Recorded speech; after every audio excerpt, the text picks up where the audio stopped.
Hello, good morning, good afternoon, and good evening. Thank you so much, each of you, to be present with us today to make this event possible. First of all, on behalf of the International Society of Pharmacovigilance, that is ISO, we are very pleased to welcome you all to the 5th edition of ISO Patient Safety Day event that is being held on 12th and 13th of September. My name is Professor Moin Don, and I'm the South Asia chapter lead for ISO, and I'm also adjunct professor with Jamia Hamdard Delhi. And I'm hosting this particular session for the entire Asia region. The WHO established a dedicated Patient Safety Day to increase the public engagement in healthcare safety and to promote global action to prevent and reduce avoidable harm to the patient. This year, WHO is promoting improving diagnosis to enhance patient safety. ISoP is always aligned with the objectives of the WHO, global patient safety challenges, and calls all the stakeholders and the health professionals to prioritize and take early action in critical areas associated with the significant patient harm due to unsafe medication practices. This includes situation, transition of care, polypharmacy, and look-alike or sound-alike medication, which actually result into medication errors and other serious disruptions in provision of health services. Now, to start with, let me introduce the first speaker, Dr. Rachna Rohila, and she is going to be talking about the importance of collaboration between healthcare professionals for an accurate diagnosis. I would like to just give you a brief summary of her CV, her bio sketch.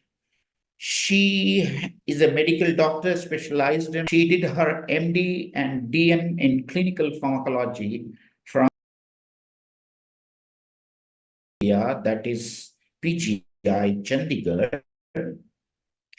And currently she is with All India Institute of Medical Science, Bathinda. And she has publications in national and international journals and book chapters, and she is secretary for Antimicrobial Stewardship Committee at AIMS Bathinda. She's also director, training committee, SASPI, editorial member of Antimicrobial Stewardship, which is a JSPI course, which is being run by Royal College of Physicians and Surgeons of UK. So I will request all of you to be very, very careful and be attentive. And in case if you have any questions, you can just write those questions in the chat box, and we will also give you time to answer your questions at the end of the talk delivered by Dr. Rachna. And of course, we will take up the questions which will come through the chat box. In case if we are unable to answer all the questions today, then we will compile all the questions and the answers will be published on ISoP online Facebook for Patient Safety Day. And with this, I welcome Dr. Rachna Rohila to start her talk and share her slide deck. Thank you so much. Thank you so much, Professor Moin, for such kind words. And at the outset, I would like to thank the ISOP for giving me the opportunity to be present on this platform. And I'm going to share the slides. Can you please confirm if the slides are okay?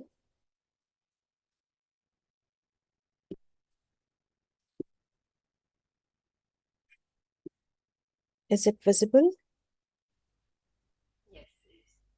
Yes. All right. Thank you so much.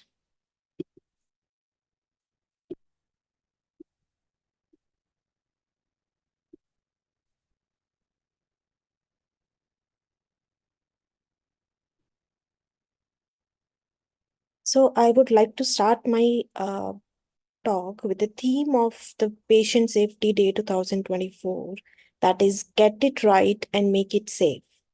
So, when we are talking about the multidisciplinary work or multidisciplinary team, and we are talking about the collaboration between the healthcare professionals.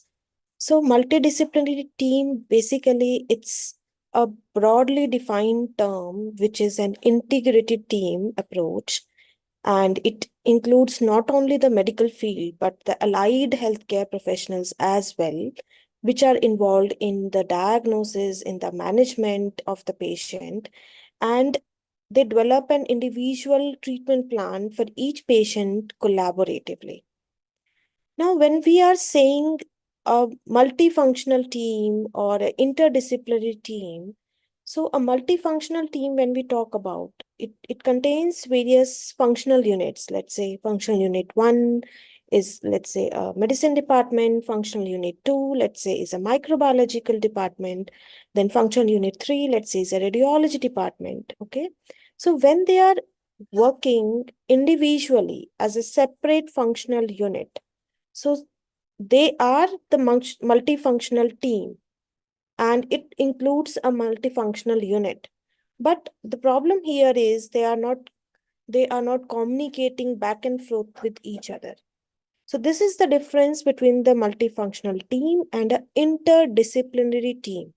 In the interdisciplinary team, we again have the various functional units, but the difference is they are working depending on each other and collaborating with each other to and fro, discussing and giving a individualized treatment plan or the diagnosis to a patient. So I'll take you through the cases, certain cases, and we'll see how the multidisciplinary team can help in making the right diagnosis and further the right management. So, right management is based on the right diagnosis. So, this is a case, a pediatric case, which came to us. It's a 4-year-old male child with a known case of epilepsy, and the epilepsy was since 1 year, and the child was on the syrup phenytoin at a dose of 8 milligram per kg per day. Now, the patient presented after 1 year in the pediatric emergency and with the breakthrough seizures.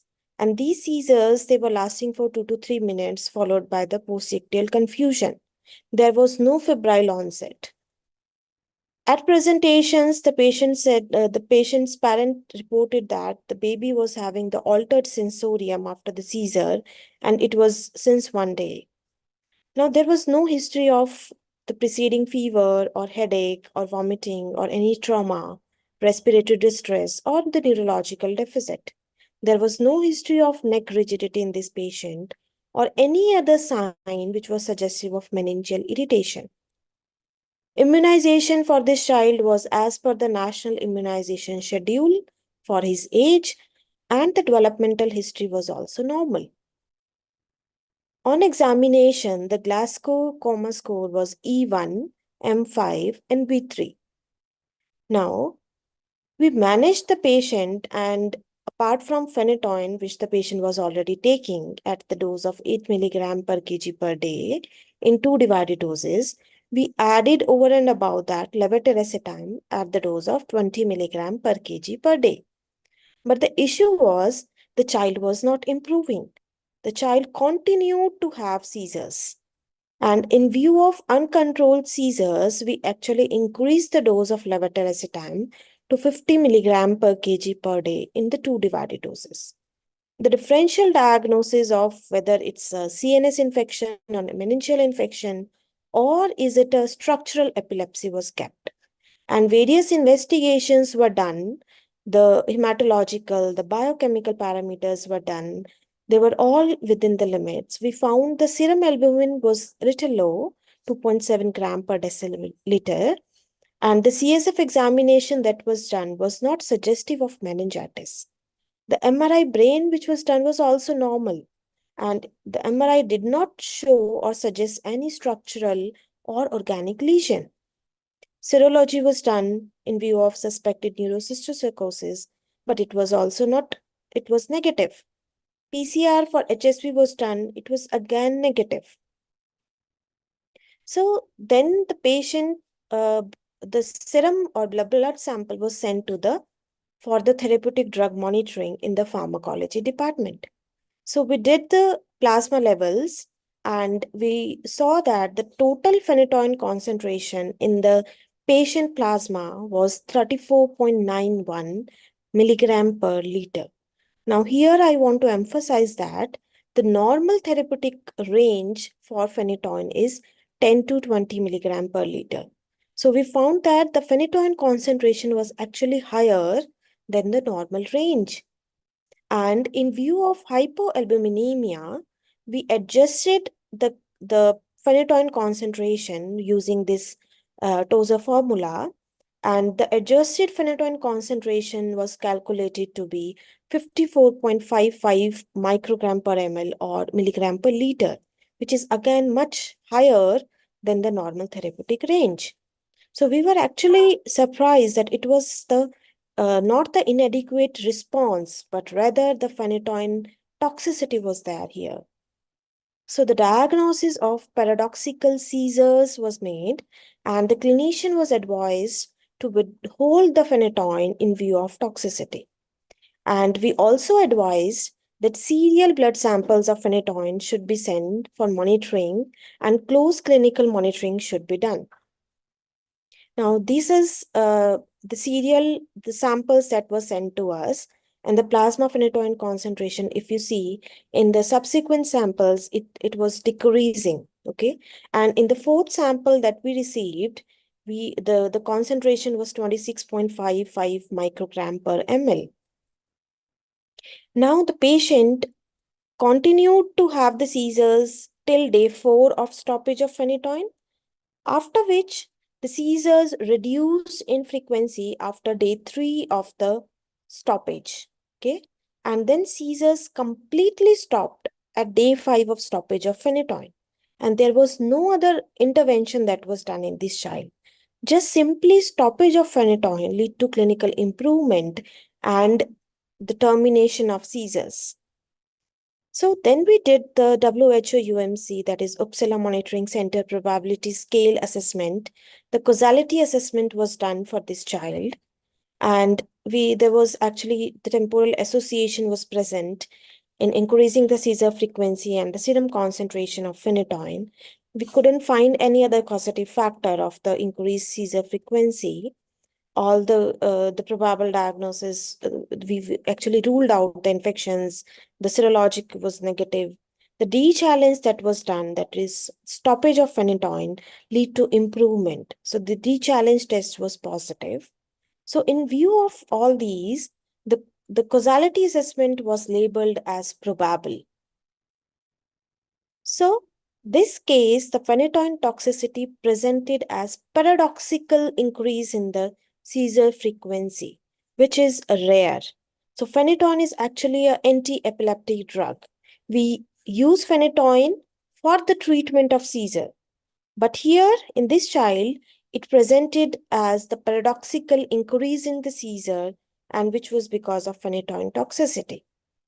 Usually, the patients with phenytoin toxicity or the adverse events, they actually presents with the cerebellar signs and symptoms like the vertigo, nausea, drowsiness. Sometimes ataxia and gait abnormalities could be present because of cerebellar signs involvement, and nystagmus could be one of the feature.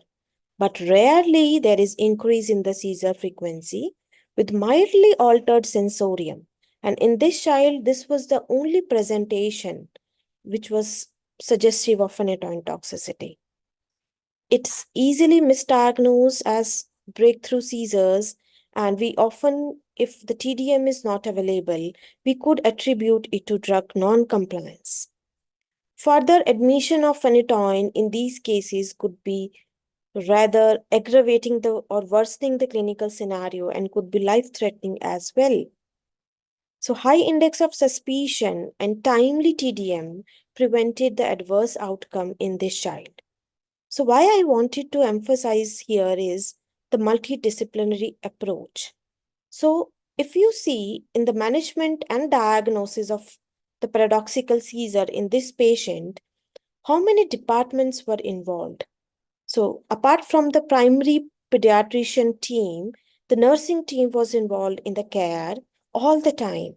And the nursing and the other supportive staff were also involved. Apart from that, we did the MRI scan, the radiological examination was done. The ICU team was there.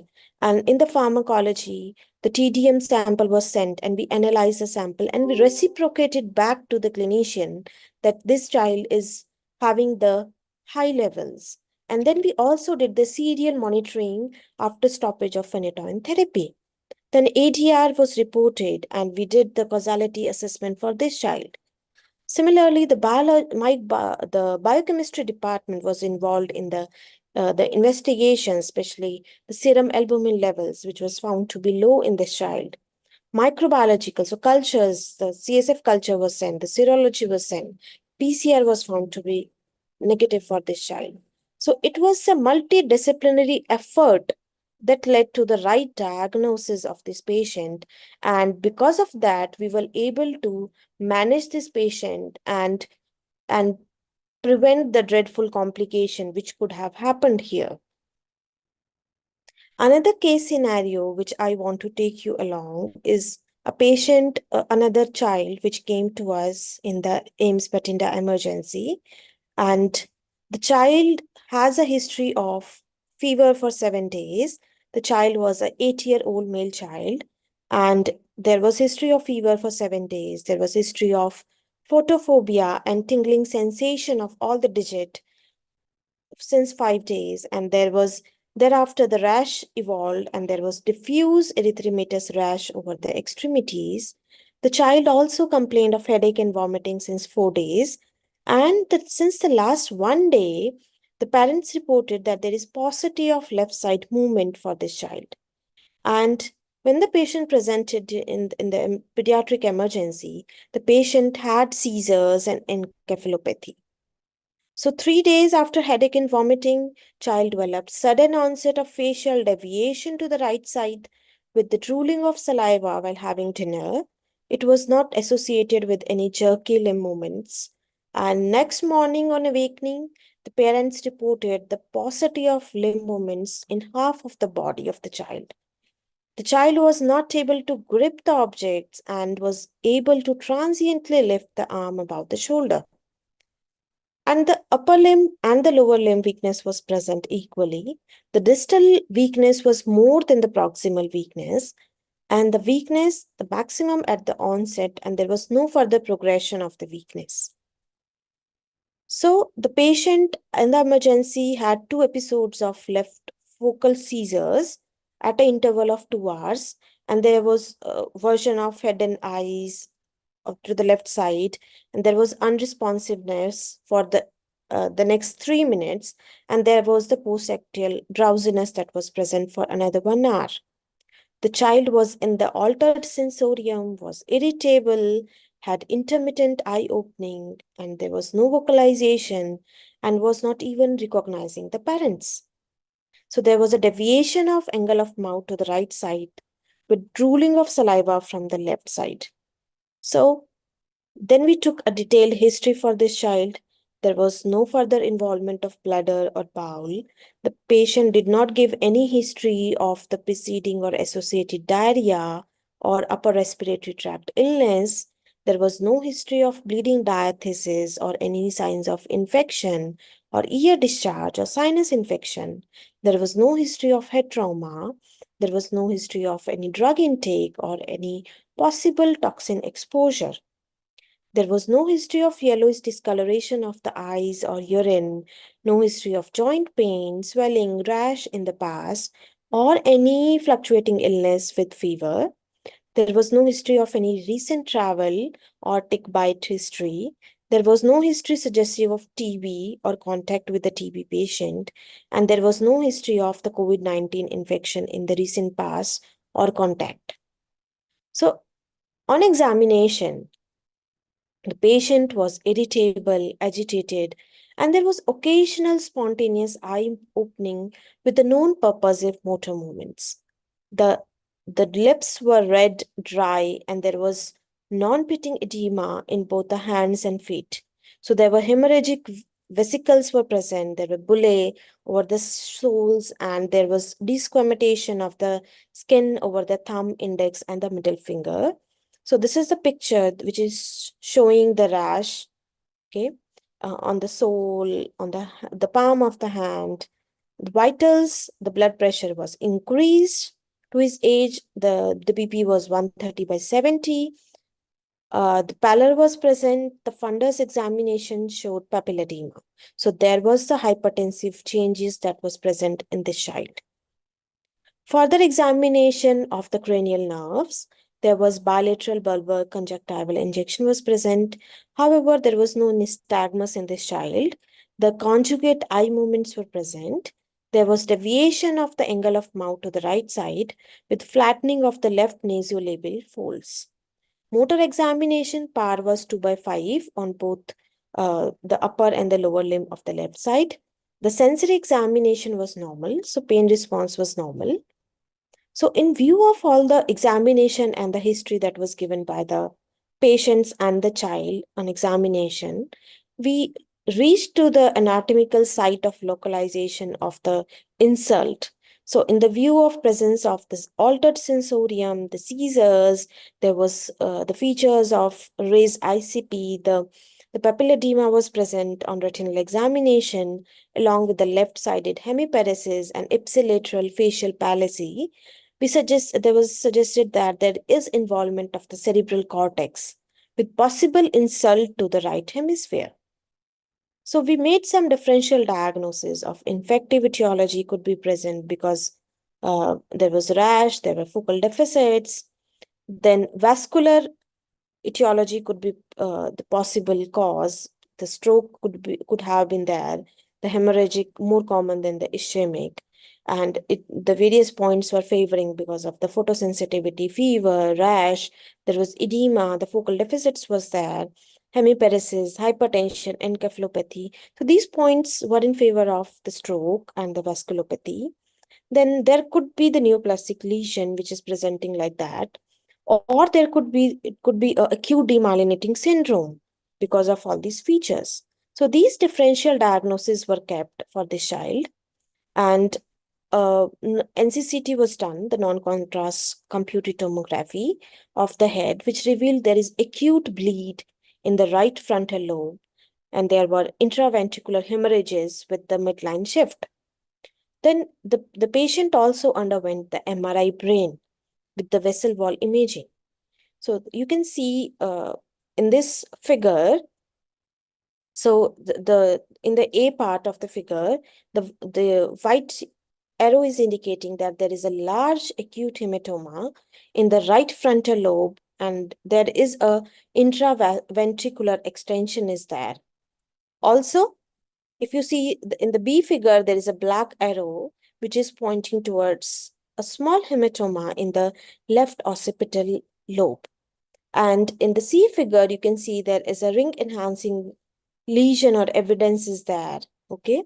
So based on the MRI examination and the hemorrhage that was seen, and there was increase in the intracranial pressure, the child underwent the neurosurgical decompressive craniotomy. And the evacuation of hematoma was done, which was there in the right frontal region of the brain. Thereafter, the child was in the pediatric ICU on the ventilator support.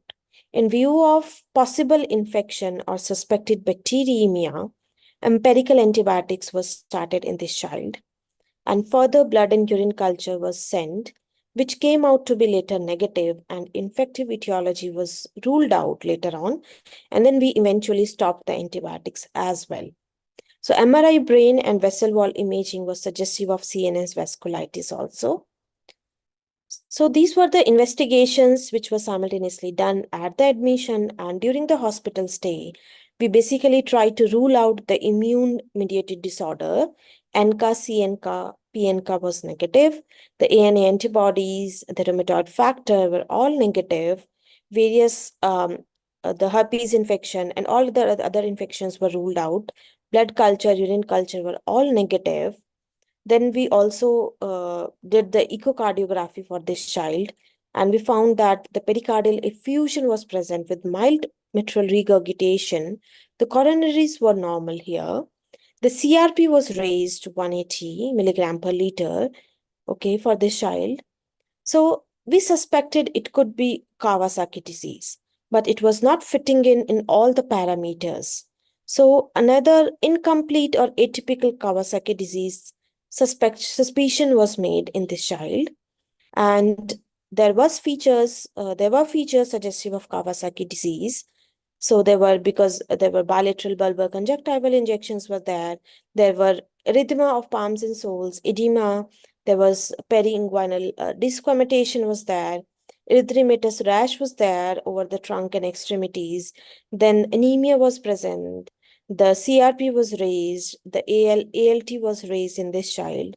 So diagnosis of incomplete Kawasaki disease was established because it was meeting 3/5 necessary criteria. And based on the diagnosis of Kawasaki disease, the child was started on aspirin. And we also gave 2 milligram per kg IVIG over 12 hours in this child. And the child improved. And the child was extubated on day 10. And 3 months after the treatment, there was no signs of neurological impairment in that child. And the rash had completely disappeared. You can see the picture in the 3-month follow-up. So the rash was already disappeared here. So here, the atypical Kawasaki disease was a challenge to establish the diagnosis. And it would not have been possible if the multidisciplinary evaluation was not possible. So with the neurological manifestations, because they are unusual in Kawasaki disease, and their potential severity underscores the importance of vigilance.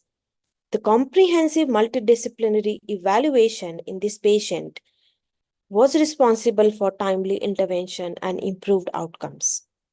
So here I want to emphasize again, apart from the clinician and the nursing team, which was constantly involved in the care, the physiotherapy, because of the power was less, the motor 2/5 power was there.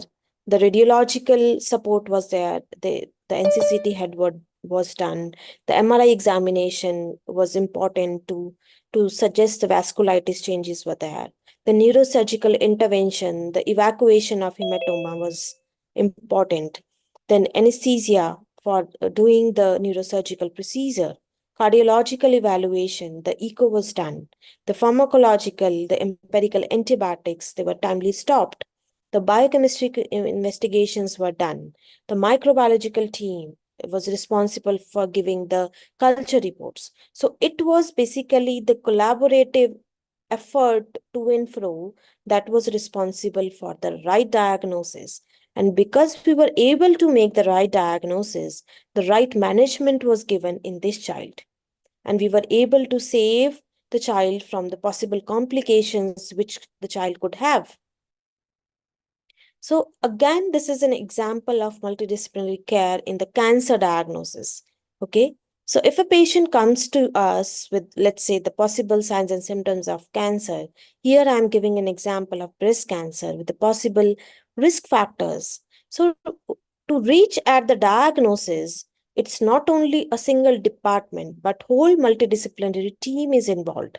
the clinical oncologist, the pathologist doing the biopsy or the FNAC, the radiological diagnosis by doing the MRI or the PET scan, the surgeon who is doing the biopsy, and the pharmacogenetic evaluation. So breast cancer, we do PR positive or negative status, the HER2 status.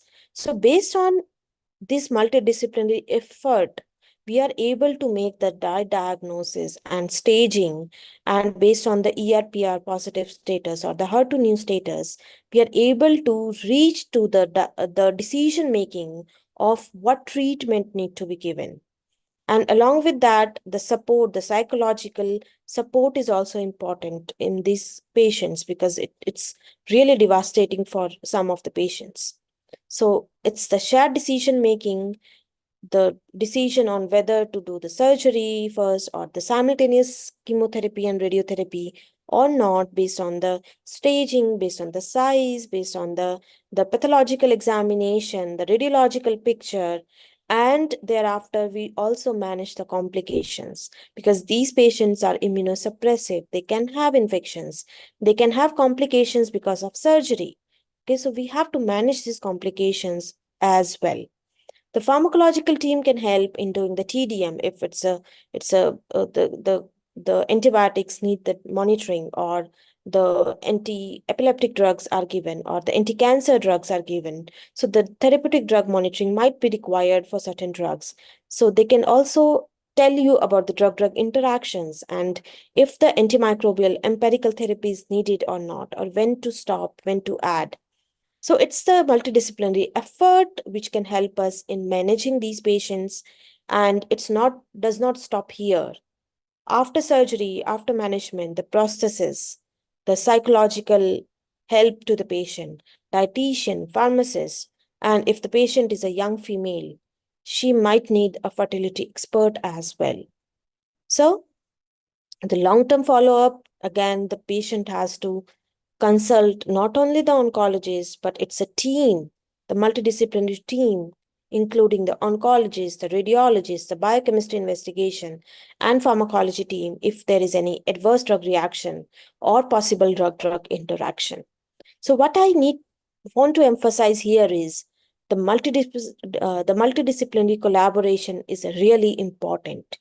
Each person has his or her own skill and knowledge as per their specialty. And effective collaboration allows for the faster diagnosis, more accurate treatment plans, and improved management of chronic conditions. Best care at the right time improves the patient's safety, and it reduces the hospital readmission and overall improves the health outcomes of these patients. Furthermore, they also improve the resource utilization and enhance the patient satisfaction. Now, the collaboration is beyond just the effective team dynamics. It's the shared decision making, keeping in view the patient at the center. So, review the risk and benefits of his therapy and reach to the shared decision, keeping in loop the patient as well. So this is basically a Swiss cheese. All of you have heard of Swiss cheese model. So it has been evaluated in safety, in preventing the adverse drug events, in improving the safety by reducing the prescription errors as well. So I'll give you one example of this. Let's say the patient comes to you and is a patient of infective endocarditis, and you want to give, let's say, penicillin to the patient. And the patient has history of severe penicillin allergy. So if, let's say, the clinician failed to take the patient allergy history, and the prescriber did not write that the patient is allergic to the penicillin, and the orders were given to give the penicillin injection. The pharmacist, let's say, failed to check the allergy status again. The nurse who was supposed to give the penicillin gave penicillin without doing the antibiotic sensitivity testing. Okay. So these, all the holes of the cheese, they align. And what will happen? Will the severe anaphylactic reaction may be shock and might we might lose the patient as well. So this Swiss cheese model says that each hole has to align. So the cheese are actually the barriers. So when the barriers are crossed somehow because of maybe the negligence of one person or the second person or the whole team. So if at any point of time it would have been picked up that the patient is allergic, then the injection that was given to the patient would have been stopped. So the multidisciplinary collaboration does not only help in reaching the accurate diagnosis or treatment, but it can also prevent the medication errors or the prescription errors or various drug-drug interactions. Okay, so this is the importance of the multidisciplinary collaboration here. So multidisciplinary collaboration or the approach, we already have seen that so many benefits are there. We can reduce the mortality, we can reduce the complications, we can reduce the length of stay of the patient, we can reduce readmission, hospital readmission, we can enhance the patient satisfaction and also increase the use of ancillary services here. But if so many benefits are there of this multidisciplinary approach, then why it's not widely followed? So there are also challenges that are involved in the multidisciplinary approach in the clinical medicine. And certain challenges, I have listed it down. So one important challenge is the communication bottlenecks, especially when the collaboration is interdepartmental. Okay, so the multidisciplinary approach is driven by effective communication processes. Let's say if in the first scenario, when the patient was having the paradoxical seizures, so if the therapeutic drug monitoring would not have been done properly and the results were not communicated timely to the team and the subsequent repeated samples were not taken or sent by the team and were analyzed timely and then communicated back to the department, and so we were not able to make the right diagnosis over there.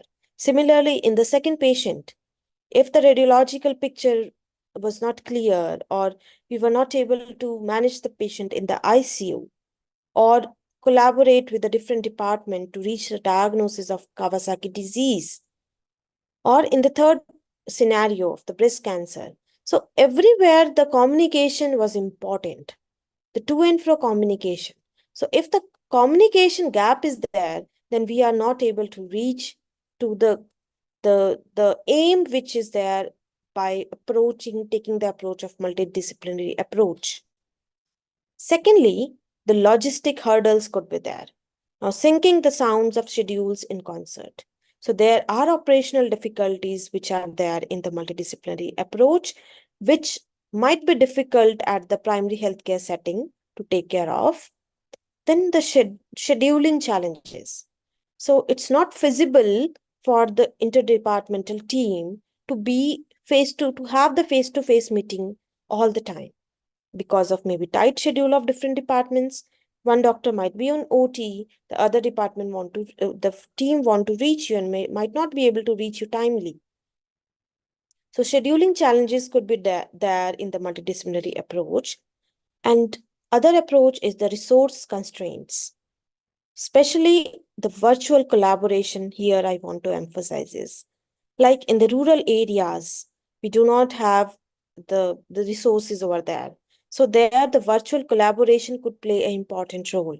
If we have access to the internet services, okay, there it could be possible to get in touch with the expert team via the virtual meetings or the virtual mode. And then beyond scheduling is the labyrinth of conflicting opinions. Two different teams might have different opinions. So one team might think that radio chemotherapy is better option. The other team might think, no, the surgery combined with chemotherapy would be a better option. Or it could be the other way around. One team is suggesting something else. The other team is suggesting something else. So there could be conflicting opinions in between the team members, and this could limit the multidisciplinary hand-holding here. So these could be some of the challenges which one can face while having the approach of multidisciplinary management. So present and future of multidisciplinary care. So there is diversity of knowledge and perspective leads to robust decision making and innovative solution to the patient care challenges. While some hospitals have fully embraced this collaborative model, others are catching to it more slowly, and especially the low to middle income countries or the resource constrained settings. We are right now in the era of personalized medicine.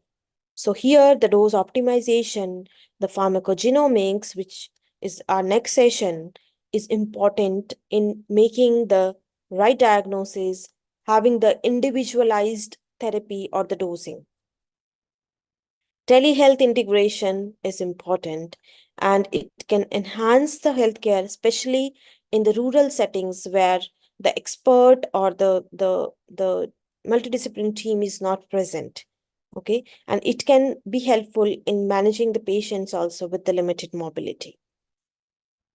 So, to align with the theme, get it right, make it safe. It is very important to handhold, to have the multidisciplinary approach to reach at the right diagnosis and for the right management.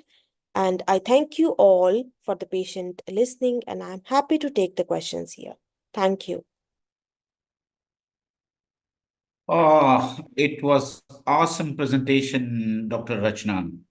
I Thank you mean, so much, you sir. have, I can say that you have covered each and every aspect of multidisciplinary collaboration and how important it is for the sake of the correct diagnosis.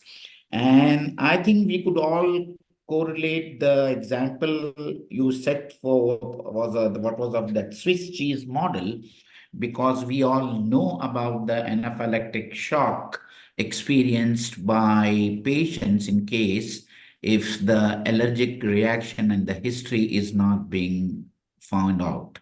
So this was very, very useful. And I hope there would be some questions. In case if there is anybody, please ask question or you can write in the chat box before we start with the next speaker.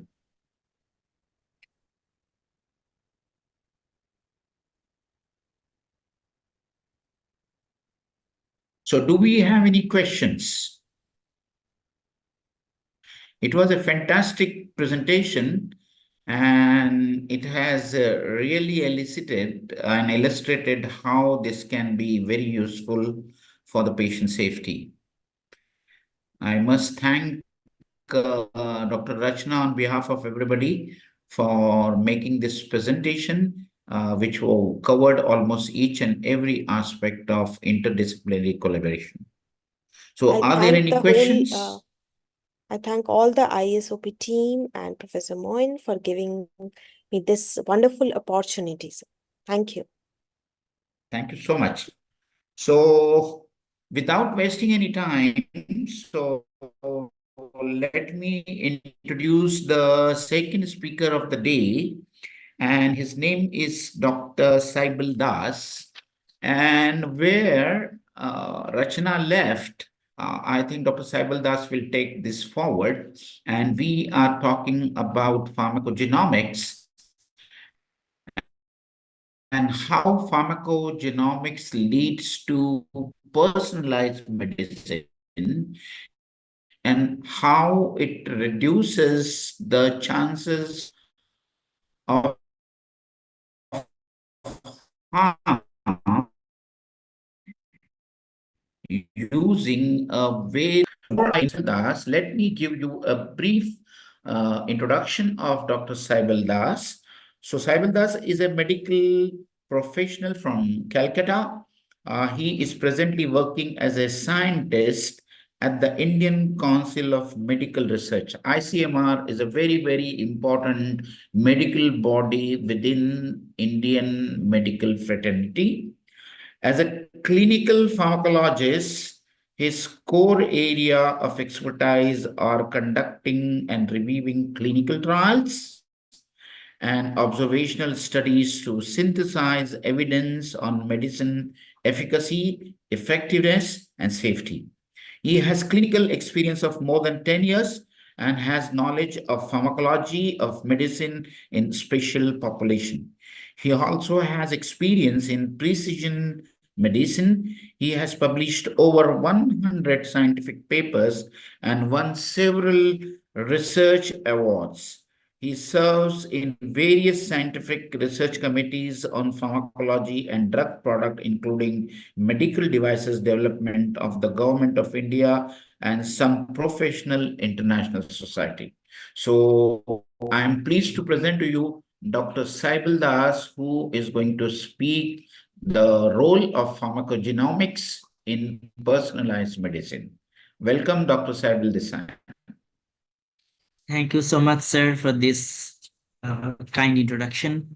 And I hope I am audible and my slide deck is visible. Yes, yes. We Great. can see your slide. Yeah, great.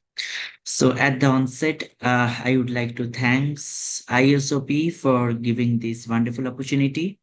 And so we just heard how a multidisciplinary collaborative effort can improve the diagnosis of patients often presenting with complex clinical scenario. So I will be presenting today about pharmacogenomics and how it can improve the diagnostic accuracy and prevent patient harm through personalized medicine. So I'll be talking on the evolution and basics of pharmacogenomics with giving some elementary ideas and then its application of pharmacogenomics in clinical practice and its facilitators and barriers and what can be the possible way for the future. So if we just see how pharmacogenomics has evolved, or rather how genetics has evolved, we always have to start with the contributions of Gregor Mendel and his laws of inheritance and the Mendelian laws, from where the first idea about genetics had come in the mind of the scientists, and followed it was way back in the year 1866, followed by almost more than half a decade when in 1944 it was discovered that DNA is the genetic material that gets transmitted through generations, and followed by the classical and the most revered discovery by Dr. Watson and Crick in 1953 about the double helical model of DNA, followed by the cloning of the first human gene cloned biological product, which is the insulin. And then more technologies evolved in the realm of molecular biology and biotechnology. And in 1990, we had the first launch of the human genome projects, or the human genome projects. Now, three discoveries in the late 1950s actually gave light or shed some impetus on the development of pharmacogenomics or pharmacogenetics, you can say. One of those are the discovery of G6PD deficiency and how it is linked with primaquine sensitivity, and which can cause hemolysis in certain patients who are deficient of G6PD enzyme. Then about the metabolism of the anti-tubercular drugs isoniazid, how its slow metabolism can impact its therapeutic efficacy and cause safety issues. And also with the local anesthetic agent, about succinylcholine and how it can cause and prolong respiratory apnea in patients having atypical plasma cholinesterase levels. And when we focus or have zoom out the development of pharmacogenomics in this picture, this term was first coined by Vogel about this late 1950s. And as I told that with the more discoveries with respiratory apnea by succinylcholine or G6PD deficiency, there were more anecdotal evidence which were clubbed together to publish literature, giving case studies and case reports and observational studies, most importantly with TPMT polymorphisms and response to markup-to-purine or azathioprine. And these actually led to the development of interest in pharmacogenomics. And subsequently, the first pharmacogenomics database, or the PharmGKB, was created by the National Institute of Health in as long as in 1997. And then the FDA approved the hard-to-new treatment for Herceptin treatment for patients with cancer, and followed by development of more complicated microarrays for gene expression. And then when we had the first human genome project and the HapMap project, followed by the 1000 genome project, we gathered more and more data related to the genetic constitution of the individuals and the efficacy and safety of certain particular medicines. And these were correlated and led to the evolution of the discipline of pharmacogenetics. So when we talk about pharmacogenetics, we also some talk about pharmacogenomics, although these terms are often interchangeably used, but there are distinctions. So the genomics is a more broader concept and which talks about the interplay of various genetic factors influencing the response of a particular medicine in a human body. So as we know that we have the chromosomes in the nucleus, and chromosome constituents is constituted by genes, and the role of individual genetic factors when these are clubbed together and the interplay is being seen or it being studied, it is called as a genomics.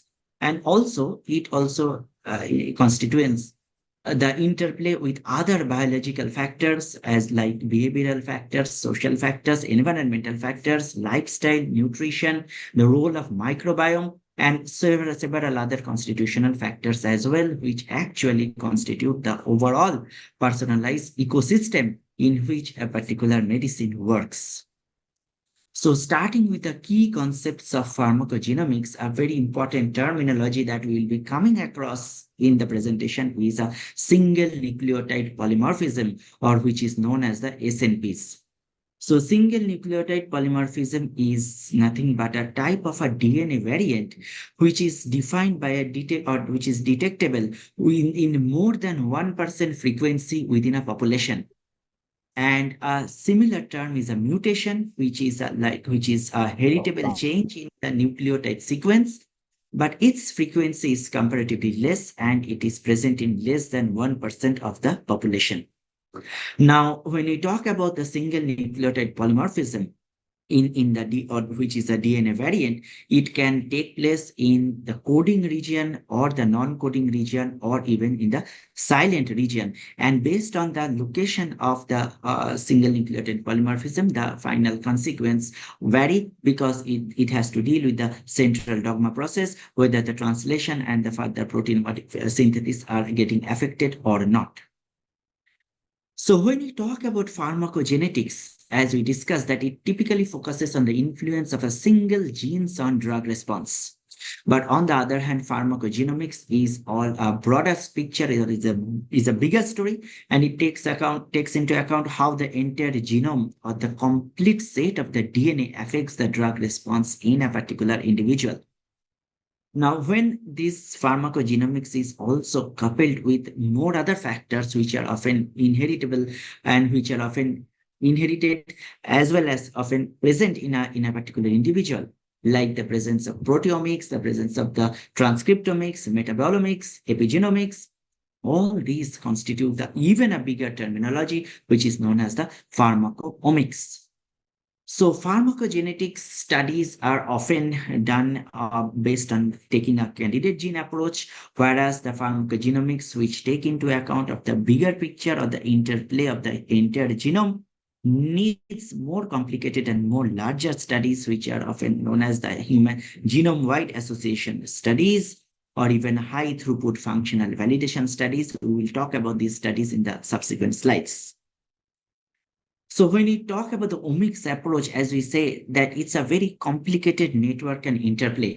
So when we heard in the previous presentation that it's a multidisciplinary approach for enhancing patient diagnosis, even within our body, if we say from the terminology of the molecular biology, it is a multidisciplinary or a multi-omics interplay, which is constituting our entire structure, is also having an interplay in the response of a particular medicine, because we are talking today under the ambit of pharmacovigilance or the medicine effects or the adverse effects. So it's a complicated interplay of genomics, epigenomics, transcriptomics, proteomics, and metabolomics, each of which affects the expression of certain proteins. And these proteins are often placed in the form of a drug receptors or in the form of enzymes, which are linked with the mechanism of actions of the individual drugs. And also, these can lead to the differential effects of a particular medicine among different individuals. So, multidisciplinary, like we heard about multidisciplinary approach, similarly, there is a multi-plethora or network present within our body itself.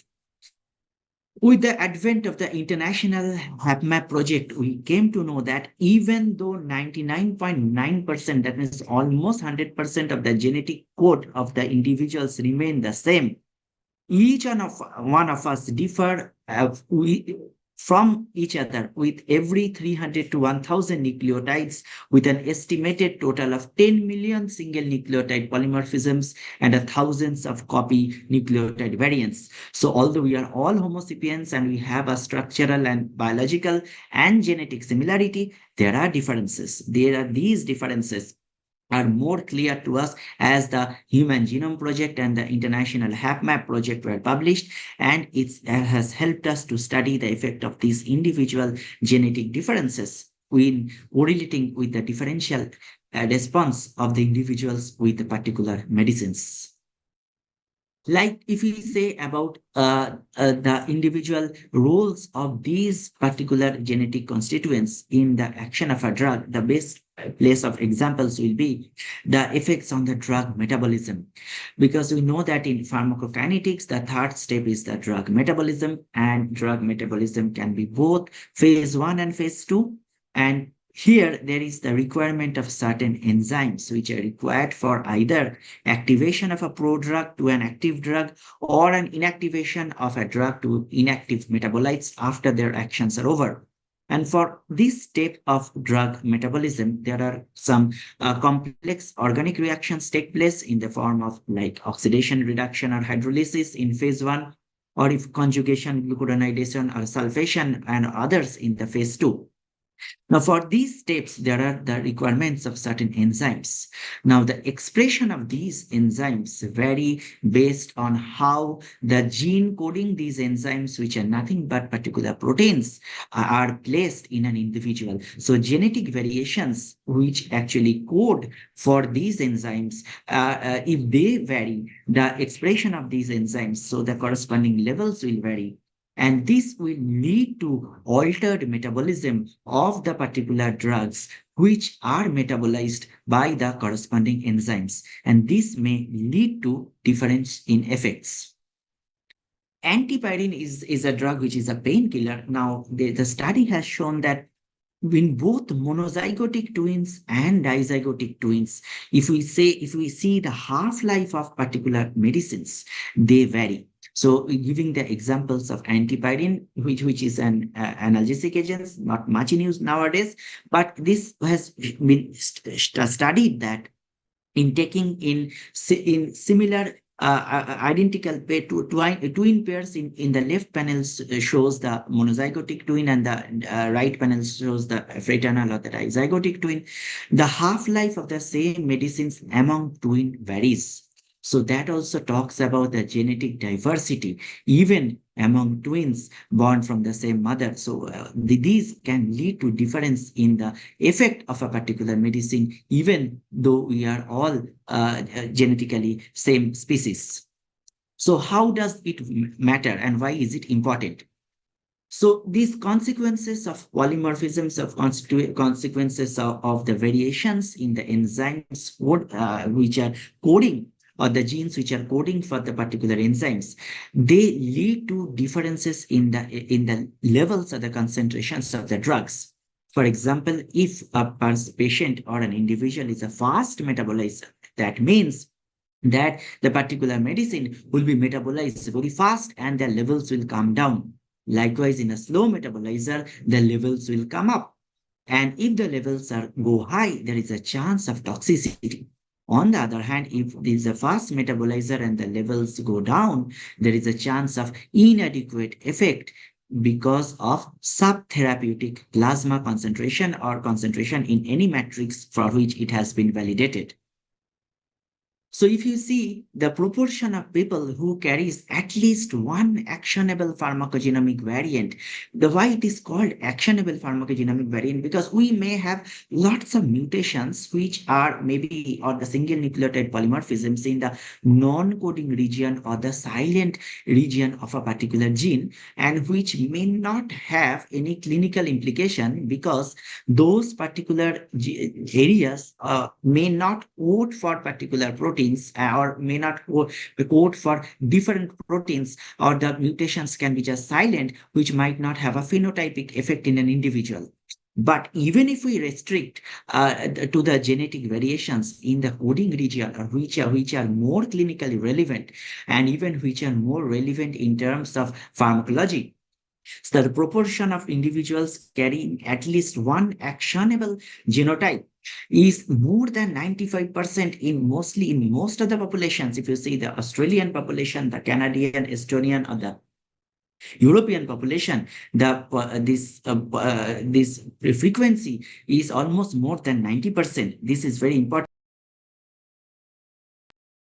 This is so important. That means this says that this calls for an actionable insight to look at possible variations and their interactions in our population.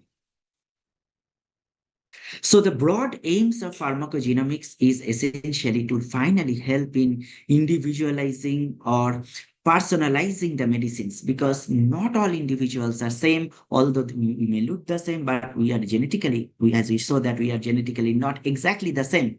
So how to optimize the genetic information related treatment and how to optimize these variations into a meaningful therapeutic regimen in the selection and dosing of particular medicine, so that the benefits are maximum and the toxicities are reduced. So this is the aim of pharmacogenomics. So talking about the broader pharmacogenomics landscape and what are its possible applications. The applications can be manifold. It can be starting with predicting the accurate dosage of a drug. The examples are like for warfarin, if there are particular polymorphisms in C2C9 or VCORC1, there is a chance of an individual warfarin resistance. So the dose may have to be escalated or may have to go to other anticoagulant. Likewise for thiopurines, for like drugs like 6-markaptopurine or azathioprine used in certain cancers and rheumatoid arthritis. If there are polymorphisms in the TPMT, thiopurine methyl transferase enzymes, the doses might have to be changed so that to accommodate with the change, if the doses are altered, the final level of the drug is within the therapeutic range. The second application of pharmacogenomics is to improve the efficacy. So to pinpoint and to find out the presence or absence of certain polymorphisms in the beginning itself, and then select the particular medicines so that there is a maximum chance of the individual to respond, which is linked to the pharmacodynamics of the drug action. Then it can be linked with prevention of adverse drug reactions, like we have for abacavir. Abacavir is a drug used for the treatment of HIV, and simvastatin is a drug medicine used for hypercholesterolemia. So abacavir induced toxicity if the prior screening of HLA-57 is being done. Likewise, we have for carbamazepine, for prior screening of HLA, it can actually tell which individuals are more susceptible to a severe hypersensitivity reaction in the form of Stevenson syndrome or toxic epidermal necrolysis, and when not to prescribe it based on the pre-dosing or pre-medication genetic testing. Now, pharmacogenomics can also help in enabling drug discovery or development, like we have for ivacaftor, for CTFR receptor-based polymorphism, whether present or not. Actually, it helped in having a targeted drug delivery or drug discovery, starting from finding which particular genes were altered in a particular disease, and whether if we can target that particular gene, it may have a role in treating the particular disease, which is also true. for genetic diseases, for certain genetic diseases. Now, also for predicting the activation of prodrugs. Now, prodrugs are inactive drugs, and that gets activated to the active drugs which have biological or which have therapeutic actions. Like codeine gets converted to morphine. Clopidogrel is also given an inactive drug and it gets converted to an active drug. So based on the presence or absence of certain polymorphisms, the rate of activation might differ, and hence the levels of the active drugs and hence the corresponding action or might also differ. Developing new drugs also for targeted therapy in cancer can be also one of the new promising areas of pharmacogenomics. So impact of variable pharmacogenetic profile on the bioactivation of a prodrug or to an inactive drug or an active drug to an inactive drug has been also studied, like we said, for codeine. So those individuals which are having CYP2D6 function and where the function is more, so what it happens that it rapidly gets converted to morphine, and which is the active drug, but this may lead to an high morphine concentration. On the other hand, on the other extremity, if CYP2D6 or cytochrome 2D6 function is relatively less or its activity is less, then codeine does not get converted to morphine. So the prodrug to active drug conversion is not happening, and hence the therapeutic implication of the therapeutic effect might be compromised. So for both increased function and decreased function, for either ways of the spectrum of the polymorphism, the action of a particular medicine might vary.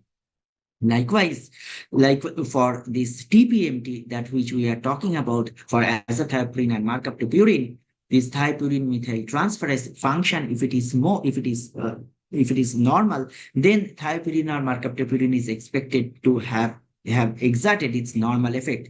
But if its levels are, if the TPFT function is less, then these drugs will be more accumulating in the body, and this can lead to certain hematological toxicity, and which may be disastrous and deleterious to the patients. So because this is an active drug and this needs to get metabolized and to an inactive drug and gets excreted.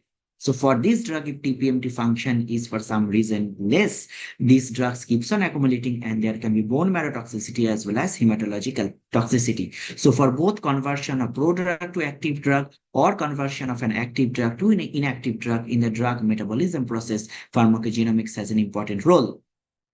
And if we go on to in the literature, there are so many examples, like we gave the example of clopidogrel and codeine, but there are so many examples even for metformin, sulfonylurea, tamoxifen, voriconazole, warfarin, and each has their certain polymorphisms which have been identified, which are linked to the efficacy and linked to the clinical effect or the therapeutic efficacy, and which, so this actually warrants certain kind of a pharmacogenetic testing before dosing, so that the dose can, or even the medication selection and the dosing can be varied based on the pre-medication testing results.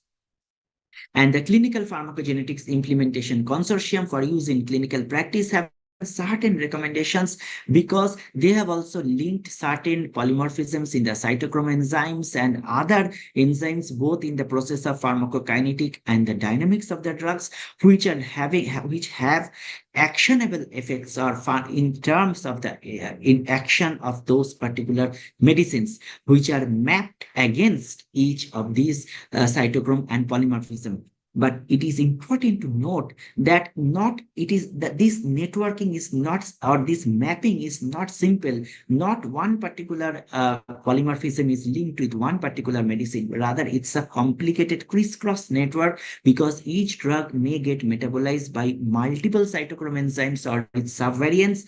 So it can lead to major metabolism or minor metabolism. So often although it seems to that this is the major pathway which are involved, but there are also certain minor genetic polymorphisms linked to the minor drug metabolism pathways, which might also have a role in the levels of the drugs or in terms of kinetics or the actions in terms of the dynamics. if we talk about the safety part, now so long we talked about the efficacy. Now, if we even talk about the safety part, so certain severe hypersensitivity reactions or adverse reactions like DRESS, daily drug-induced liver disease, agranulocytosis, Steven-Johnson syndrome, toxic epidermal necrolysis, or certain other severe devastating dermatological conditions, and race is drug-related eosinophilia. So these are some of the important adverse drug reactions which have been found to be linked with certain polymorphisms or certain single nucleotide polymorphisms in the HLA-B gene or other genes. So it is recommended. So there are certain recommendations in the US FDA website also. So before prescribing certain drugs, it may be important to look for the presence or absence of the particular polymorphisms, which are mostly HLA-B linked or HLA-C linked. Now, so it is not only, so this process of pharmacogenomics has been studied in the adults, because most of this data comes from large data mining databases or large pharmacovigilance databases which are managed internationally. But it is not only for the adults, but also there is an interaction of ontogeny, that means the interaction of the development with the pharmacogenomics process. So if you see this graph, the y-axis shows the drug concentrations which are unadjusted, and the blue bars actually are the normal concentrations if an individual is a normal metabolizer, but the red ones are if an individual is a poor metabolizer. Now, if an individual is a poor metabolizer, that means there is a chance that the levels of the particular medicines might go up.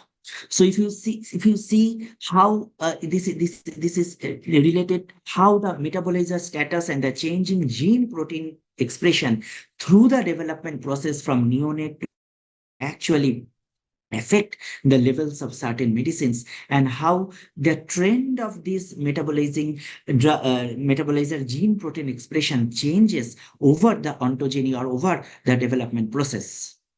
And pediatric pharmacogenomics has been also given a lot of importance nowadays. So this is also kind of a multidisciplinary approach where physicians, mostly the pediatricians, pharmacologists, geneticists, scientists, nurses, and other stakeholders come into play and look for the complex pharmacogenetic interactions if present in certain children, if the response of a particular medicines are not as predicted. But this involves a complicated team, and a multidisciplinary approach is required. So when we talk about this, when we talk about the role of this pharmacogenetics, the study of pharmacogenetics can be done in different ways. Like there can be a candidate gene approach where individual or single nucleotide polymorphisms are studied. But sometimes this can only show the interaction of an individual gene or interaction with an individual genetic variation with one particular effect of a drug. So this is more of taking a candidate gene approach, and there are observational studies or there are case reports which are done here. On the other hand, genome-wide association studies are of a more larger study, and it actually studies millions of variants and more intergenic variations and novel associations of a lot of unexplored pathways and unexplored genetic variations. Because after this 1,000 genome project and the heat map project were published, the scientists and researchers have tried to link the response in terms of both efficacy and safety of individual drugs with individual genes, or considering the pharmacokinetic and dynamic pathways.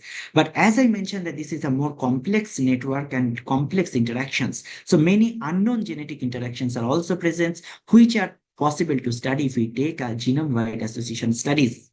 And even more bioinformatic based analysis is the next generation sequencing studies, which also studies millions of variants and lot of intergenic variants and novel association of unexplored pathways. But these require a lot of sample size, lot of resources, and lot of money. So if we talk about the designs of a clinical pharmacogenomics in a hospital setting and how this can be actually studied. So it's best way to choose the individual drug gene pairs, find the evidence, evaluate the evidence, and review the most relevant drugs. This can lead to determining or identifying certain variants in the alleles, which may subsequently relate to a broader literature search. Maybe a scoping review can be done to evaluate the evidence and consider the role of a minor allele frequency, if at all, is leading to a drug response. And in-house versus genetic lab-based genetic testing. Preemptive versus reactive testing. Preemptive testing means before dosing, before drug selection testing, or after getting an inadequate therapeutic response or an adverse reaction. If we test it, that is a reactive testing, and whether or not to go for a candidate gene approach or a next generation sequencing. So this can be a stepway approach of doing a clinical pharmacogenomic study in a hospital setting.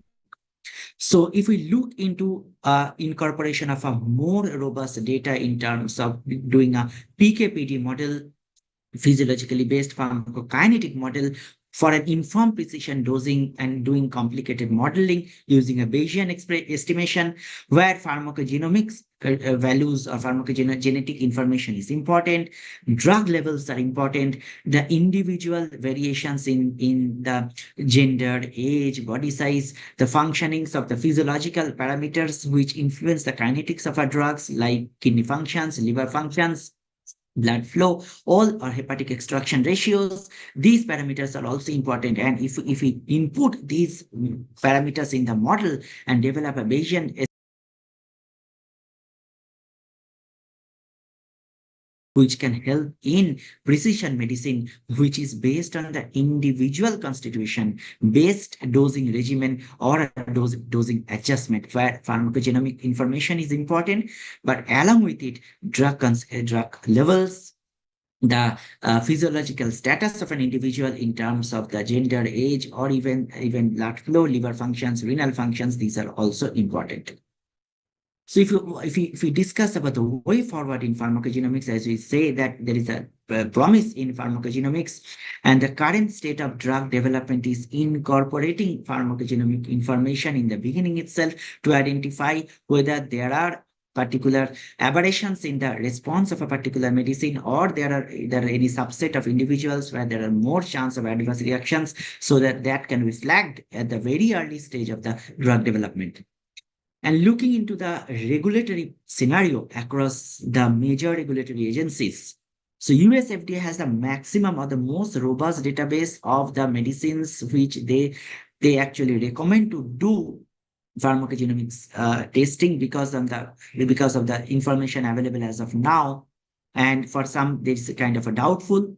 And about those drugs for which pharmacogenomic information may be actionable or may be informative. And while the other agencies, considering EMA or the Pharmaceutical and Medical Device Agency, Japan, they are also evolving, and more data are coming up to feed here, so that we have a more robust information of which particular medicines have actionable pharmacogenetic trait which needs to be evaluated. So the recommendations as per in the clinical practice, which was laid by the Royal College of Physicians and the British Pharmacological Society, is to say that implementation of pharmacogenomics should occur in the healthcare settings, and for that a lot of funding and infrastructure is required, and pharmacogenomic service should be adaptable. Comprehensive education and training package should be made ready to all the stakeholders, and then pharmacogenomics can act as a decision companion tool or a decision support tool to the physicians in optimizing patient treatment. And however, this is a continuously evolving aspect, and physicians should be also upgraded continuously. And this entire exercise should undergo continuous audit and evaluation. And there should be clear lines of communication among different stakeholders and the patients for patient-centered medication, which was the WHO patient safety theme in the preceding years. Patients should be also taken in the decision process itself, so that their voices are also heard. So this is the framework for pharmacogenomic implementation practice for the different stakeholders. And like we heard about multidisciplinary approach for patient diagnosis, pharmacogenomics also need a lot of collaborative effort from different stakeholders, starting from the regulatory bodies, individual hospital leadership, the doctors, pharmacy, and the laboratory, the genetic labs, the information technology, because more and more these data are coming up and these can be useful in building up our more robust models. So securing funds, there is a role of authorization monitoring and how these can be utilized in ordering the test and see how these have an implementation related facilitators and barriers need to be studied so that the maximum of it can be used. So there are some recent success stories in the pharmacogenomics in the drug development. This is a nice article which has shown some of the recent success stories with anti-sclerostin antibodies, CFTR, cystic fibrosis modulators, and PCSK inhibitors also for hypolipidemia. These are the certain recent success stories where pharmacogenomics have helped a lot. But of course, every such complicated technologies, although we know that they have facilitators, but they have a lot of barriers and they have a lot of implementation challenges. Because even if we include all the pharmacogenomic information or the data using a next generation sequencing or a genome-wide association studies, if we have all the data also, that cannot explain probably more than 20 to 30%. Some people say they cannot explain more than 50% of the variations in the drug effects across individuals. So pharmacogenomics is not all. And also that we do not know which all genes are involved in that mechanism of action of a particular drugs. There can be rare variants, there can be rare or there can be in a particular population, the frequency of certain polymorphisms may be so low that it may get undetected or which may not be studied or accounted for the effect of a particular medicine. The gene assays are complicated. The endpoints are difficult to establish in these studies, and the interpretation of the results require competent experts, clinical geneticists, which are the molecular biology experts are required. And these data, as these evolve, there is a requirement of a more robust electronic health record system or the laboratory information system. And of course, as we said, that this is also a very costly affair, because these tests or these assays needs a lot of cost. Sometimes the medicines are cheap, but the cost to do a pharmacogenomic assay and then decide whether or not to give a particular medicine, the cost may be at least 1,000 times more than the cost of the medicine itself. So which makes it difficult to bring the patient into confidence, particularly in low middle income countries. So there are several cost effectiveness studies has been done with pharmacogenomics. But if this information is useful, if more and more genetic tests are actually done, the cost will eventually come down. And there are studies which have also shown that if a pharmacogenomic genetic information can lead to the avoidance of hospitalization or avoidance of a mortality or avoidance of a serious adverse event, eventually the cost required may be well justified, but it needs a more way forward for us to gather more data and do more studies in this regard. And as we say that now is the era of artificial intelligence and machine learning. So this needs complicated electronic health records which can actually handle a lot of data. And because these genetic information are actually is a huge information, and so when these are fit in the model, like what we discussed about a PBPK for physiologically based pharmacokinetic model, in incorporating genetic information in a Bayesian network, these needs complicated in machine learning approach that can lead to development of certain algorithm, so which will actually help in facilitating precision medicine based on the huge amount of information which can be obtained from an individual patient. So the plethora or the volume of data which a pharmacogenomics can give can be useful in developing certain easy algorithm which can be used in the bedsides by the clinicians. So when an individual patient comes, if we have the data related to the genetics, the biomarkers, or if we have the information related to the physiological constitution of the particular individuals, along with that, individuals related to lifestyle, diet, behavior, access to healthcare, or the environmental exposures, these all information can be used to develop these models. More and more supercomputers are coming up, and which can utilize this information in finally leading to the development of an algorithm which will have in the bedside, will be used as a decision companion tool for the clinicians to identify individual medicines and prescribe the particular dose which is most optimal for that patient. And this may be maybe the future, like we have the AmpliChip, which is already available for particular, like which is a point of care tool. Is a simple device which will give the results of the presence or absence of certain cytochrome enzymes which is available in the bedside, and you need not to send the samples to the lab and wait for the results. So these data will, with these devices, will more or less will come. Now also you have a lot of other battery of tests available in the domain of psychiatry. And like for all reasons, all areas of medicine, pharmacogenomics also has a lot of ethical considerations. And because we are taking a lot of information from the patients and storing it in the servers or in the databases, and patients' individual experience are important, patients' genetic constitutions and their related information are being taken, which is may appear apparently irrelevant from the disease for which the patient had initially gone to the physician. But these are also important, and all the principles of ethics also hold true while dealing and handling pharmacogenomics data. And if we want for the more resources, we have this Clinical Pharmacogenetics Implementation Consortium, the Pharma KB, which is from the Dutch working group, the Pharmacogenomics Global Research Network. We have the National Institute of Health, Human Genome Research Institute. They also have a lot of information. And as we said, that US FDA has a comprehensive table of certain drugs which have an actionable pharmacogenetic associations, which they recommend, if feasible, to test before prescribing those drugs.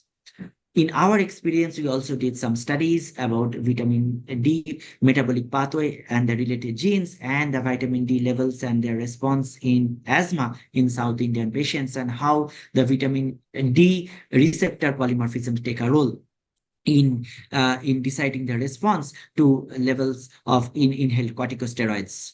Likewise, we are doing another study on schizophrenia, where we are trying to take the genetic information a priori, and we have developed an algorithm based on the information which information available in the CPIC and the Dutch Pharmacogenomics Working Group.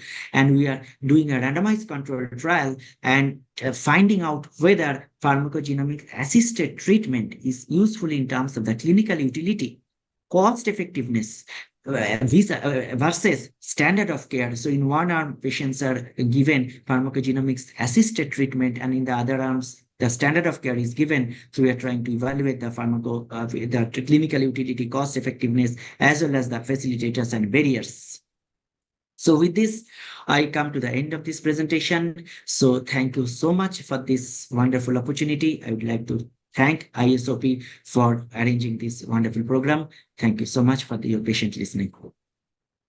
Thank you very much, Dr. Saibal.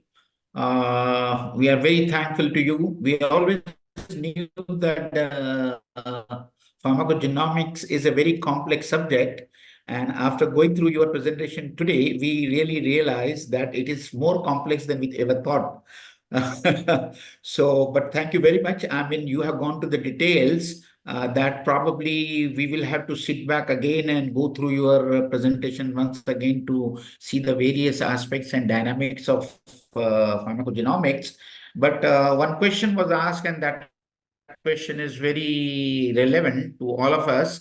that today especially in the poor countries and countries which are underdeveloped, pharmacogenomics, to what extent it can be affordable by general people of that particular country. We are not talking about US and Europe, Japan. We are talking of poor countries like our own India and other Southeast Asian countries. So this is a big barrier as far as the progress of pharmacogenomics is concerned. And of course, then the privacy of the personal information which comes into the picture. Now, everywhere the GDPR is coming in a very active manner, and there are a lot of barriers, and there are a lot of acts which we have to comply with GDPR requirements.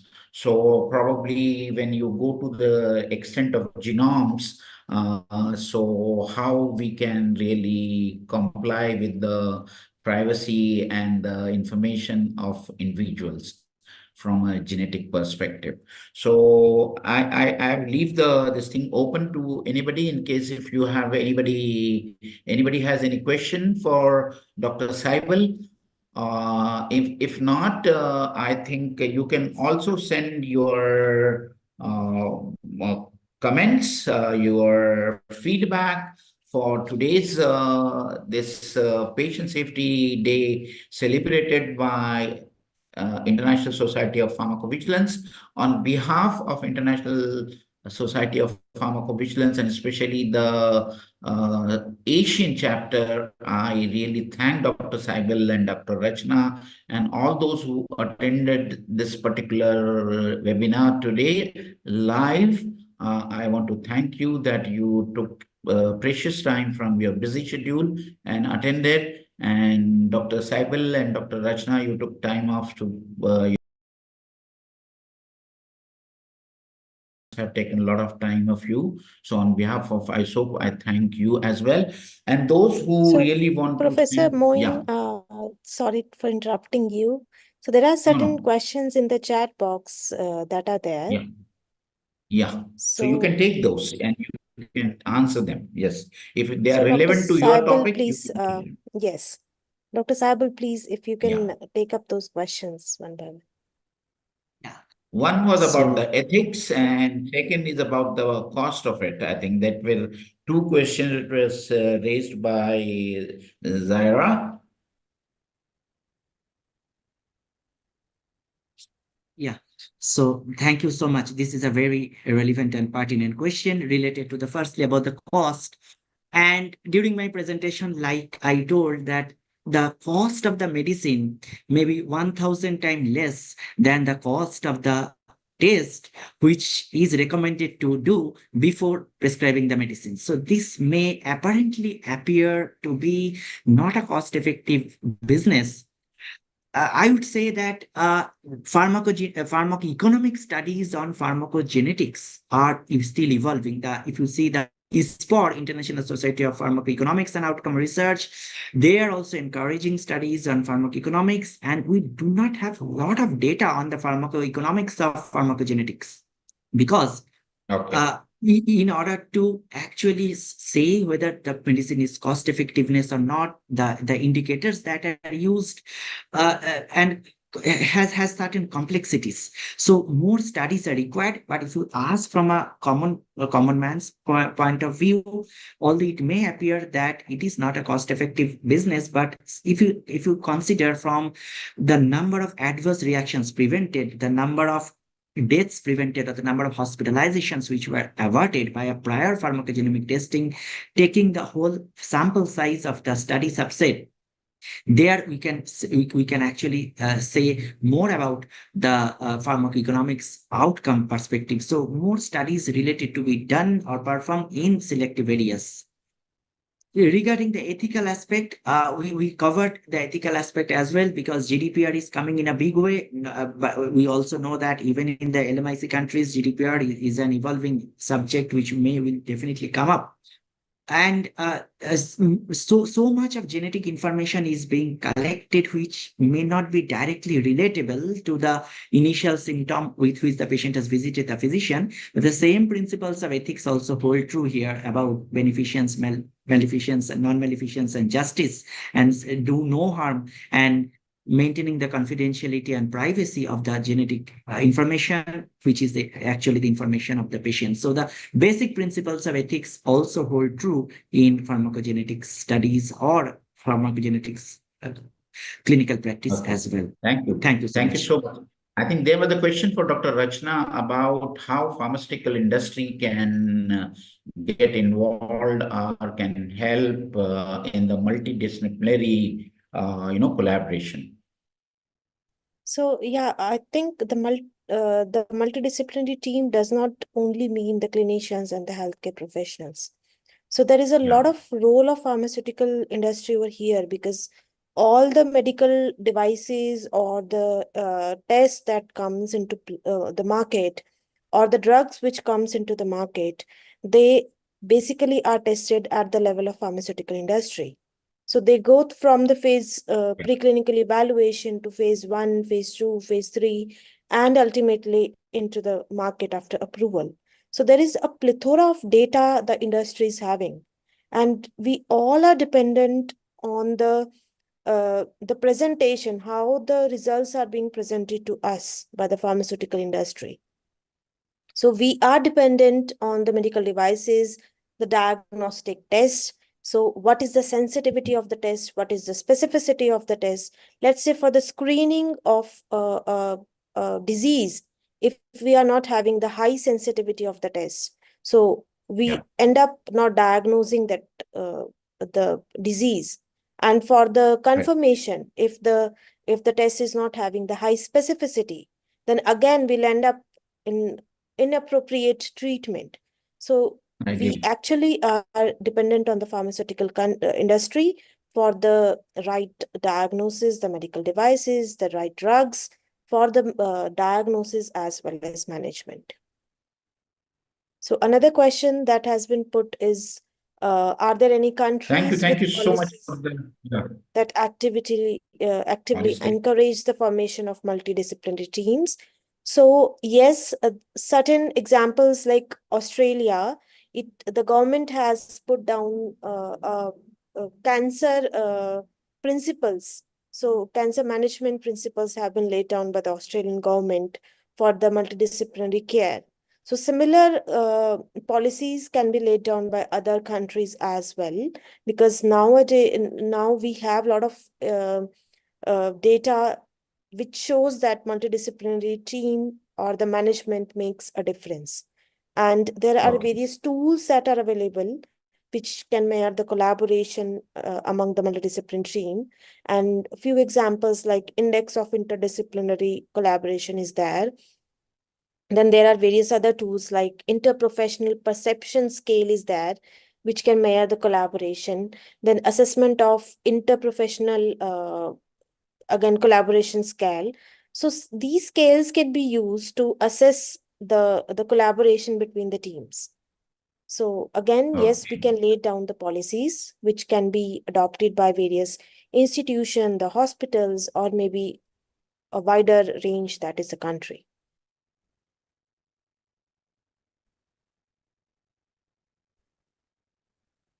Okay. And just to request all of you, those who are seeing this live, that those who are not members of International Society of Pharmacovigilance, I will strongly recommend all those who are not yet enrolled as members of International Society of Pharmacovigilance. This is the society where, once you become the part of it, there are a lot of programs like this which are being conducted by International Society of Pharmacovigilance, and to increase the awareness of the general people and the healthcare professionals. So be the part of International Society of Pharmacovigilance. It is very simple. Those who can go to the ISoP Facebook, I think you can get enrollment through that. If you want to approach me, I'm available.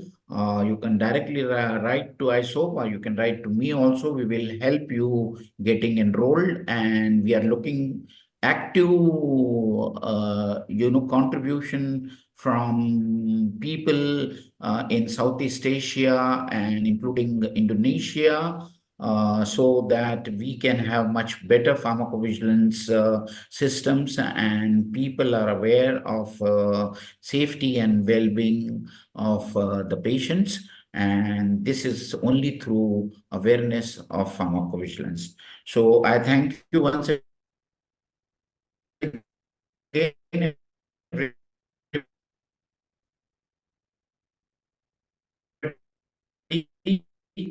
for the entire technical team of ISoP, that they help. I do not know how many people.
I am the president of the International Society of Pharmacovigilance, ISoP. And ISoP is a society of pharmacovigilance who works in how to improve the medication safety in the world. We have presence in more than 100 countries, and we are very proud about what we are doing and the society. We have more than 14 chapters. It includes chapters of Africa, China, and North America, Latin America, and other regions. And we are organized by special interest groups too. We have some groups like We Are World Evidence, like medication errors and herbal and traditional medicines, and risk communication, and other groups. We have some meetings that are the perfect excuse for meeting with some people that work in the same field that we work. For example, we have the mid-year symposium each year, and we have the biggest event in pharmacovigilance in the year in the world is the annual meeting. In the annual meeting, we have some conversations with experts who work in pharmacovigilance in different topics. We have sessions for each SIG, and we have the possibility to present some abstracts and oral presentations. We have events with more than 400 posters, and it is so useful for people to show his work. I think that being a member of ISoP is so important because you could build knowledge and you could share with partners about the topic that you are working in pharmacovigilance, and it helps a lot of people. It helps the patients, it helps the communities. We work with regulatory agencies, we work with WHO, we work with other people who is involved in medication safety. Then please join us, see more about us, go to our webpage, and for sure we will find something for working together.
Good morning, good afternoon, and good evening, considering the region of the world that you are. Thank you to each of you being here with us today to make this event possible. On behalf of the International Society of Pharmacovigilance, we are very pleased to welcome all of you to the 5th edition of the ISoP Patient Safety Day event that was held yesterday, September 12, and continues today, September 13. I am Ángela Caro Rojas, President of the International Society of Pharmacovigilance. I have 20 years of experience. I am international consultant and lecturer in pharmacovigilance and use of medications and medical devices, patient safety. Currently, I am the Pharmacy Career Director in Pontificia Universidad Javeriana here in Colombia. I am delighted to host the session for ISoP region. And, ISoP is always trying to work for patient safety and medication safety. The World Health Organization established a dedicated Patient Safety Day to increase public engagement in healthcare safety and promote global actions to prevent and reduce avoidable harm in healthcare. This year, WHO is promoting improving diagnosis for patient safety. When we started planning these events, we felt initially it has not related to patient safety. But thinking a little, we find a lot of topics to include for example, right diagnosis and medications, right use of antibiotics and antimicrobial resistance, or use of medical devices safety in diagnosis, or topics related about how to define if an adverse drug reaction is the cause of disease and it is misdiagnosed. ISoP reaffirms the objective of the WHO Global Patient Safety Day and calls all stakeholders and health professionals to prioritize and take early action in critical areas associated with significant patient harm due to unsafe medication practices. This includes high-risk situations, transitions of care, polypharmacy, look-alike, sound-alike medications, and other serious disruptions in the provision of health services. Starting, my team and I have prepared a video with a few words for all of you. Hello, I am Ángela Caro. I am the president of the International Society of Pharmacovigilance, ISoP. And ISoP is a society of pharmacovigilance who works in how to improve the medication safety in the world. We have presence in more than 100 countries, and we are very proud about what we are doing and the society. We have more than 14 chapters. It includes chapters of Africa, China, and North America, Latin America, and other regions. And we are organized by special interest groups too. We have some groups like real world evidence, like medication errors, and herbal and traditional medicines, and risk communication, and other groups. We have some meetings that are the perfect excuse for meeting with some people that work in the same field that we work. For example, we have the mid-year symposium each year, and we have the biggest event in pharmacovigilance in the year in the world is the annual meeting. In the annual meeting, we have some conversations with experts who work in pharmacovigilance in different topics. We have sessions for each SIG, and we have the possibility to present some abstracts and oral presentations. We have events with more than 400 posters, and it is so useful for people to show his work. I think that being a member of ISoP is so important because you could build knowledge and you could share with partners about the topic that you are working in pharmacovigilance, and it helps a lot of people. It helps the patients, it helps the communities. We work with regulatory agencies, we work with WHO, we work with other people who is involved in medication safety. Then please join us, see more about us, go to our webpage, and for sure we will find something for working together. Thank you for your attention. If you are not a member of ISoP yet, you are more than welcome to join us. Also, we encourage you to share your experience at this event using the hashtags listed, like hashtag ISoPOnline PSD 2024, hashtag ISoP Medication Safety, hashtag ISoP MedEarth, hashtag ISoP PSD 2024, and hashtag World Patient Safety Day. and if you want, publishing your pictures and ideas about patient engagement. Okay, for starting, let me introduce our first speaker, Dr. Siva Kumar Gupta, who will present his talk entitled Rethinking Diagnosis, the Role of Safety Data in Shaping Clinical Decisions. Dr. Siva is a medical doctor with an MBA in Leadership and Strategy. He currently serves as the Director of Pharmacovigilance and Head of Signals and Risk Management at Indigene. Dr. Siva's expertise spans the entire spectrum of pharmacovigilance, from case processing to risk management. He has worked with numerous CROs and pharmaceutical companies, including Viaris and Teva. As a staunch advocate for pharmacovigilance automation, Dr. Siva has spearheaded several automation initiatives, demonstrating his commitment to innovation and drug safety. Beyond his professional role, he is an active speaker at both local and global pharmacovigilance conferences.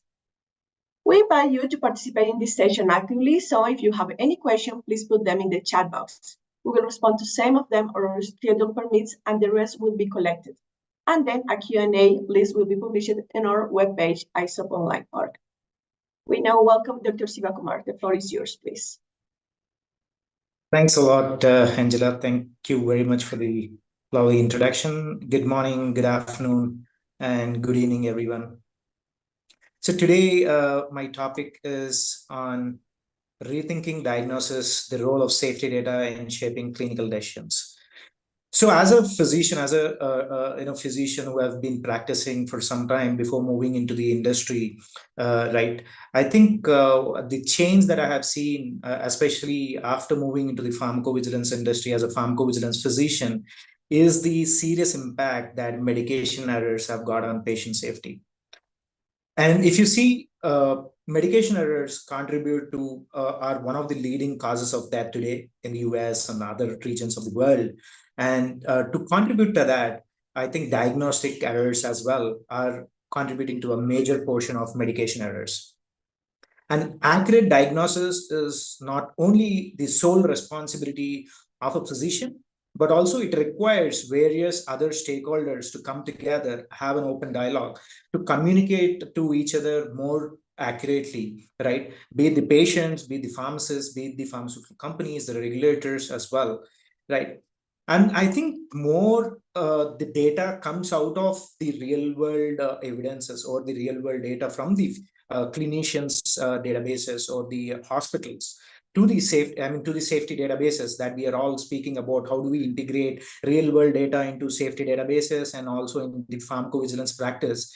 We can also think about how do we bring back that safety database or the safety data into our daily clinical decisions, right?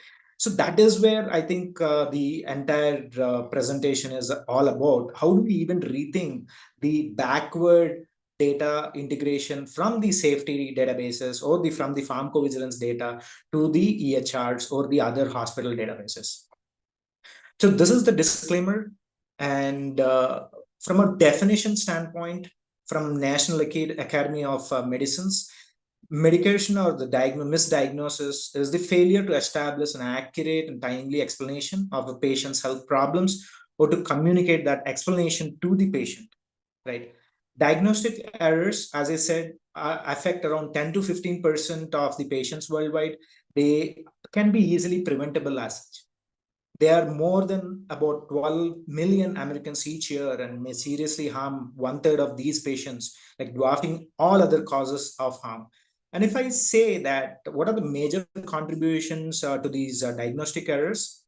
Majority of them are malignancies, surgical misdiagnosis, complications or surgical complications, neurological, cardiac, as well as urological issues are among the top 5. And out of these diagnostic errors, which cause adverse events, there are approximately 5% of the outpatients and then 17% of hospitalized patients. So this really brings out a very significant number on how we can really prevent, right? And as I said earlier, this also involves a lot of open conversation and also communication, clear communication from the patient to the clinician as well. Because once the clinician knows what the patient is undergoing, the signs and symptoms that the patient can really convey to the clinician, That is when the clinician can really diagnose based on his skill set, based on his historical data, clinical evidences that he can find, right? But is it that, I mean, is it that simple that we all see through the real world? No, there are other stakeholders as well, which can lead misdiagnosis as well, right? From an importance as well as some of the challenges of accurate diagnosis, as I said, is correct treatment is one of the important aspect of the treatment area, right? Once you can once you can diagnose it correctly, you treat the disease correctly, and then which can bring down the adverse effects drastically, right? And at the same time, if you misdiagnose something, or maybe because of delayed diagnosis pertaining to any illness that the patient has, because of wrong communication, because of his patient's understanding of the disease itself, there could be delayed diagnosis, which can lead to disease progression, which again can be leading to long-term complications as well, right? And also sometimes we often, because of whatever communications there are, what of the over reliance of some of the diagnostic tests that we have, some of the lab investigations, some of the diagnostic investigations that we have, right? And also poor communication between the patient as well as the healthcare professionals. We overdiagnose. The clinicians can also overdiagnose certain diseases. So that can again put a lot of risk on the patient safety.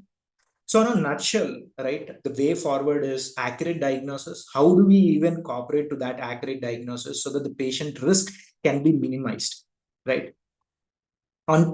So if you see the entire spectrum of the traditional diagnostic methods, without speaking much about the latest technologies, right?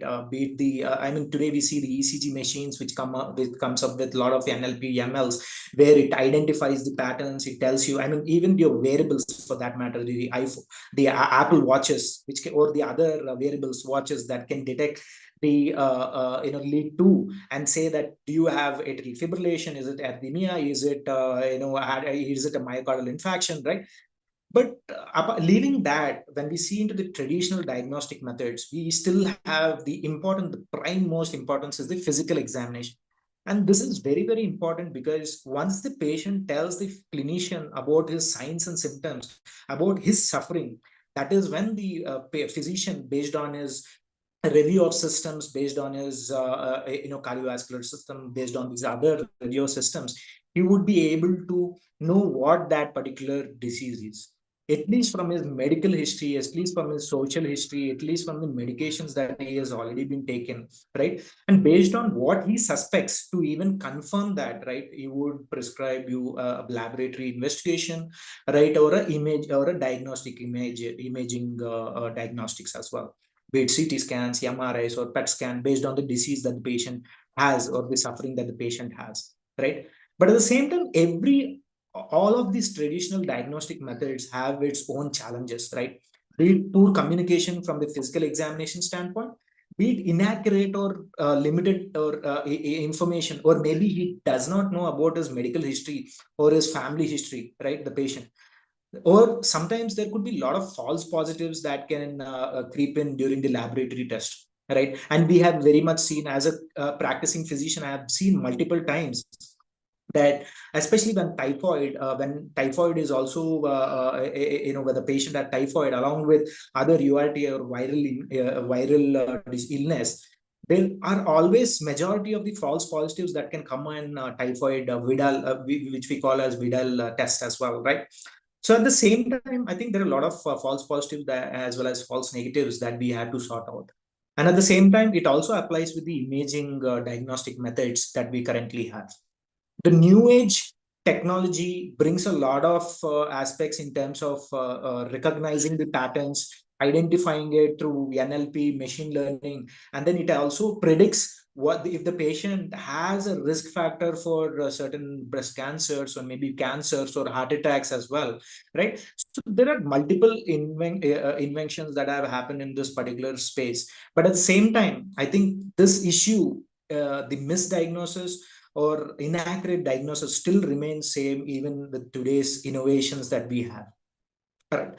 And who are the stakeholders that are responsible for some of these diagnostic errors? As I said, physician, definitely physician, but it's not only a sole responsibility of a physician or the treating clinician, right? There could be a lot of cognitive biases, fatigue, because he has to operate in a place where there are multiple workload, right? He is responsible for multiple clinical judgments, right? The patient himself, because if the patient do not accurately tell what they are suffering, that can again create a lot of nuances to the physician's opinion. Nursing staff, right, based on their training, based on their documentation, based on their communication that they have with the physician, the patient itself, right? Diagnostic laboratories also play a very important role in diagnostic errors.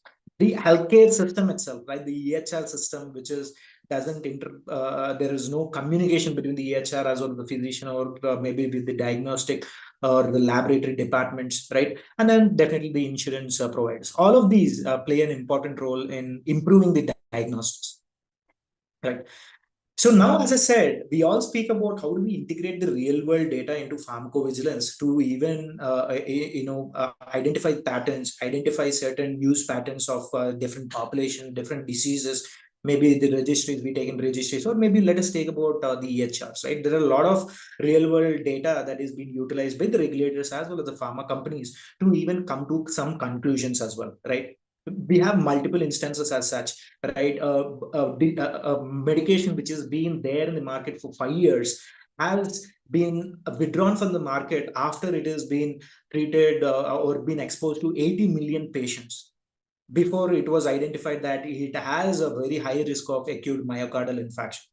Whereas when they have integrated with real world data, they have identified that this particular acute myocardial infarction with this particular drug would have been identified much earlier, which is 4 years earlier, which means that I would have withdrawn this or suspended this particular medication from the market within 1 year of its approval, which means that I am also reducing the number of exposure to the patients from 80 million patients that are exposed in a duration of 5 years. It could have been brought down to maybe minimum, maybe much lesser, right?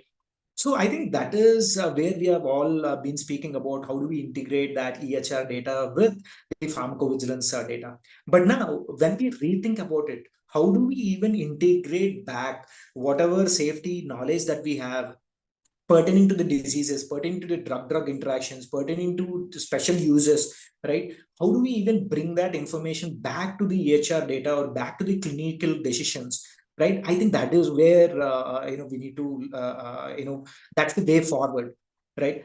I think once we bring that data, for example, a patient had come to you saying that I have muscle pain, I have knee pain and all that, right? The immediate after collecting the medical history, after collecting his other signs and symptoms, there are possibilities that the physician can rule it out as based on the differential diagnosis that he would want to make. He can name it as arthritis. But then, if the physician already know, definitely this is an easier example of statin causing rhabdomyolysis of muscle pain, which is a very easier, adverse events that could be caused by statins, right?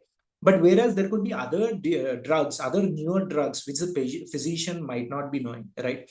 So how do we integrate that safety data and then build that knowledge into clinical decisions, right? If I have to integrate with my EHR data, and then once I enter my patient ID, where I have all the details pertaining to the patient's medical history, the patient lab records, the patient's diagnostic records, right? And then the system can throw information saying that, hey, this particular patient has been on statins, this particular patient has been on H1B inhibitors, this particular patient has been on X medication, right? So these are the possibilities that this patient can have, right? Or maybe if the patient comes to you saying that, okay, I had taken this medication and then right now I have vomiting, right, muscle weakness and multiple things.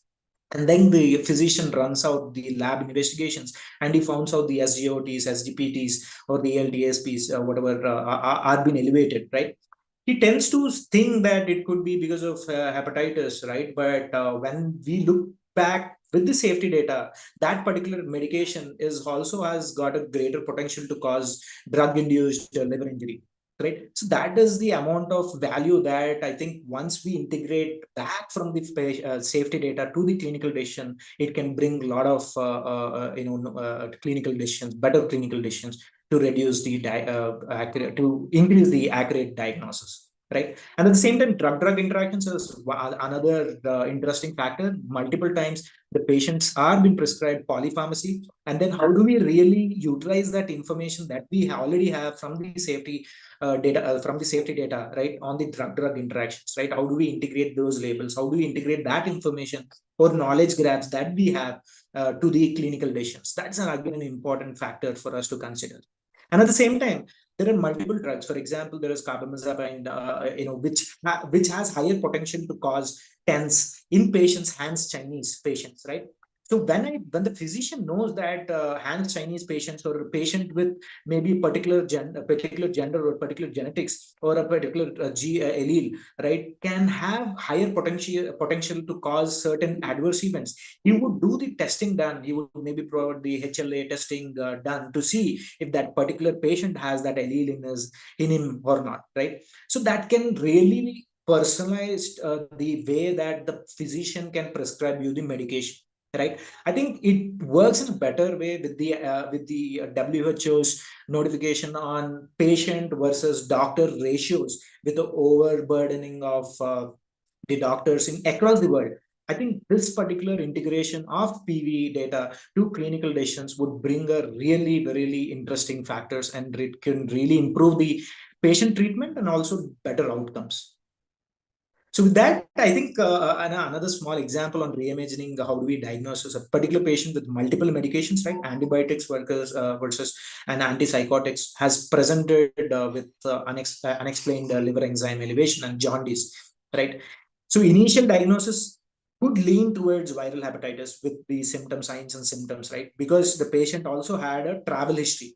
So once you say that I have a travel history, and then I have liver enzymes and jaundice, vomiting, right, discoloration, and all that, the physician mind would definitely go towards viral hepatitis. Of course, he would definitely get the viral etiologies or the other serology test performed. But at the same time, when I mean, this is also we are also speaking about how can I minimize the time to diagnose correctly, right? While I mean, I run a couple of lab tests as well as diagnostic to even arrive at a certain diagnosis. But when I have that information from the pharmacovigilance system, which highlights saying that this particular antibiotic is known to cause delay, then it would decrease my time, and then it would also I can also act immediately, provide the correct treatment to the patient, which can really the disease progression can be minimized, and then the patients can have better outcome, right? So with that, I think improving the accuracy and timeliness of diagnosis will reduce cost definitely from inappropriate testing, wrong treatments, and also malpractice lawsuits, potentially saving over 100 million per year. So thanks a lot for the opportunity, and I'm open to any questions as well. Thank you very much.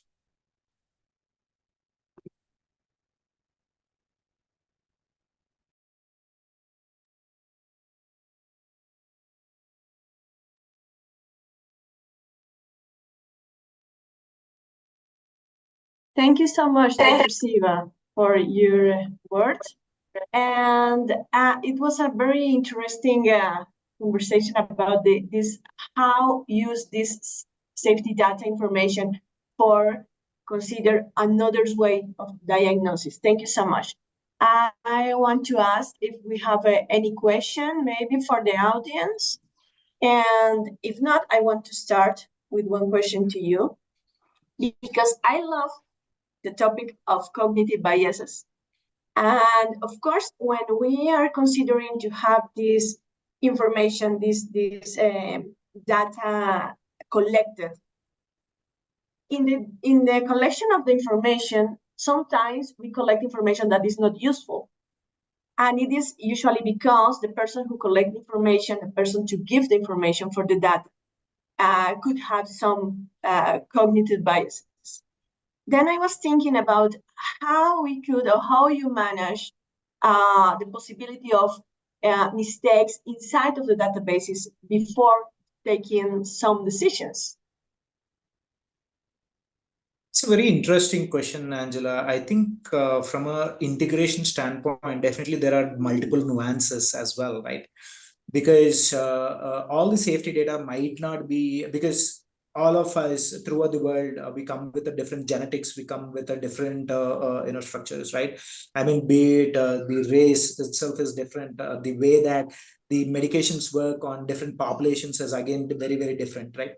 So how do we connect that particular safety data, right? Build those data models, common data models, so that you can integrate within your EHR. Because I can have a viewpoint about what is happening in Asia.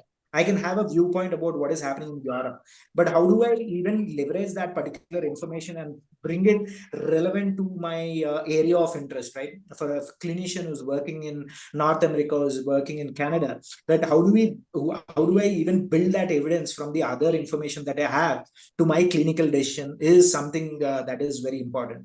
But at the same time, what really fascinates in this particular concept is it's all on the EHR data that is already present. Every EHR data has the entire list of patients, medical history, the medications that the patient is taking, right from whenever he's been registered into a particular hospital and as particular EHR system, right? So that itself would highlight when you integrate the safety data into the, I mean, safety data necessarily need not only be the pharmacovigilance by data, but there could be other data, right? Your labels as well, patient labels. Are you correctly giving that particular drug to the patient? Are there any contraindications that the patient has in his particular list, right? So that is the holistic view of looking into this particular integration. Okay, thank you so much. And I have another question, talking about drug-drug interactions. As the possibilities of interactions are thousands, we have the possibility of a lot of interactions inside the medications. How you could define what of that interactions have a real impact in the state of the patient? How you said that this is a clinical relevant for that patient? I think that is another bigger problem that we definitely face. I think I also I have multiple physicians, friends, right, who are still practicing, who have not come into pharmacovigilance. So for them, it becomes very, very challenging, especially when they are on polypharmacy, right? The patient had diabetes, the patient has heart disease, the patient has taking multiple other medications for other indications, right? Most of the times what happens with, because of the drug-drug interactions, there could be that particular drugs intensity of the drugs action could decrease or maybe increase, right? Where the physician doesn't really understand or doesn't really know which drug is interacting with the other one, right? Whereas I think there are multiple drug-drug interaction databases that are in the open sources that are available, but how accurate are they? Are they really updated on a daily basis? That we do not know. But then on the labels, we all have patient labels as well as the physician label, HCP labels that we have, the PIs, right? That can be integrated. But at the same time, integration is not only a easy path, right? There are multiple newer generation knowledge graphs, right? Which I say that knowledge graphs are within GenAI itself. They create relations or neural networks between different drugs. And then they say, okay, once you have this drug, A drug plus B drug, this can reduce the intensity or the efficacy of this particular drug, which means that I need to increase the dosage of the other drug, right? This is the example that these kind of a newer age technology would bring a lot of value when you integrate it with the EHRs. Okay, thank you so much for your answer. Very, very illustrative. We have one question from the audience, and they are asking, how should universities prepare students to have a vision for safety data collection? Wow, that's a great question. I think, I think right now what we see is a lot of students have newer thought process, right? They come with a really fresh pair of lens or glasses, right? They know about new age artificial intelligence tools and all that, right? So one is there are a lot of data. Before we were all blaming that we do not have enough data to train, enough data to even analyze. But right now, every second that we are speaking, there is huge amount of data that has been created, right? So how do we really utilize that data, right? How do you even create those projects within your universities, within your schools is very important, right? Maybe you have access to multiple, open data right now, like be it literature, be it the FAIRS data, be it the other databases, data that are freely available. You can look into all of these to see and analyze on your own with the literature data to see if there are any patterns that you can see, right? That could be a potential project for you to really work on. I think once you work on those projects, you can understand more better on how do you leverage when you are ready to come into the industry, work into the industry as well, right? How do you apply that knowledge? Thank you, thank you. Yes, I feel that, for example, in my university, we are trying to connect this data scientist with people who work in pharmacology or physicians, and I feel that it's a very good combination because in the future, everything will be by intelligent automation and other kind of technologies. That sounds a challenge, but wonderful to Exactly. go in that future. Thank you, Dr. Siva, Exactly. for your presentation. Thank you very much. Thank you so much for being here with us. Okay.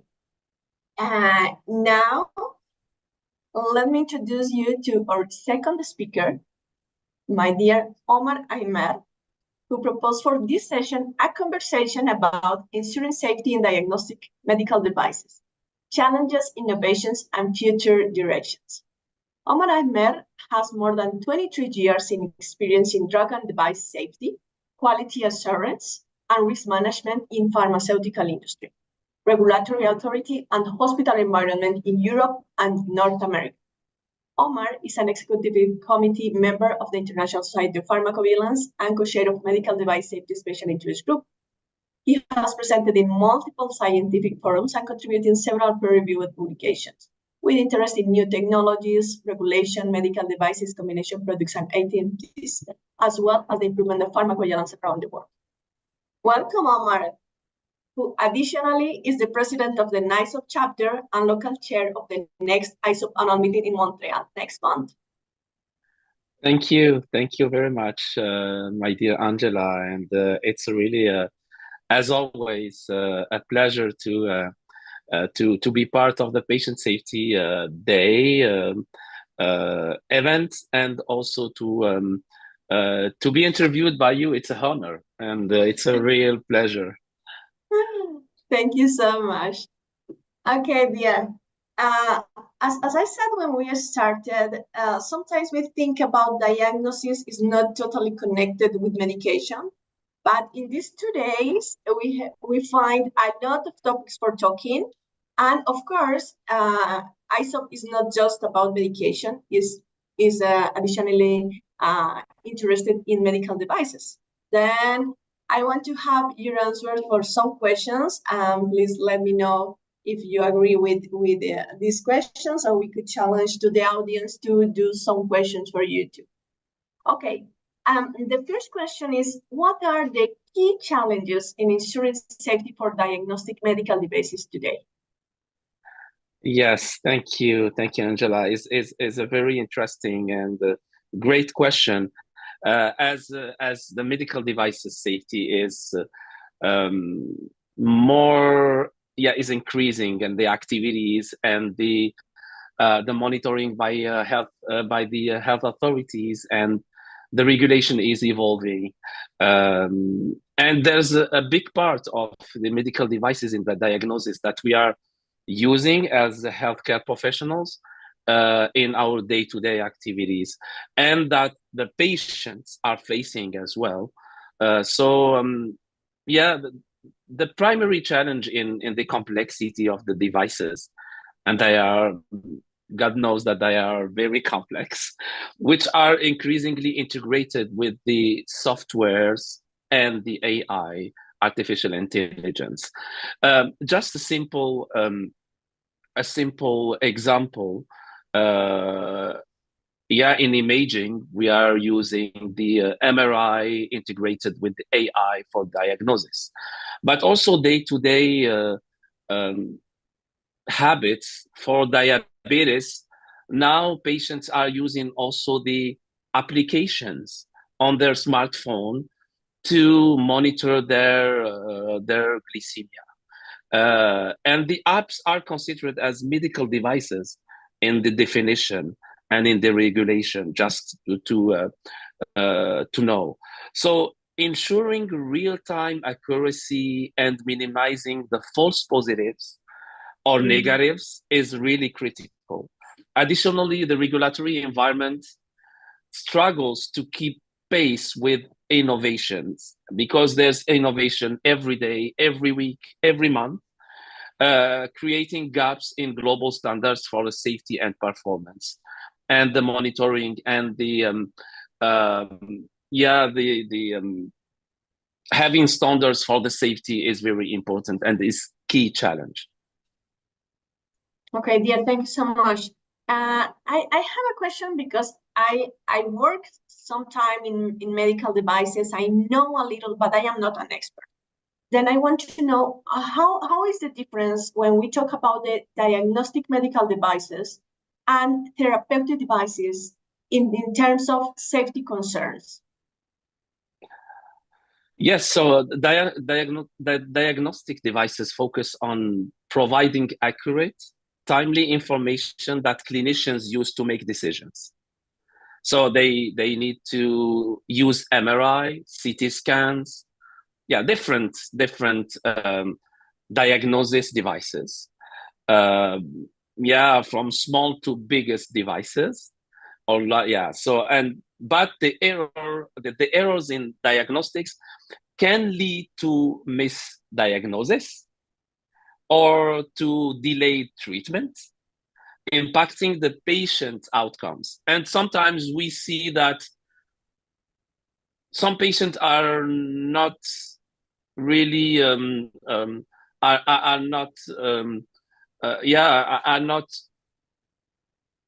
trusting sometimes the results, and they also spend time in doing different battery of tests or of diagnosis. Sometimes also the users, the healthcare professionals as well, and it delays the treatment. Unlike the therapeutic devices, the margin for error is smaller because any misreading can cascade into ineffective or harmful interventions. It's really different. And I use for diabetes because it's a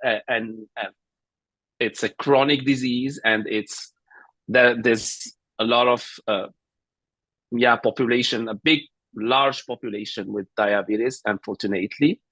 And we have the medical device, as I mentioned, like an app, or using to measure the glycemia. But we have also the pen of the insulin. So the application, let's say, for the innovation on the smartphone is a diagnosis medical device. However, the pen to inject the insulin is a therapeutic medical device. Okay, it's clear for me now. Thank you so much. And as we are the Society of Pharmacovigilance, as you know, as a global institution, as global society, and we need to work in pharmacovigilance, then what is the role of pharmacovigilance in monitoring diagnostic medical device safety? Yes, so thank you for bringing this question. And just as you mentioned in the introduction, and just to remind that we have a medical device safety special interest group, and we are providing webinars. We're trying to trigger also work on under working group under the ISoP, the North American chapter, to enhance the understanding of all these challenges, and also trying in the future to harmonizing also the requirements for medical device safety. Yeah, so AI has a transformative potential in diagnostics, improving speed and accuracy. Again, the speed and the time is really crucial in using the medical device, because we need to diagnose very quickly and fastly the disease, to provide the better solutions and safe solutions for our patients. The pharmacovigilance is crucial for tracking adverse events and potential device malfunctions in the post-marketing. We need robust systems to collect real-world data. And again, the real-world data is not only for medicines and vaccines, but also for medical devices and signals of incidents from various geographies and the healthcare settings, ensuring the continuous oversight and safety improvement in devices. As a global organization, as ISoP, we can have this. We can navigate into this and help to increase, to put in place mechanisms and recommendations on how to organize the medical device safety. You talk a little about, but this is a very important topic now. It's artificial intelligence. Artificial intelligence is going in every place, in every aspect of our lives, and specifically for diagnostic device safety. How do you see that impact of artificial intelligence? Yes, AI has, as I mentioned, transformative potential in the diagnostics, improving the speed and the accuracy again. However, the risk lies in the black box nature of some algorithms.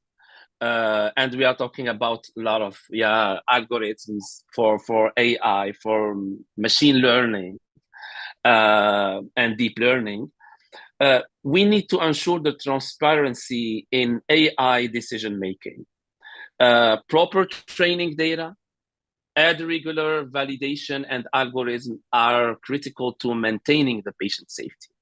So yes, we can trust the AI, but not at 100%. And we always need a human behind this AI to monitor the AI and to ensure the accurate medical decision making for healthcare professionals using these tools or these medical devices integrated to AI. Okay, yeah, I'm totally agree with you. Sometimes we, as we said before with Dr. Siva, all this information that we are collecting sometimes is not exactly the right information or have some biases. Then I am totally agree with you. We continue needing the humans in the verifying that everything is okay. Okay. I want to know, as all the time we are listening about innovation, I want to know, what are the most recent innovations in diagnostic medical device safety? What do you know about that? Yeah, there's a lot. And the recent innovations include real-time monitoring systems, that allow devices to alert both clinicians and patients of malfunctions. An example, and now we have wearable devices, and smartwatches are devices as well, in terms that they provide some health information, body temperature, heart pace, different information. And then clinicians are using these wearable devices, like as I mentioned, the smartwatches or any other wearable devices, to monitor remotely the clinical signs of patients to be aware, and they receive alerts, they receive notifications. You know, when we are in the restaurant and we order for a meal, they provide you a device, and it will just make an alert that your order is ready. So it's like, to give an example, and simple example, this is the same, but of course it's about the safety of patients. So patients can have, in clinical trials, in post-marketing, they can have wearable devices with alerts and notifications that comes to the clinicians, to the emergency rooms, to the clinical settings, alerting that patient has some risks that needs to be addressed urgently. And this innovation is still now being used and starting to be used in clinical trials, but as I mentioned, in post-marketing as well. AI and machine learning have also enhanced predictive capabilities in diagnostic, and the most examples and the most advances are in the imaging, in the diagnosis using MRI, CT scans, what we call the predictive diagnosis, allowing earlier detection of disease, which allows more for the patient safety, and more for the decision making for the clinicians. Additionally, interoperability between devices and electronic health records, improving overall safety. So if we give all the data or the health records to the machine, the machine with the machine learning can learn from this data, or this big data, to predict some diagnosis and to work well. But yeah, these are small examples, and there's a lot of research and development in this area, and investments, of course.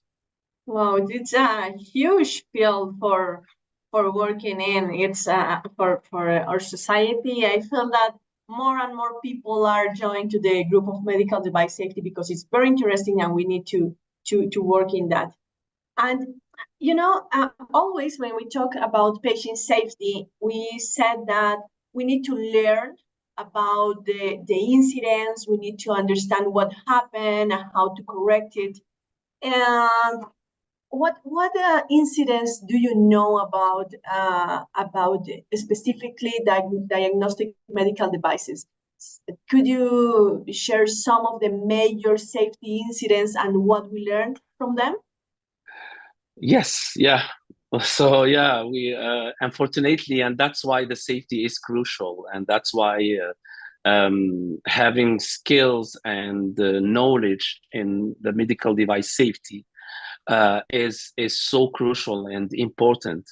And then also why we have this special interest group under ISoP, because ISoP understands that it's very interesting, it's very important to be the umbrella, as an umbrella for having the knowledge, as I mentioned, not only for the vaccines, medicines, biologics, but also medical devices, and the other, of course, major areas.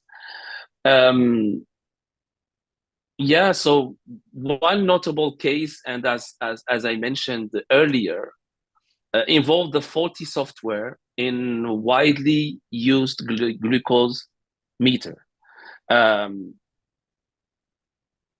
Which led to incorrect readings. When we have incorrect readings in an application of our software for glucose meter, it can lead to misdiagnosing or having false results. However, as devices become more complex, Yeah, I would say, yeah, this incident emphasized the need for rigorous software testings, the testings and all the quality checks that are on the software, and post-marketing surveillance to collect the data. We also learned that faster recall systems and clearer communication channels, risk communication channels with healthcare providers, with healthcare professionals are essential in mitigating such risks. So as healthcare professionals, we need to be aware of such incidents that has a public impact or health public burden or impact. And also, that's why the monitoring is very important. The quality check during the development, but also to monitor all the incidents and all the product compliance, product quality complaints, which is a big part in the medical device safety. Okay, thank you so much for that. I totally agree with you, and I feel that the one very important moment is the development of the medical device. And I feel that now we have more international standards for developing it. And, it's all the time we are thinking about patient safety. The companies who are developing these innovations are thinking in patient safety, and now with human factors and ergonomics and engineering, everyone are focusing how to do the best medical device for people. Then I want to ask you, what is the role that international standards play in ensuring the safety of diagnostic devices? Yeah, great question. International standards are critical for harmonizing the safety practices. We have the for the medicines, we have the ICH harmonization efforts. We don't have yet, and there's some initiatives for that. For the medical device, but still in really in early stages.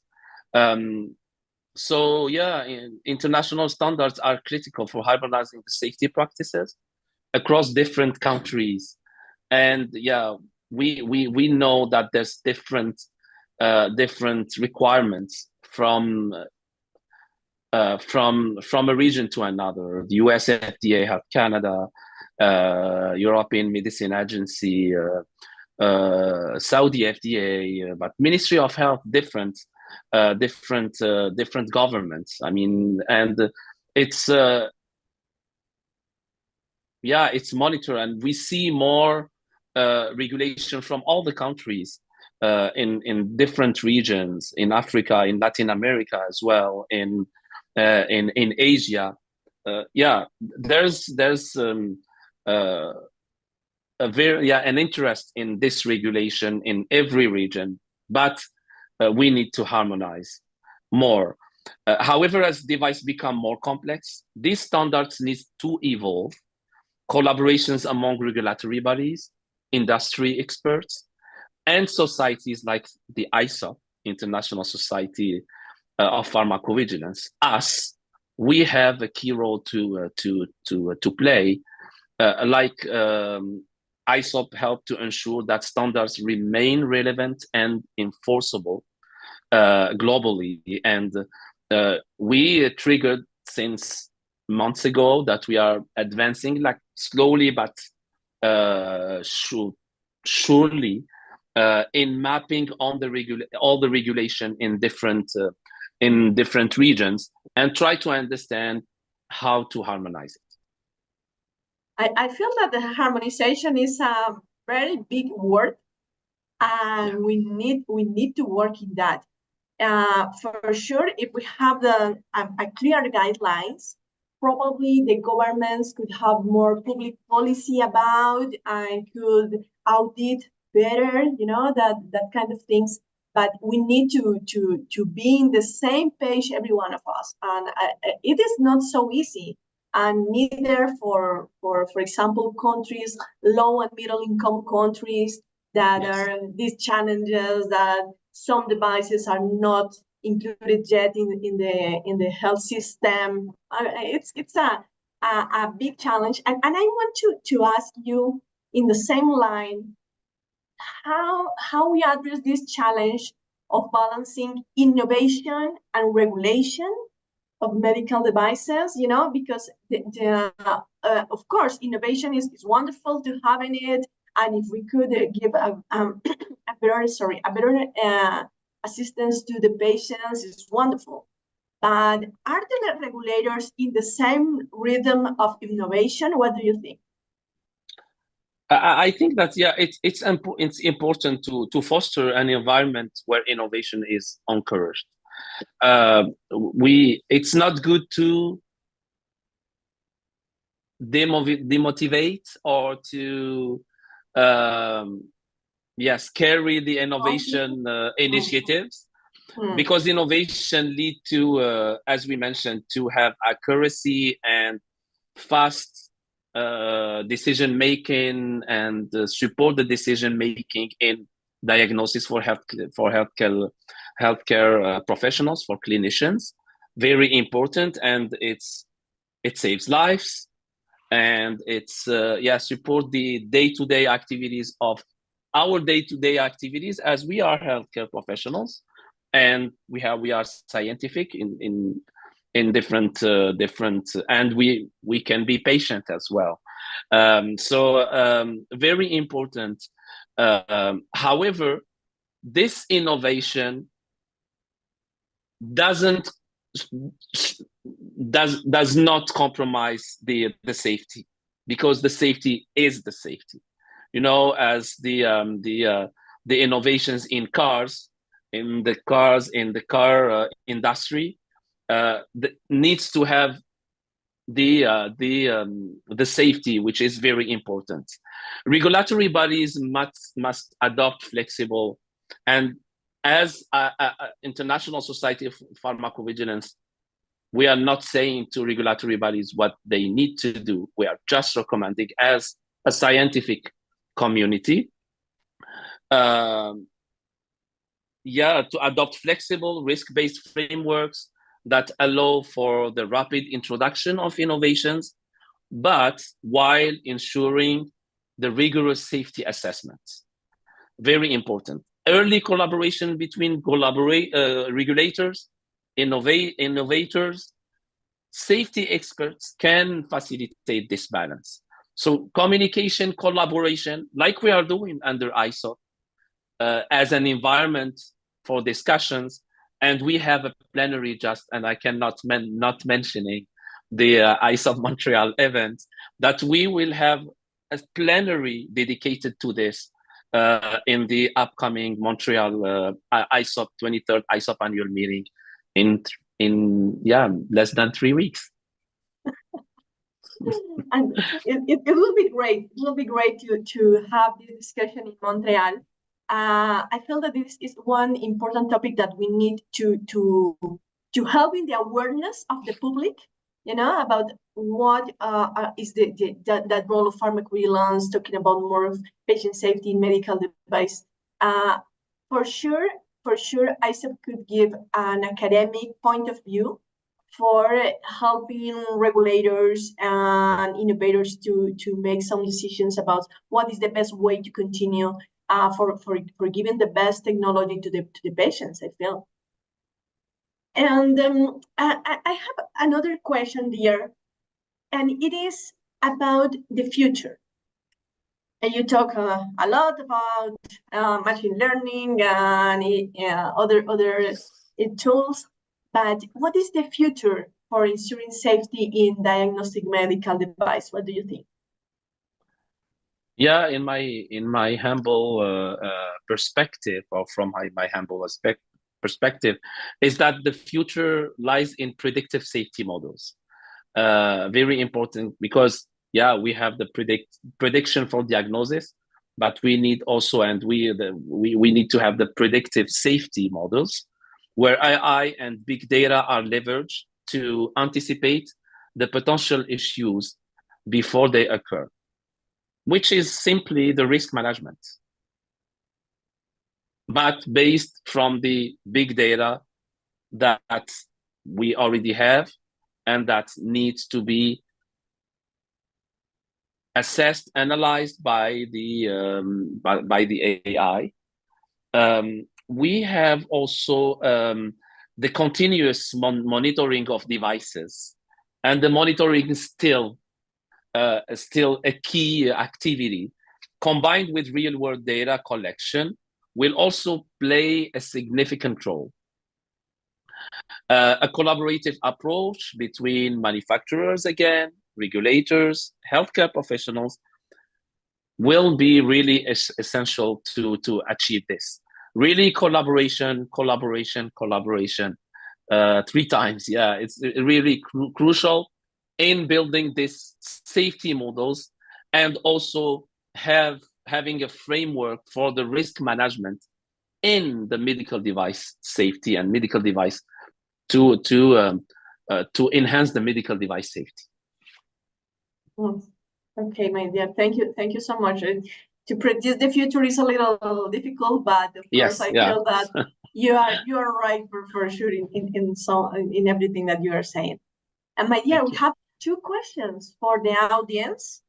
Yes. And I want to say that I love this question, because we were in other special interest group that is patient engagement and the point of view of the patient, and it talks a lot about humanism. And I love this question. One person in the audience said, how can we use medical device technology while also providing our patients with a warm, compassionate treatment? Sometimes technology can seem impersonal and distant from human touch. What do you think, my dear? How to combine the humanism and the technology? Thank you. It's really a great question, and it's about the Patient Safety Day. And we are talking also about the patient engagement. What I saw is that the patients are also encouraged, are involved in the development. And as you mentioned, also there's ergonomy. There's also, because for the medical devices, the users can be the clinicians, can be the, and it's a large, there's 8 million references of medical devices. So the users can be the clinicians, but also the users, patients can be and are the users of a big part of medical devices, as we mentioned, the glycemic meter, or the different devices, that the pen for insulin, for example. So the patients are engaged in the development, to collaborate in the development, to produce or to develop a user-friendly medical devices. Because the patients, in a big part, as I mentioned, of the medical devices, are the end users of those medical devices. Medical education on how to use these medical devices is also crucial, and needs to have processes how to educate patients in using these medical devices, because at the end, is, as I mentioned, the patient are the end users, and involving them in the development, and also in the improvement of those medical devices is crucial, is very important. So the collaboration with patients is as very important as the collaboration of all the other stakeholders, and also as I mentioned, the education. So the collaboration, the interactivity with the patients is very crucial and important. for the use of the medical devices. 100%. Thank you, dear. Thank you. And all this communication among the healthcare workers, the patients, and the innovators, the people who is doing the medical devices, I feel is totally crucial. I feel that we communicate our ideas, we communicate all the information for the patient, for example, for labeling in the medical device or for manuals of the medical device. Then I feel that this process of communication is totally human. We need to be very smart about how to communicate the information of the medical devices for the users, like healthcare workers and patients too. Totally Yeah, and agree with as you, Nadia. I had a personal story earlier this year, and I had a surgery, and I was in the surgery room, and I was, before having the anesthesia, I saw the numerous many medical devices in my environment as a patient. So, and I was telling to myself, is this safe? Is this safe? Is this safe? Is this safe? Yeah. So yeah, as I mentioned, we need also to think, even we are the developers, we are healthcare professionals, we need to think as a patient and how the patients are thinking about these medical devices. Yes. And we need to teach about that. I mean, for us that are in the universities and we are teaching for pharmacists, that you and me as pharmacists knows that the information of medical devices is usually not enough when you are in the university as undergraduate student. Then one question is how to involve more the students, how to involve more the academy, how to involve more the universities in this medical device safety. Yes, very important question. As it's as important as the pharmacovigilance should be more present in the curriculum of the studies for the healthcare professionals, for the nurses, for the pharmacists, for the medical doctors, for dentists. Dentists are using a lot of medical devices. And again, also I was visiting the dentist like some weeks ago, and they have a lot of medical devices. And it's really there's the medical devices errors, there's the medical devices contamination or infectious risk. Very important. And then we need to facilitate, to sensitize the healthcare professionals, but also earlier during their studies on the medical device safety. What is the burden? What are the notions of medical device safety? What can be done in reporting the medical device incidents, like the reporting the adverse events, like reporting the medication errors. The aim is to have more data that can be used to mitigate the risks and to mitigate that this incident doesn't occur again, and minimize or mitigate the risks to have or to ensure a better safety for patients.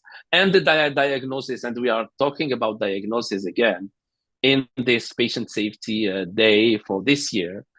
The diagnosis is crucial. Having a right diagnosis lead to having a right therapeutic process or therapeutic a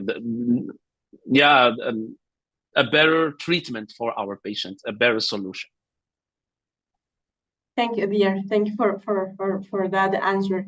You know, our audience is very active. We have another question for you. It says, Dr. Omar discussed the use of wearable medical devices for patient monitoring.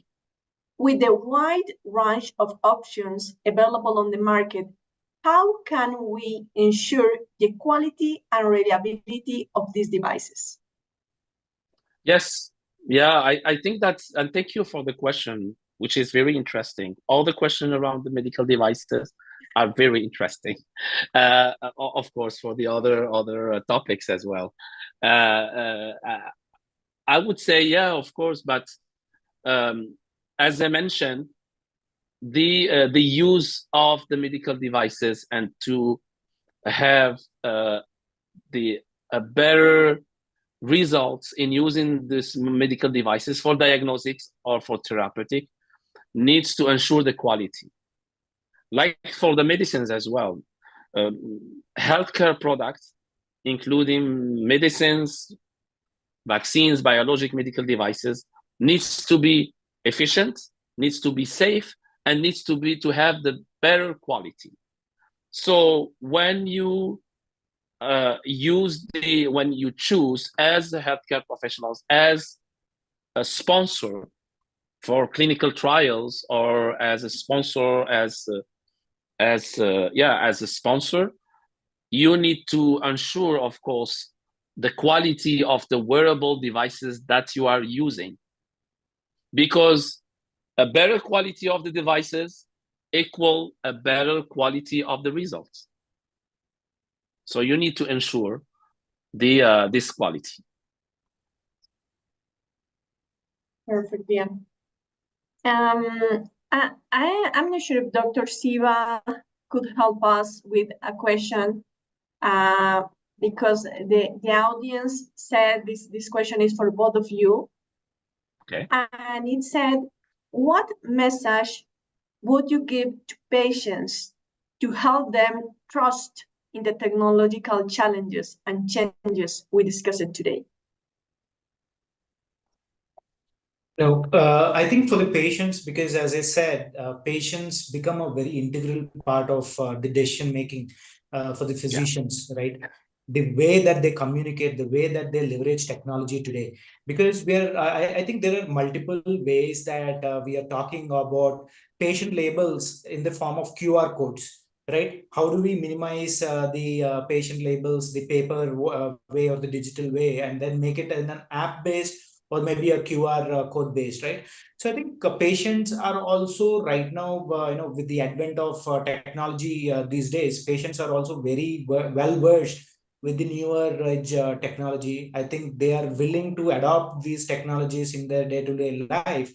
And then there are multiple ways in which we as HCPs, we as the community can also inject that particular interest or that particular safety data into patients' day-to-day activities, right? Be it in WhatsApps about communications, healthcare communications, about the medical treatment, about the medical drug, about the drug interactions, about the drug side effects, about the indications, about how to take the medications, when to take the medications, when not to take the medications, right? So I think this kind of risk communications that we leverage today with the patients is very, very crucial. And then with the new age technology, I think the way that we adopt technology and then push it to the patients is very, very critical, because patients are very willing to take these technologies for granted. Because I think many patient engagement groups and many patients these days are willing to onboard on these technologies so that they get benefit out of this. Thank you. What do you think, Omar? Yeah, I can't agree more.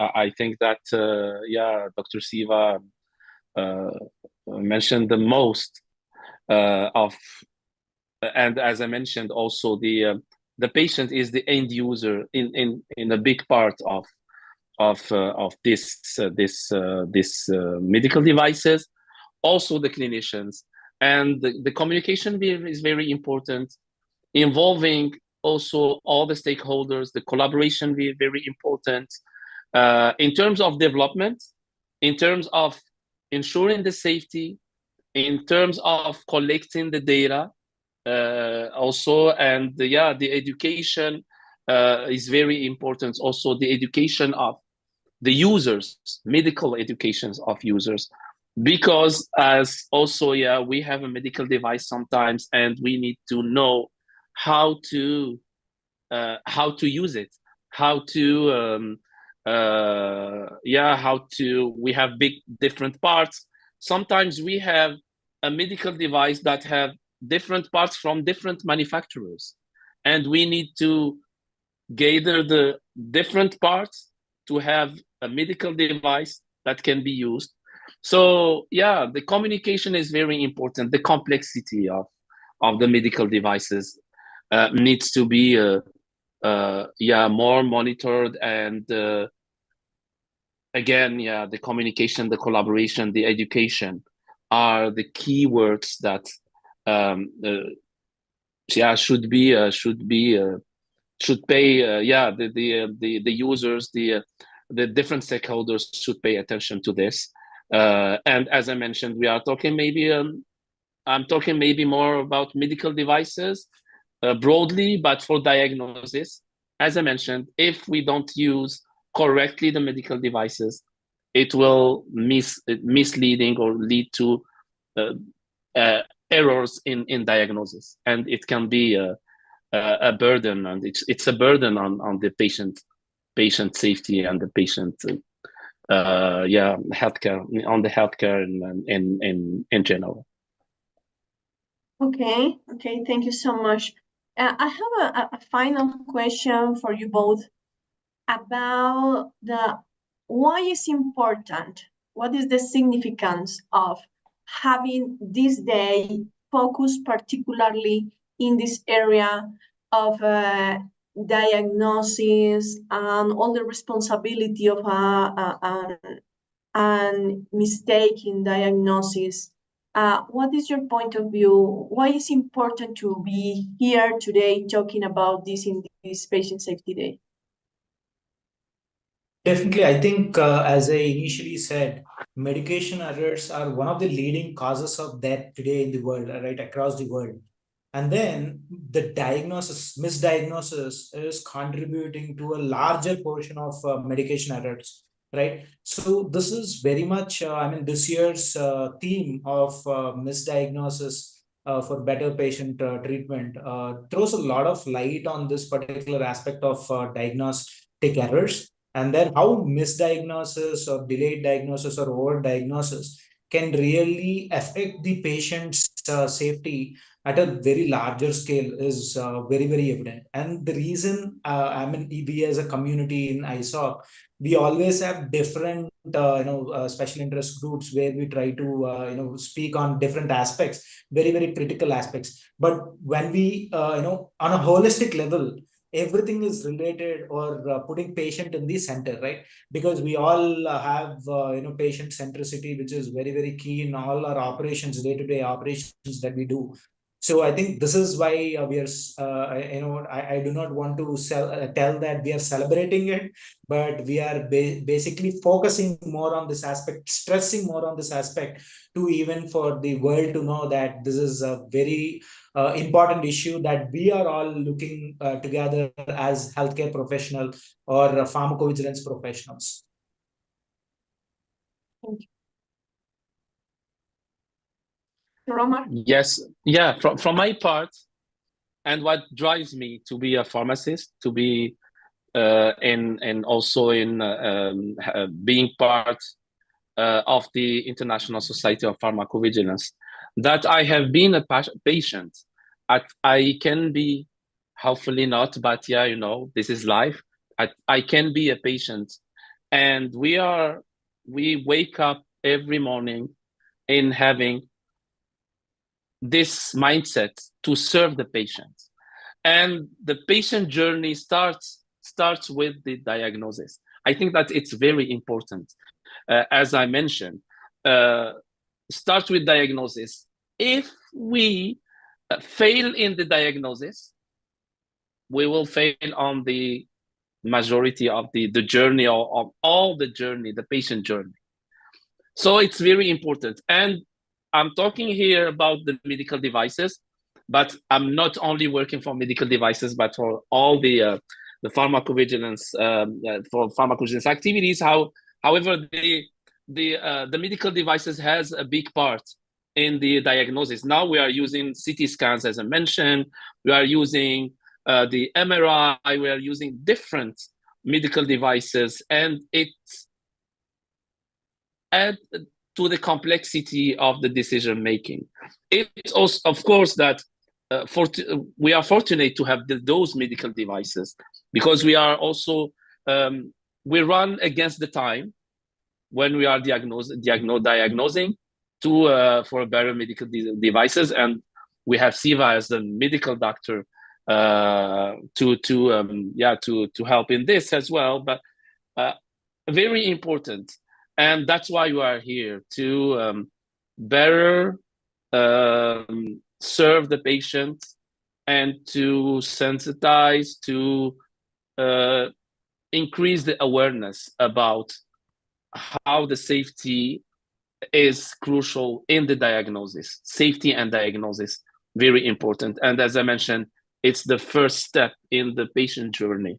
If it's correct and if all good, the rest most likely will be good. If it fails, then it can be the journey, the patient journey, or the patient treatment therapeutics can fail, unfortunately. Of course, no. Thank you so much, and thank you for your talks, for this interview. Thanks so much for being here. For sure, the most important is to put the patient in the center of everything, and work together for them. As you said, in any moment, any one of us will be a patient, and the people that we love more will be patients too. My mom or my son, everyone could be in any moment a patient, and we need to work together for them. We don't have more questions for the audience. It was a very interactive session today. Then just I want to say thank you to you both for being here, for your invaluable time and contribution.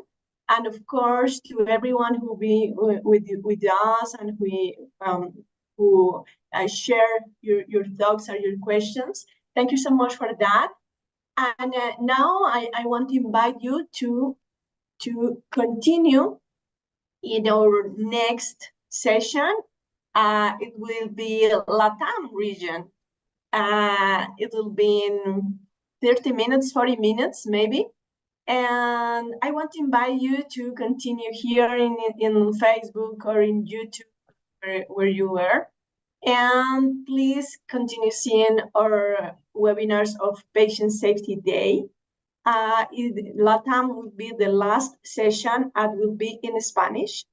And of course, if you want to see other region sessions, if you couldn't join before, and remember that we have all of these sessions in our YouTube channel, in ISoP Online. And then that's all. On behalf of ISoP, thank you so much for your participation today, and see you in the next session. Thank you so much. Thank you very much. Thank you.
Society of Pharmacovigilance, ISoP. And ISoP is a society of pharmacovigilance who works in how to improve the medication safety in the world. We have presence in more than 100 countries, and we are very proud about what we are doing and the society. We have more than 14 chapters. It includes chapters of Africa, China, and North America, Latin America, and other regions. And we are organized by special interest groups too. We have some groups like real world evidence, like medication errors and herbal and traditional medicines, and risk communication, and other groups. We have some meetings that are the perfect excuse for meeting with some people that work in the same field that we work. For example, we have the mid-year symposium each year, and we have the biggest event in pharmacovigilance in the year in the world is the annual meeting. In the annual meeting, we have some conversations with experts who work in pharmacovigilance in different topics. We have sessions for each SIG, and we have the possibility to present some abstracts and oral presentations. We have events with more than 400 posters, and it is so useful for people to show his work.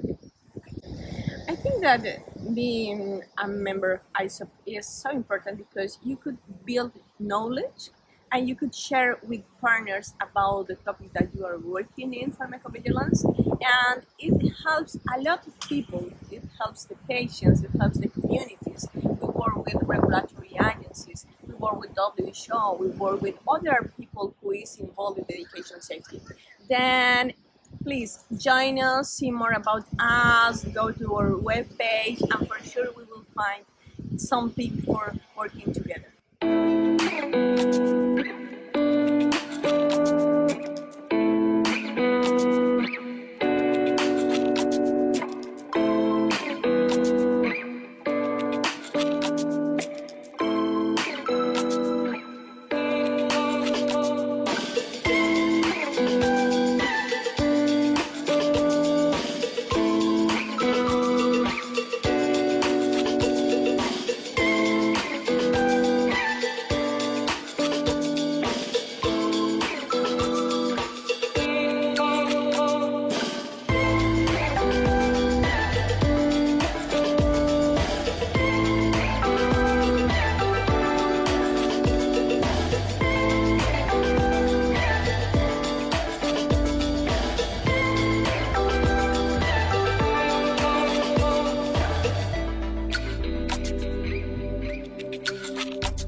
Buenos días a todos y tardes para quienes nos acompañan desde otras latitudes.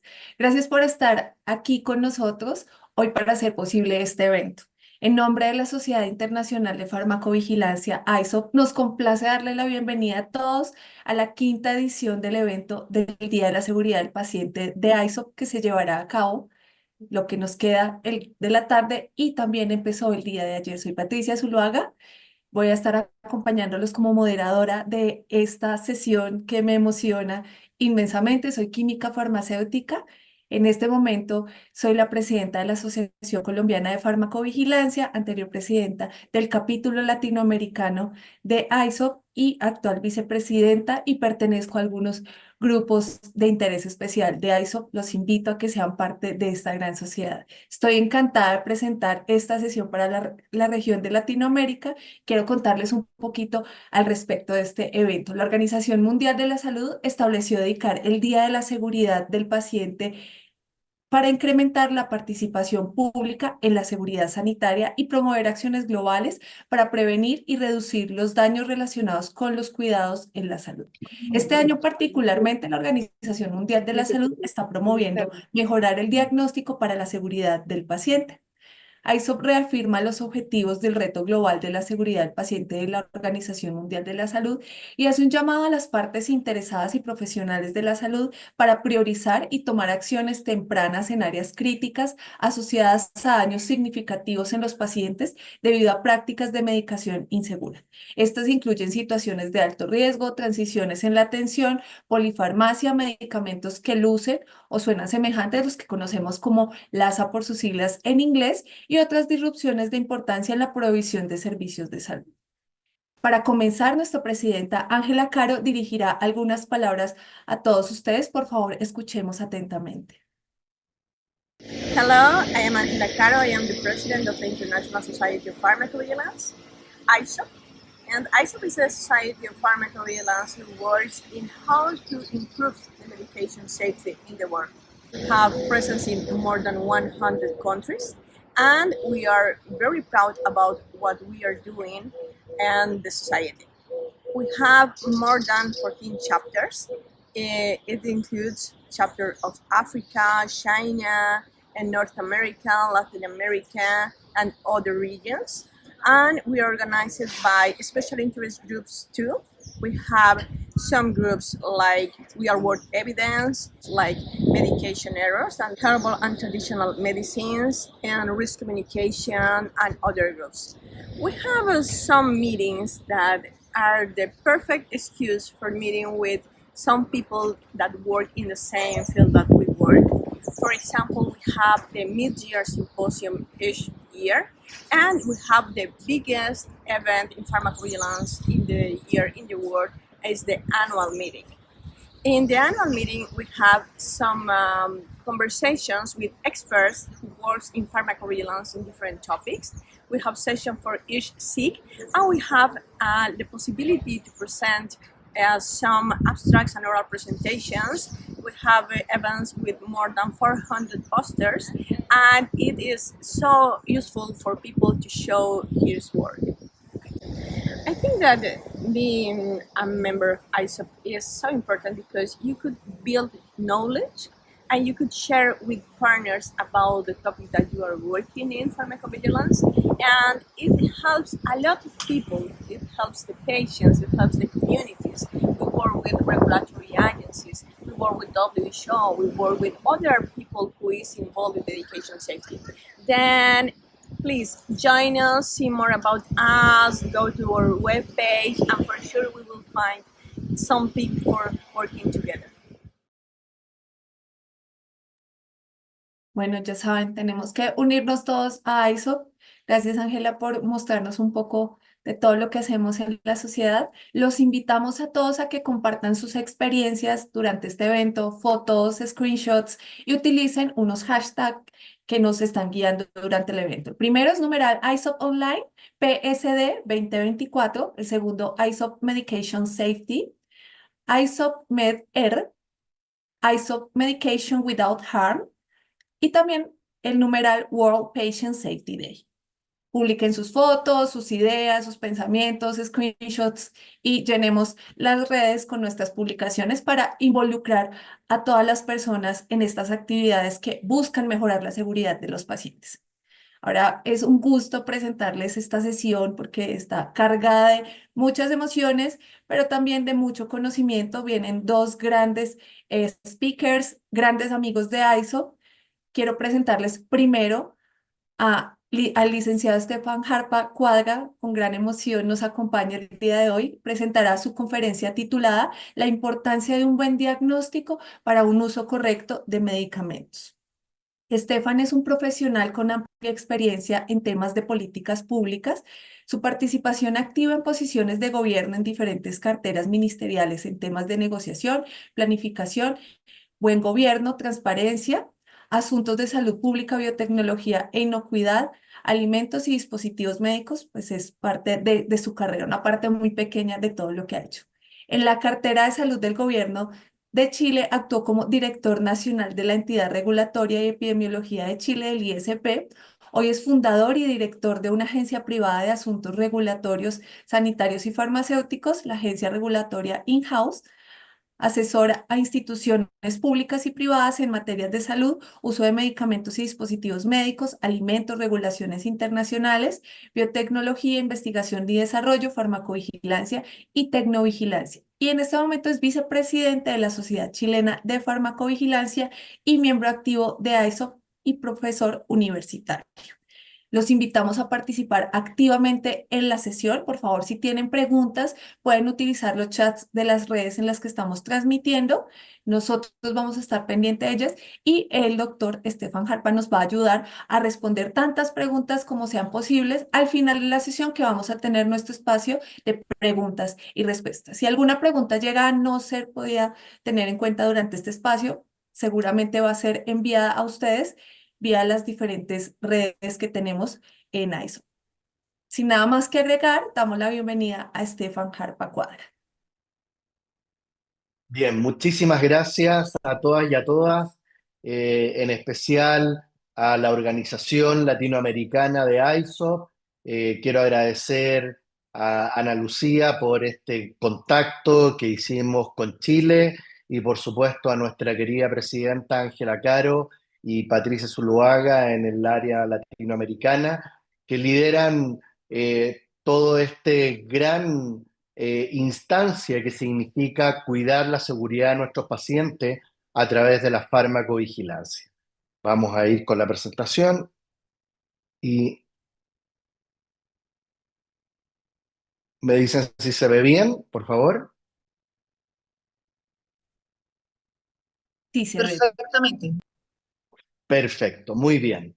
Bueno, en el día de hoy, haciendo alusión a lo que nos convoca, la seguridad, el Día de la Seguridad del Paciente, yo voy a hablar de un tema que está relacionado con lo que este año la Asociación de Seguridad del Paciente ha puesto, y la OMS y la OPS ha puesto como foco. Es el diagnóstico. Y en el día de hoy yo voy a hablar un poco del diagnóstico para un uso correcto de medicamentos. Hay una relación que corre paralelamente, ¿ya? Y debemos entender el contexto. Y el contexto es, perdón, ¿me avanzas? Los errores de diagnóstico ¿cierto? Tienen consecuencias que pueden ser desalentadoras y peligrosas. La mayoría de los pacientes experimentamos al menos un error diagnóstico durante toda nuestra vida. Si un error no resulta en un daño inmediato para un paciente, por supuesto, hará que el diagnóstico correcto se atrase.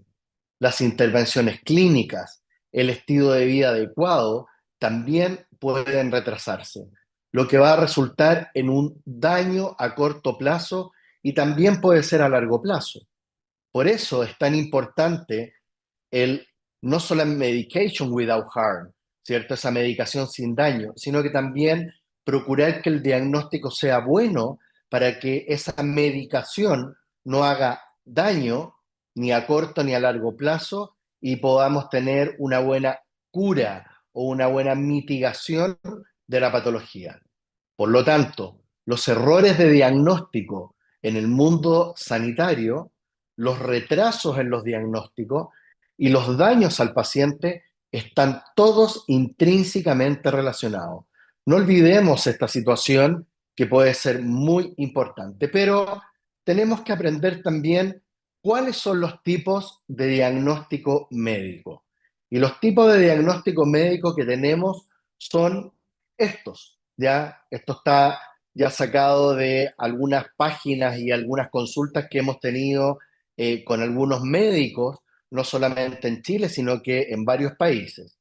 Y se pueden clasificar algunos diagnósticos, como el clínico, el diagnóstico diferencial, el diagnóstico etiológico, el diagnóstico genérico, ese diagnóstico de certeza, el diagnóstico anatómico, hay diagnósticos presuntivos o preliminares. Y también tenemos el diagnóstico sintomático, el aquel que deriva del síntoma. Pero en esta ocasión voy a referirme solo a algunos de ellos, que pueden estar más relacionados con el uso del medicamento. Tenemos el diagnóstico clínico. Es un proceso para identificar una enfermedad, afección o lesión a partir de los signos y síntomas, la historia clínica y el examen físico del paciente. Después de establecer el diagnóstico clínico, es posible que se obtengan otras pruebas, como análisis de sangre, imágenes y biopsias. Este diagnóstico clínico está muy relacionado con lo que comúnmente nosotros tenemos que abordar en la consulta médica, ¿ya? Y que el médico necesita para poder tener un diagnóstico más certero.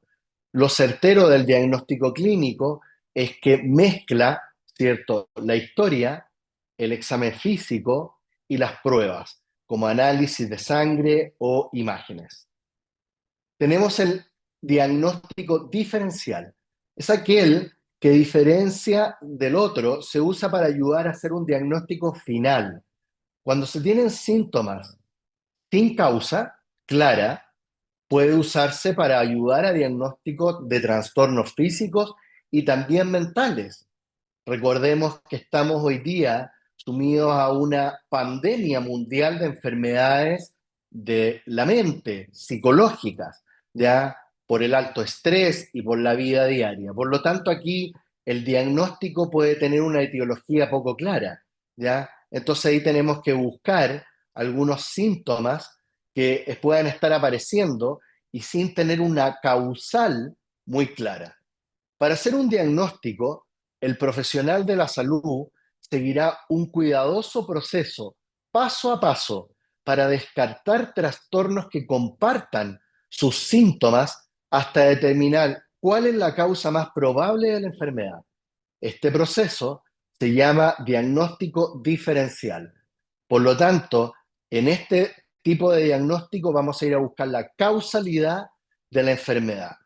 Con eso vamos a poder evitar tener estos diagnósticos erróneos, ¿cierto? Que pueden ir mezclándose al no tener una causa clara de esta enfermedad. Y tenemos el diagnóstico etiológico. El etiológico se refiere a la identificación de la causa subyacente o la raíz de una enfermedad, afección médica o el problema de la salud que tenga el individuo. El término etiología deriva del griego ateio logia, que significa estudio de la causa. El diagnóstico etiológico es esencial para comprender por qué una persona está experimentando una determinada enfermedad o un trastorno, y es fundamental para el tratamiento y la gestión adecuada del tratamiento farmacológico. Si ustedes me pusieron atención, el diferencial con el etiológico tienen aproximadamente la misma finalidad: buscar la causa. La causalidad de la patología es el mejor diagnóstico que el profesional de la salud, el médico, puede hacer con el paciente, lo cual nos va a aproximar a lo que es un buen tratamiento. Los diagnósticos equivocados son comunes y a menudo se pasan por alto. Errar es humano, decíamos también en otros encuentros que hemos tenido, ¿cierto? Todos nos podemos equivocar. Los diagnósticos errados son comunes, ¿ya? Y el problema es cuando se pasan por alto. Y aquí, ¿cierto? Los estudios que se han hecho están muy claramente definidos. Algunos datos que son muy relevantes. Las investigaciones revelan que anualmente unos 12 millones de adultos en un país como Estados Unidos reciben diagnósticos incorrectos en entornos ambulatorios. Se está trabajando mucho a nivel mundial en temas de salud pública, en la APS, ¿cierto? En los trastornos que pueden estar relacionados con los diagnósticos que pueden estar errados a nivel ambulatorio. Un nuevo estudio publicado en la revista médica British Medical Journal estima que aproximadamente 795.000 personas en el país se incapacitan o mueren cada año debido a un diagnóstico incorrecto.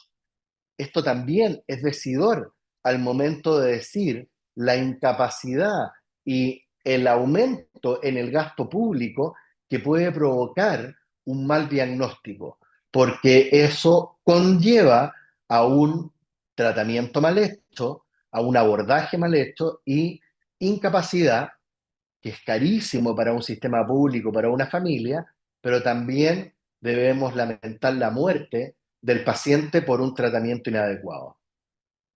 Los diagnósticos más erróneos, en forma más común que se pueden ir dando, son los siguientes: cáncer colorectal y pulmonar y de mama, infarto al miocardio, cáncer de próstata, los derrames cerebrales, los famosos ACV, sepsis, cáncer de vejiga, embolia pulmonar, hemorragia cerebral. Según la revista JAMA, Internal Medicine, habla que la neumonía, la insuficiencia cardíaca, la insuficiencia renal e infecciones de las vías urinarias también están en algunos de los diagnósticos más comunes según las enfermedades y que pueden acusar algún tipo de error. ¿Por qué suceden los errores diagnósticos? Un malentendido entre la comunicación del paciente y el médico. El paciente no describe con exactitud sus síntomas. No tenemos que culpar, porque esa es la idea en la seguridad del paciente, no buscar culpables, sino que responsables. Y pasar por alto algo importante que puede decir el paciente. Es muy importante esta escucha activa y escuchar al paciente y dejar que el paciente nos indique o indique al profesional de la salud que va a hacer el diagnóstico todo lo que nos tenga que decir. Otras veces se ordena una prueba incorrecta o se interpreta erróneamente el resultado del examen.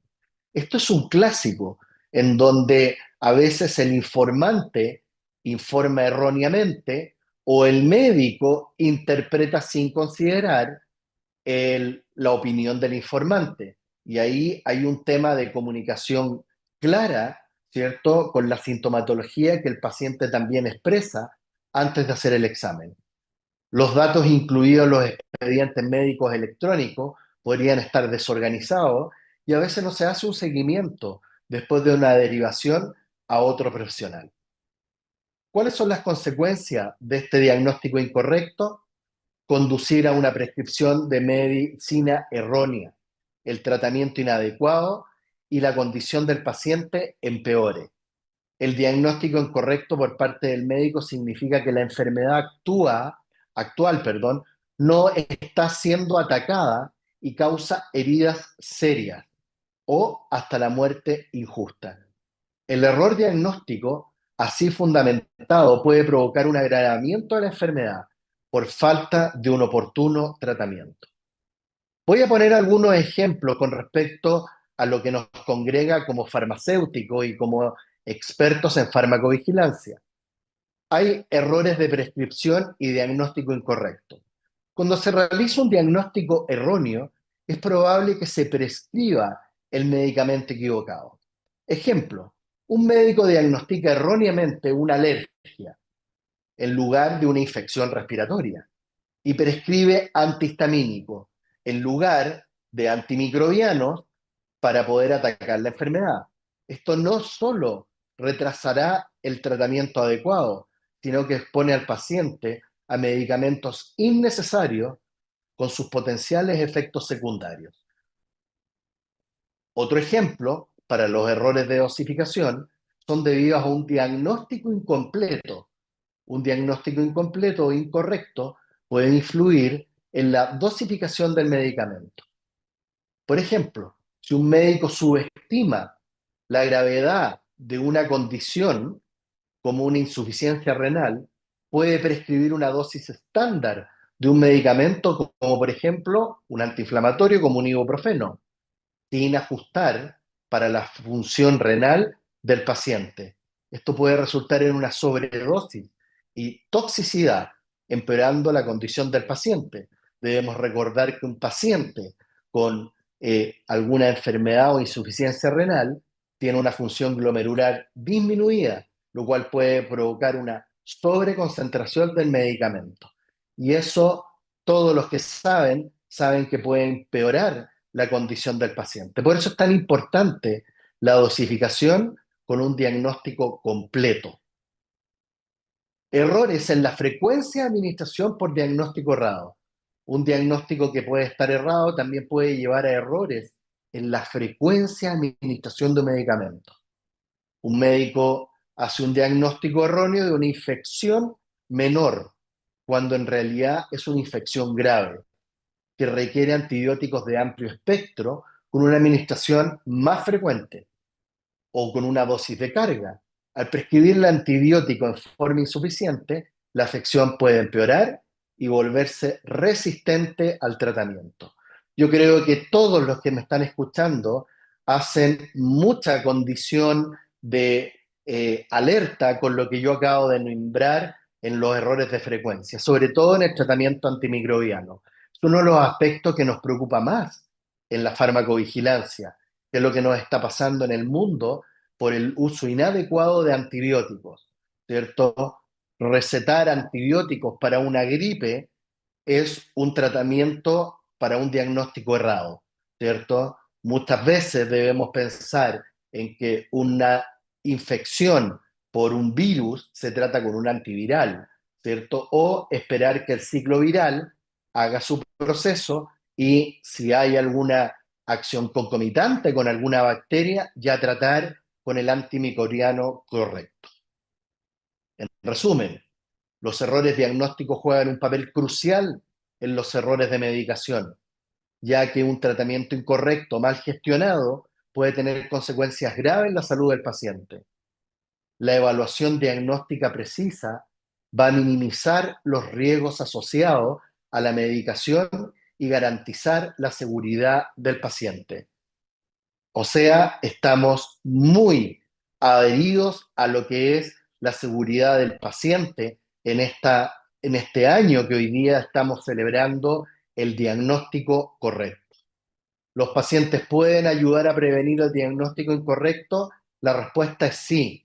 La participación activa de los pacientes va a ser fundamental para esto. ¿Qué es lo que deben hacer los pacientes? Preparar muy bien sus citas médicas.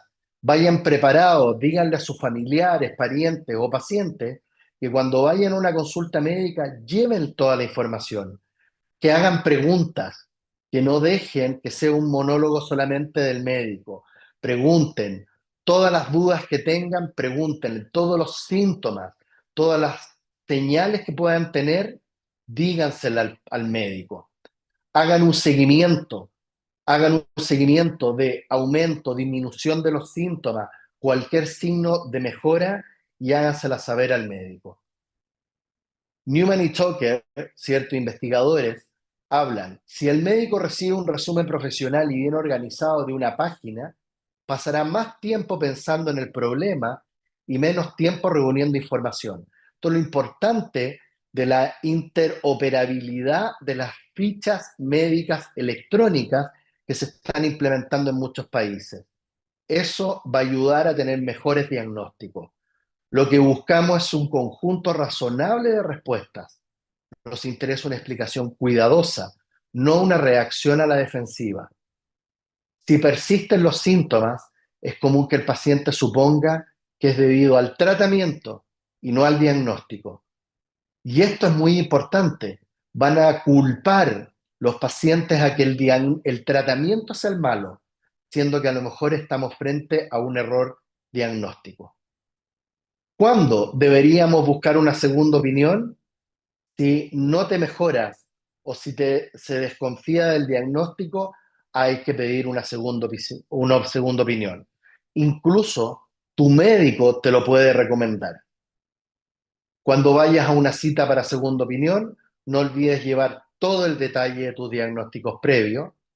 Hay una investigación en la Mayo Clinics que descubre que los pacientes que buscaron una segunda opinión, un 20% recibieron un diagnóstico distinto al primero. Un 20% no deja de ser un número importante. Alrededor del 66% de los pacientes obtuvieron un diagnóstico más refinado o redefinido, que no necesariamente es erróneo, sino que se ajusta, lo cual es una buena noticia.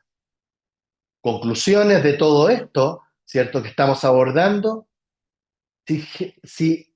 lo que sí genera responsabilidad y por lo tanto reclamaciones es el error diagnóstico fundamentado en la ausencia de realización de prueba de diagnóstico, dada la clínica y la sintomatología del paciente.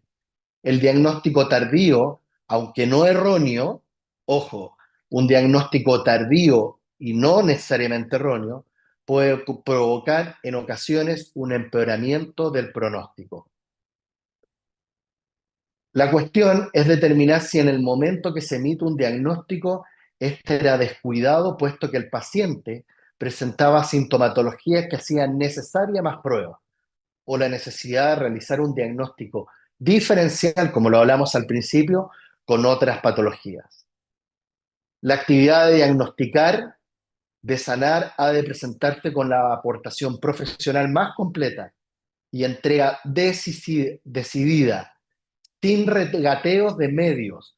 Usemos todos los medios que tengamos a nuestras manos para poder hacer un buen diagnóstico, ¿cierto? Para poder tener importancia en la salud que requiere e impone el trato al paciente. Quizás lo más importante es la ineficiencia del razonamiento cognitivo. A menudo pasa desapercibido y se ven confundidos con factores humanos que pueden perjudicar al desempeño, el racionamiento y el juicio. Y todo ello tiene que ver con el provocar daños. El pensamiento heurístico es cuando el médico toma atajos cognitivos influenciados por sesgos. En su mayoría, para que todos sepamos y no lo minimicemos, conducen a decisiones acertadas, sobre todo con médicos con mucha práctica. La dependencia excesiva del pensamiento heurístico, ¿ya? Y otros sesgos cognitivos son parte de la naturaleza humana, pero esto confunde los procesos de razonamiento, especialmente en individuos estresados, y pueden conducir a errores. Aquí quiero hacer una mención a la ergonomía y los factores humanos que en salud deben estar presentes.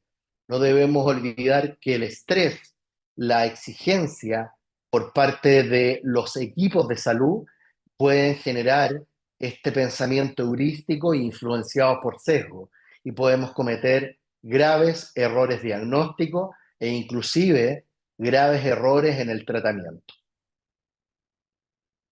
Fármacos y diagnóstico, y para terminar, uno de los aspectos más importantes es lo que guarda relación en el uso de medicamentos. Cuando el diagnóstico viene errado, es por consiguiente una verdad que la medicación será errada. Si el farmacéutico tuviese más elementos diagnósticos en sus manos antes de entregar una medicación, podría reducirse aquellos errores. Una vista en la práctica profesional, uno de los errores más comunes es el diagnóstico de una infección. La falta de evidencia del microorganismo comúnmente genera un error en el tipo de antibiótico, generando muchas veces un daño al paciente por no cubrir el espectro adecuado. Hemos visto, ¿cierto?, la resistencia antimicrobiana y muchas veces el uso de varios antimicrobianos antes de llegar al preciso. Aquí lo mejor que se puede hacer es hacer un perfil bacteriano, ¿cierto?, del paciente para poder tener cuál es el medicamento antimicrobiano que va a atacar a esa bacteria que está atacando al paciente. Otro error común es el que se da en el tratamiento analgésico de un paciente que experimenta mucho dolor. Muchas veces la etiología de la dolencia es desconocida y el uso de una terapia analgésica no es la adecuada. Y hay varios tipos de dolor: dolor neuropático, dolor muscular, dolor de tejido blando, dolor de hueso, dolor psicológico. Cada uno de ellos tiene un medicamento diferente. Por lo tanto, es muy importante conocer cuál es la etiología del dolor. Muy bien. Pensando en el Patient Scientific Day del año 2024, ¿ya?, tenemos que pensar que el diagnóstico va a ser lo más importante en el tratamiento y en la función que debemos tener con nuestros pacientes. No olvidemos que el uso racional de medicamentos va a estar relacionado en esta ocasión, y que eso es lo que quisimos relevar, con un muy buen diagnóstico y un buen acuerdo también con el equipo médico, ¿no es así? Debemos tener un muy buen acuerdo con el equipo médico. Espero haber abordado correctamente y espero que las preguntas que ustedes tienen yo también las pueda responder en un rato más. Muchísimas gracias, Patricia. Muchas gracias, querido Estefan. Un gran tema y como tú bien lo dices, eh, un uso racional de medicamentos va a depender en gran medida de un adecuado diagnóstico. Creo que es un mensaje muy importante que a veces estamos un poco desarticulados los equipos en salud y es bien relevante generar esa cohesión entre el equipo. Entonces, gracias, un tema Así es. fantástico. Y como tú bien lo dijiste, recordemos que las preguntas que ya nos están llegando van a ser resueltas en la sesión del final. Muchas gracias, Estefan. Entonces te esperamos en unos minutos. Gracias, muy amables. Gracias. A continuación, permítanme presentarles a otra gran speaker, gran amiga, nuestra segunda ponente, la doctora Viviana Ariza Márquez, quien presentará su conferencia titulada Farmacogenómica, oportunidades para la personalización de terapias. La doctora Viviana es doctora en biotecnología con fundamentos teóricos y destrezas prácticas en los campos de biología molecular, secuenciación de nueva generación, secuenciación Sanger, uso de sondas Tachman, cultivo celular, laboratorio clínico, farmacogenética, manejo en cáncer y producción de biológicos. Experiencia en diseño, planteamiento y ejecución de proyectos de investigación. Actualmente se desempeña en docencia universitaria, ha acompañado diferentes cátedras como genética, embriología, bioprocesos, biotecnología y medicamentos biotecnológicos. Excelentes relaciones interpersonales y una gran capacidad para trabajar en equipo, lo que la ha consolidado como una líder en su ramo. También ha hecho consultoría y asesorías en medicina personalizada, seguimiento de pacientes, evaluación de adherencia e implementación de terapias. En este momento es miembro de la Latin American Network for Implementation and Validation of Clinical Pharmacogenomics Guidelines, RELIVAF, CITED y SOFAGE. Bienvenida, doctora Viviana Ariza Márquez. Adelante con su presentación.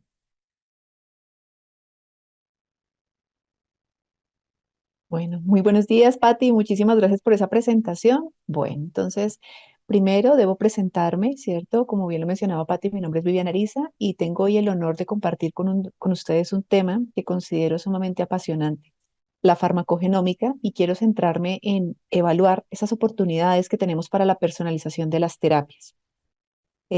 Actualmente debo contarles, me desempeño como docente del programa de química farmacéutica de la Universidad del Bosque y hago parte de Relivaf y Solfagen. Ya en un momento les contaré un poco más acerca de estas organizaciones. A modo de contenido, quiero proponerles que abordemos primero unas definiciones, un contexto en torno a la farmacogenómica, que veamos cuáles son esas implicaciones, que nos demos un espacio para hacer un par de reflexiones y que identifiquemos cuáles son esos retos en los cuales estamos involucrados para que la farmacogenómica pase de ser algo teórico a algo completamente aplicado en nuestro contexto local. Dicho esto, lo primero que debemos entender es que la farmacogenética y la farmacogenómica hacen referencia a dos procesos que si bien podrían considerarse complementarios. En el primero de ellos, veremos que la farmacogenética hace referencia al proceso mediante el cual identificamos genes puntuales que pueden estar asociados con los procesos de farmacodinamia y farmacocinética de diferentes moléculas, pero es puntualmente uno o un par de genes.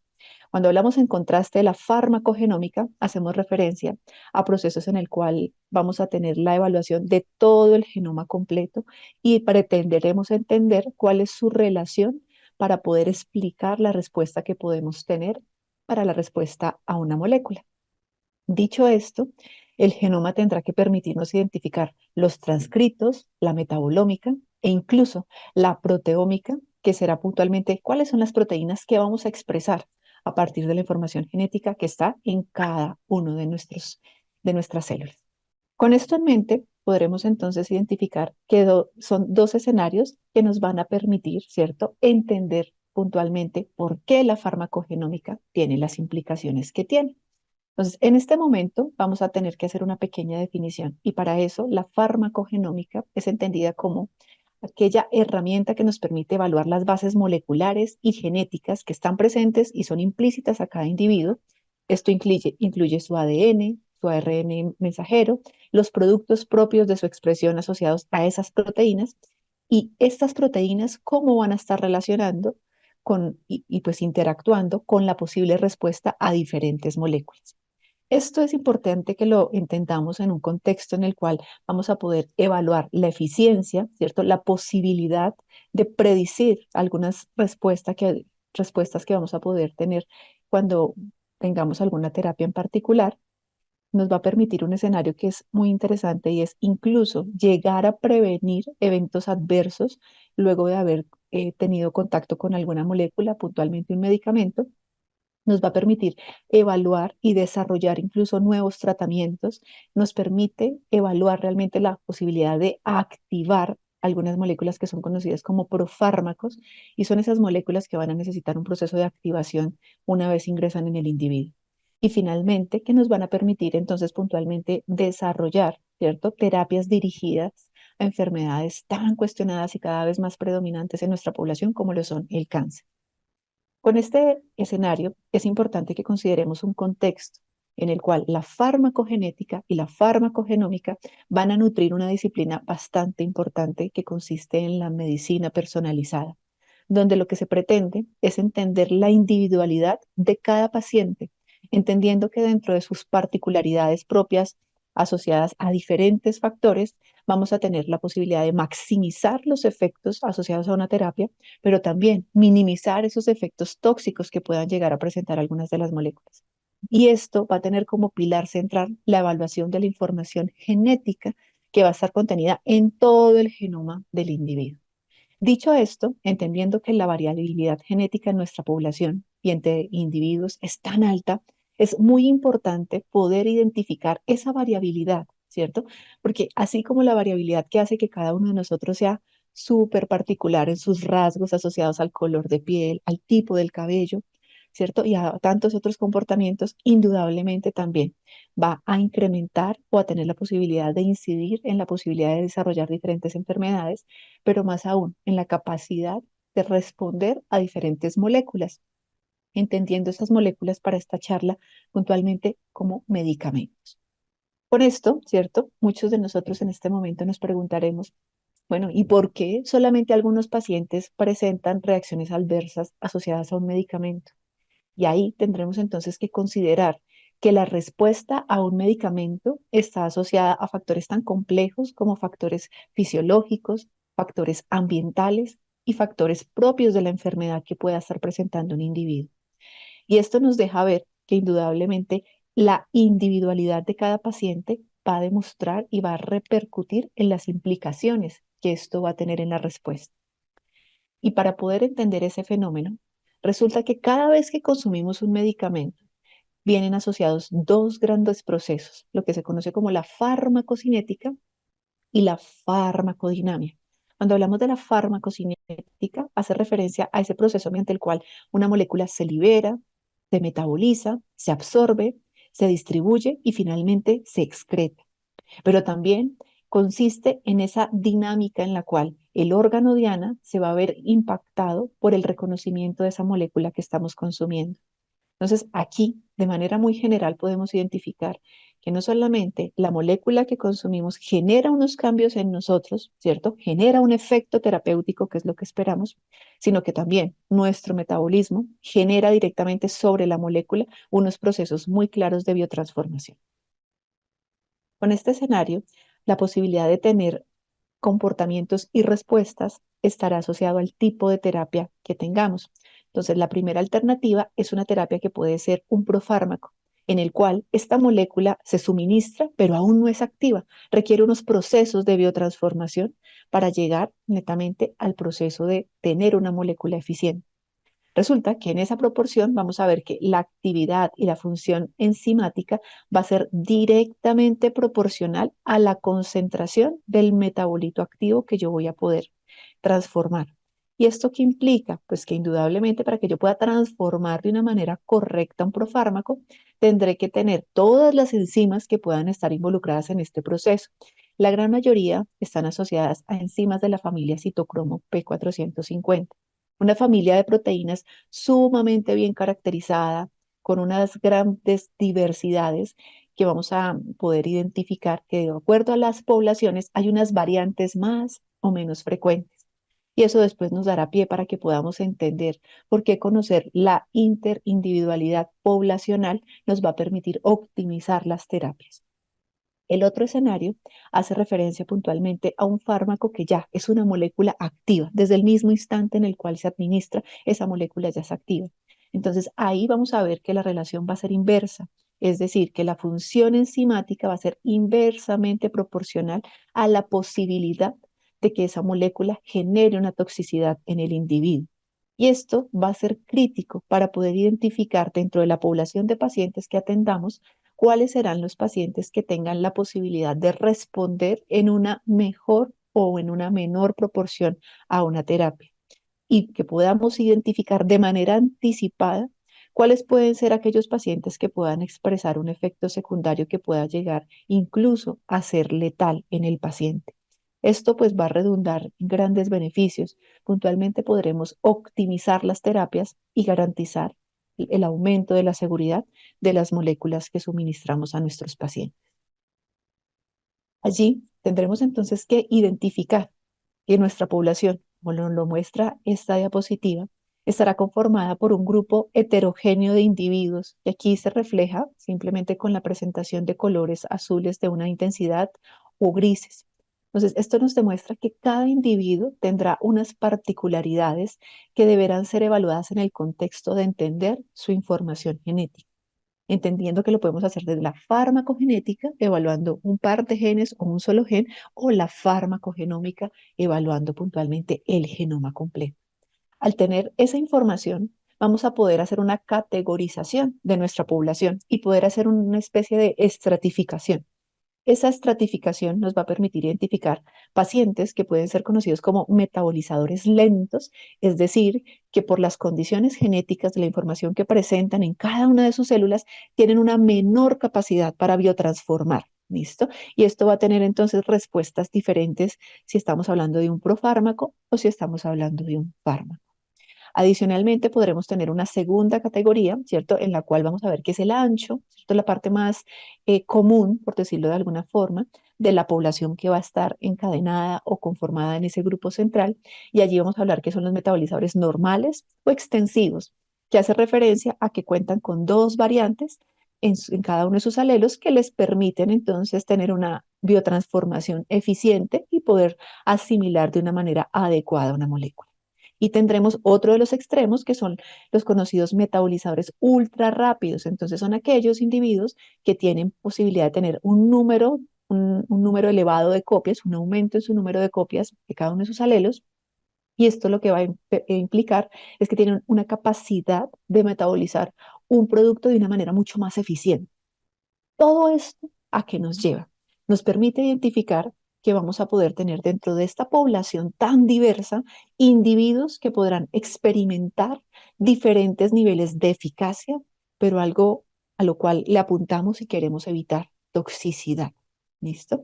Entonces, si desde la primera vez podemos caracterizar la información genética de un individuo para identificar su susceptibilidad a no responder a una terapia, podemos entonces hacer lo que se conoce como un direccionamiento terapéutico o hacer uso de una terapia alternativa, entendiendo como alternativa el segundo o el tercer eslabón de tratamiento que está contemplado en el plan de manejo de acuerdo a la enfermedad que presente nuestro paciente.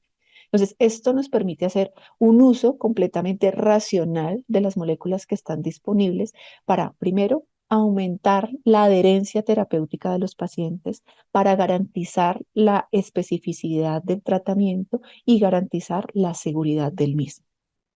Bien, como reflexión entonces tenemos que el proceso terapéutico lo primero que va a requerir es la selección de ese tratamiento. Entonces, lo primero es que debo identificar dentro de qué categoría está mi paciente para poder reconocer dentro del algoritmo local, ¿cierto? En cada uno de nuestros países hay diferentes manejos para las enfermedades que se presentan en nuestra población y tendré que dentro de esas alternativas identificar cuál puede ser la mejor selección. Quizás aquí se viene a mi mente uno de los casos y de los campos en los cuales más trabajo, que es puntualmente el tratamiento de cáncer de seno, donde la primera línea de tratamiento que se selecciona en los pacientes está basada en la identificación de la presencia de unos receptores de estrógenos, de progestágenos, de HER2, ¿cierto? Que básicamente serán receptores que estarán sobreexpresados en la membrana de estas células tumorales y que mediante el uso de diferentes moléculas, ¿cierto? Y en el caso de Colombia vamos a ver que el tratamiento de primera elección suele ser tamoxifeno para pacientes que tengan receptores positivos, ¿cierto? Y es un medicamento que tiene una particularidad, es un profármaco. Al ser un profármaco va a requerir un proceso de transformación adicional que implica el uso de diferentes enzimas asociadas a la familia del citocromo, el citocromo 2D6, el citocromo 3A4, entre otros. Entonces, dentro de esas alternativas, ¿cierto? Habrá que identificar si yo estoy frente a una paciente pobre metabolizadora, donde quizás podamos identificar una mejor alternativa de tratamiento y buscar entonces otras opciones, quizás unos inhibidores de aromatasa o incluso otras alternativas. Dicho esto, si lo que identificamos es que tenemos un paciente que no va a responder a una dosis estándar de la molécula porque puede ser ultrametabolizador o pobre metabolizador, ¿cierto? Entonces tendremos que determinar cuánto. Es posible que yo pueda hacer un ajuste, disminuir la dosis, porque quizás para el estándar es lo adecuado, pero para el paciente que tengo enfrente esa no es la dosis correcta. Y lo siguiente, entonces podría yo incluso espaciar la aplicación de la molécula porque va a tener una mayor biodisponibilidad. Entonces serán preguntas que tendremos que entrar a evaluar en el contexto de cada paciente. En tercera instancia, evaluar esas predicciones asociadas a las interacciones farmacológicas. Entonces, cada vez estamos frente a población que requiere el uso de mayores medicamentos, teniendo en cuenta que nuestra población cada vez alcanza niveles de longevidad mayor. Entonces, la posibilidad de tener más uso de medicamentos es cada vez más frecuente. Y eso implica que podamos identificar mecanismos en los cuales moléculas que puedan estar siendo metabolizadas por una misma proteína no sean administradas de manera concomitante y de esta forma podamos minimizar efectos fuera de blanco, ¿cierto? Inhibición por competencia o la no activación propiamente de la molécula. Adicionalmente, será importante que podamos identificar, ¿cierto? De manera anticipada realmente la predicción o la anticipación de posibles efectos adversos, porque algunos pacientes, considerando su información genética, tendrán la posibilidad de asimilar de una o de otra forma los medicamentos y podrán generar esos famosos RAN, reacciones adversas al medicamento, que son a todas luces completamente indeseados en la práctica clínica. Y finalmente, que de manera anticipada podamos hacer una predicción del fracaso terapéutico, porque esto básicamente ahorra en el sistema de salud costos y pues indudablemente evita el deterioro de la calidad de vida de nuestros pacientes, de sus cuidadores y pues indudablemente de su entorno familiar. Con esto entonces quisiera dejar a su consideración algunos conceptos que impulsan la implementación de la farmacogenómica en la atención sanitaria cotidiana. Entonces, ¿qué es importante que tengamos en cuenta? Es súper crítico que podamos tener investigación clínica básica, porque solamente de esa forma podremos conocer en cada una de nuestras regiones, en cada una de nuestras poblaciones, cuáles son las variables que con mayor frecuencia se presentan. ¿Por qué?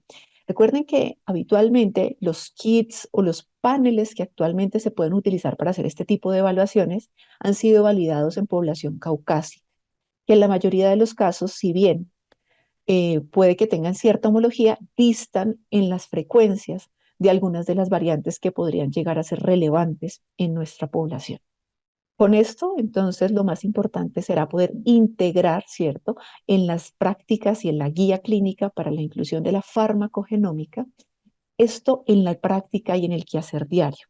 Y para esto lo primero que tenemos que superar es una limitación asociada al uso de tecnologías para poder hacer los procesos de secuenciación y de identificación de estas variantes. Si bien los costos han llegado a unos niveles que son hasta el momento posibles de cubrir con el sistema de salud, indudablemente aún reflejan una limitante para países de escasos recursos o de una inversión baja en este tipo de plataformas. Adicionalmente, no solamente necesitamos optimizar los procesos de secuenciación y de generar esta información, sino que necesitamos que el personal sanitario y asistencial tenga las herramientas suficientes para poder interpretar la información que nos va a arrojar toda esta evaluación genética. Tengamos en cuenta que al hablar de farmacogenómica, estamos hablando de una cantidad de genes que en la mayoría de los casos pueden tener la presencia de variantes inciertas. Es decir, a la fecha se desconoce cuál puede ser su significado clínico. Y esto debe ser tratado con cautela, porque pues indudablemente puede generar pánico en los pacientes, en el personal sanitario, y pues indudablemente va a redundar en que no se puede hacer una atención realmente personalizada, que es lo que se busca. Y quizás algo en lo cual actualmente desde Colombia, les cuento, se ha venido trabajando mucho es optimizar el costo de esas plataformas y lograr identificar cuáles son esos paneles que se deberían realizar. Porque si bien la evaluación de todo el genoma nos suena y resulta bastante interesante, quizás la limitación más grande que presenta es poder interpretar toda esa información en un contexto clínico, cuando aún la información básica no nos ha permitido conocerlo todo. Entonces, tendremos que trabajar de la mano, generando toda la información para que esto permita que lo que obtengamos sea realmente significativo en los entornos clínicos. Como oportunidades que debemos tener en cuenta. La evidencia debe ser algo que desde nuestra región tenemos que empezar a potenciar, evaluar directamente sobre nuestra población y sobre todo en aquellas poblaciones que son bastante particulares, aquellas etnias, aquellos grupos minoritarios que son muy representativos y que son bastante importantes a la hora de identificar particularidades poblacionales. Esto debe ser contemplado en un marco donde se evalúe estudios de costo-efectividad y donde nos permita evaluar la interacción que tienen pacientes que están siendo intervenidos con diferentes tratamientos y su respuesta a esas moléculas. Todo esto en el marco de la evidencia clínica, porque no podemos desligar que para poder tener aplicación, esto debe tener un contexto clínico real. Indudablemente, una vez se logre esa evidencia sólida que nos respalde los hallazgos que estamos evidenciando, tendremos que entrar a hacer un proceso de validación, ¿cierto? Y de aceptación para que esto pueda verse evaluado en el desempeño y en los desenlaces clínicos y esto se convierta en unas herramientas que soporten las decisiones que se van a tomar en clínica. Esto puede ser altamente fortalecido mediante el desarrollo de estrategias de educación, formación, y esto solamente se logra mediante el proceso de involucrar a todos los agentes que van a trabajar en la atención sanitaria. Adicionalmente, veremos que dentro de las alternativas para hacer la identificación están los microarreglos, están los paneles de secuenciación y está incluso la posibilidad de hacer genoma completo. Ahí será una tarea de cada uno de los sistemas de salud identificar sus capacidades locales para hacer el uso de estas plataformas y la posibilidad de optimizar el acceso a ellas. Porque recordemos que indudablemente en el momento que esto pueda ser un proceso que pueda ser transversal a toda la población, nos va a permitir incidir de una manera muy positiva.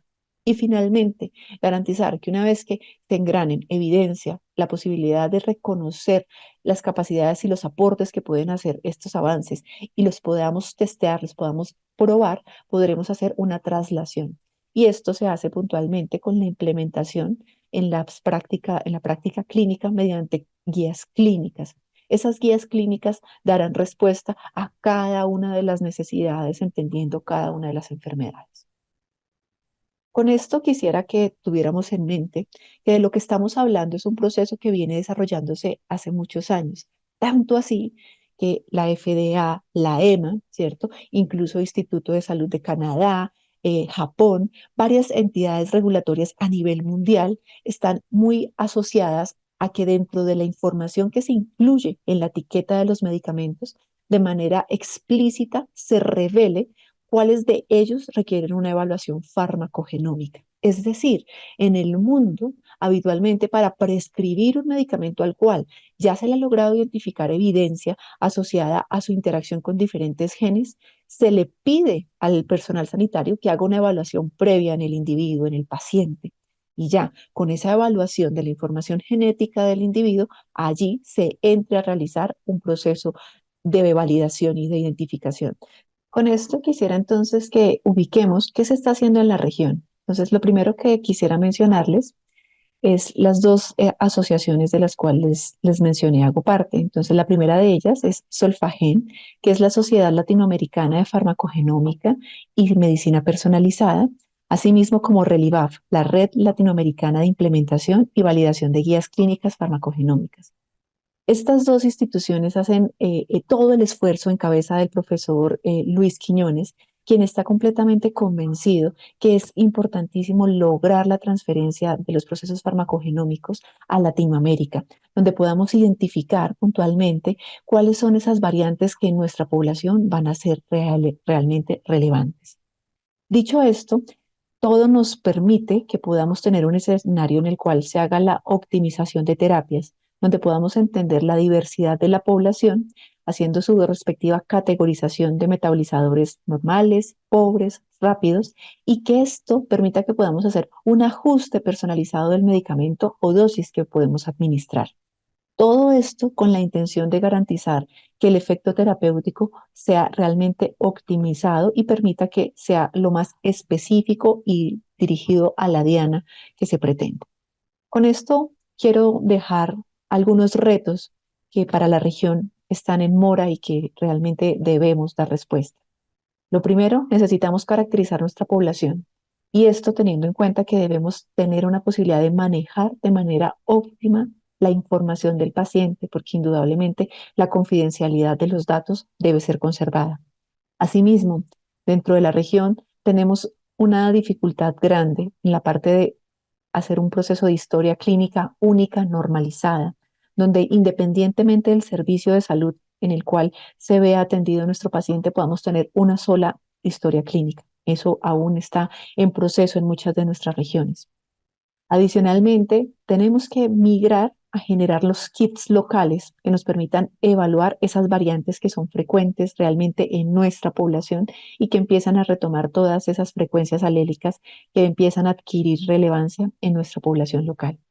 Esta información debe ser libre, debemos poder acceder a todos estos datos genéticos y genómicos para poder hallar frecuencias poblacionales, hacer descripción de nuestra población y poder conocer nuestra variabilidad, sin dejar de lado la precaución que debemos tener a la hora de encontrar variantes inciertas.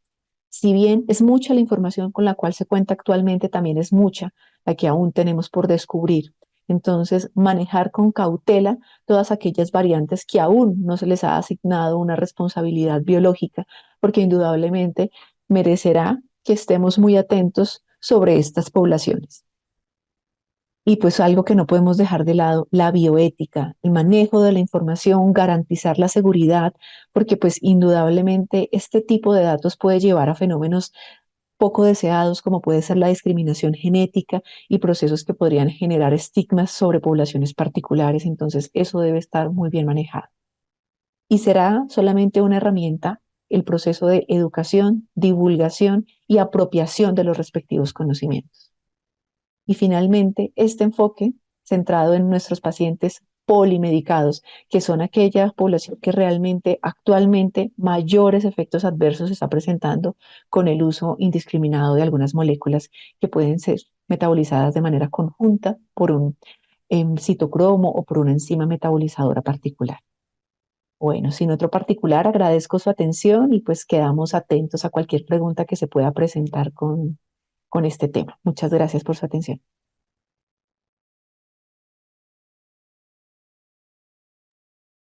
Muchísimas gracias, doctora Viviana, por la presentación. Definitivamente es un tema que está cogiendo muchísima fuerza en la región, bueno, y en el mundo, y es importante generar evidencia, pero sobre todo educación al respecto.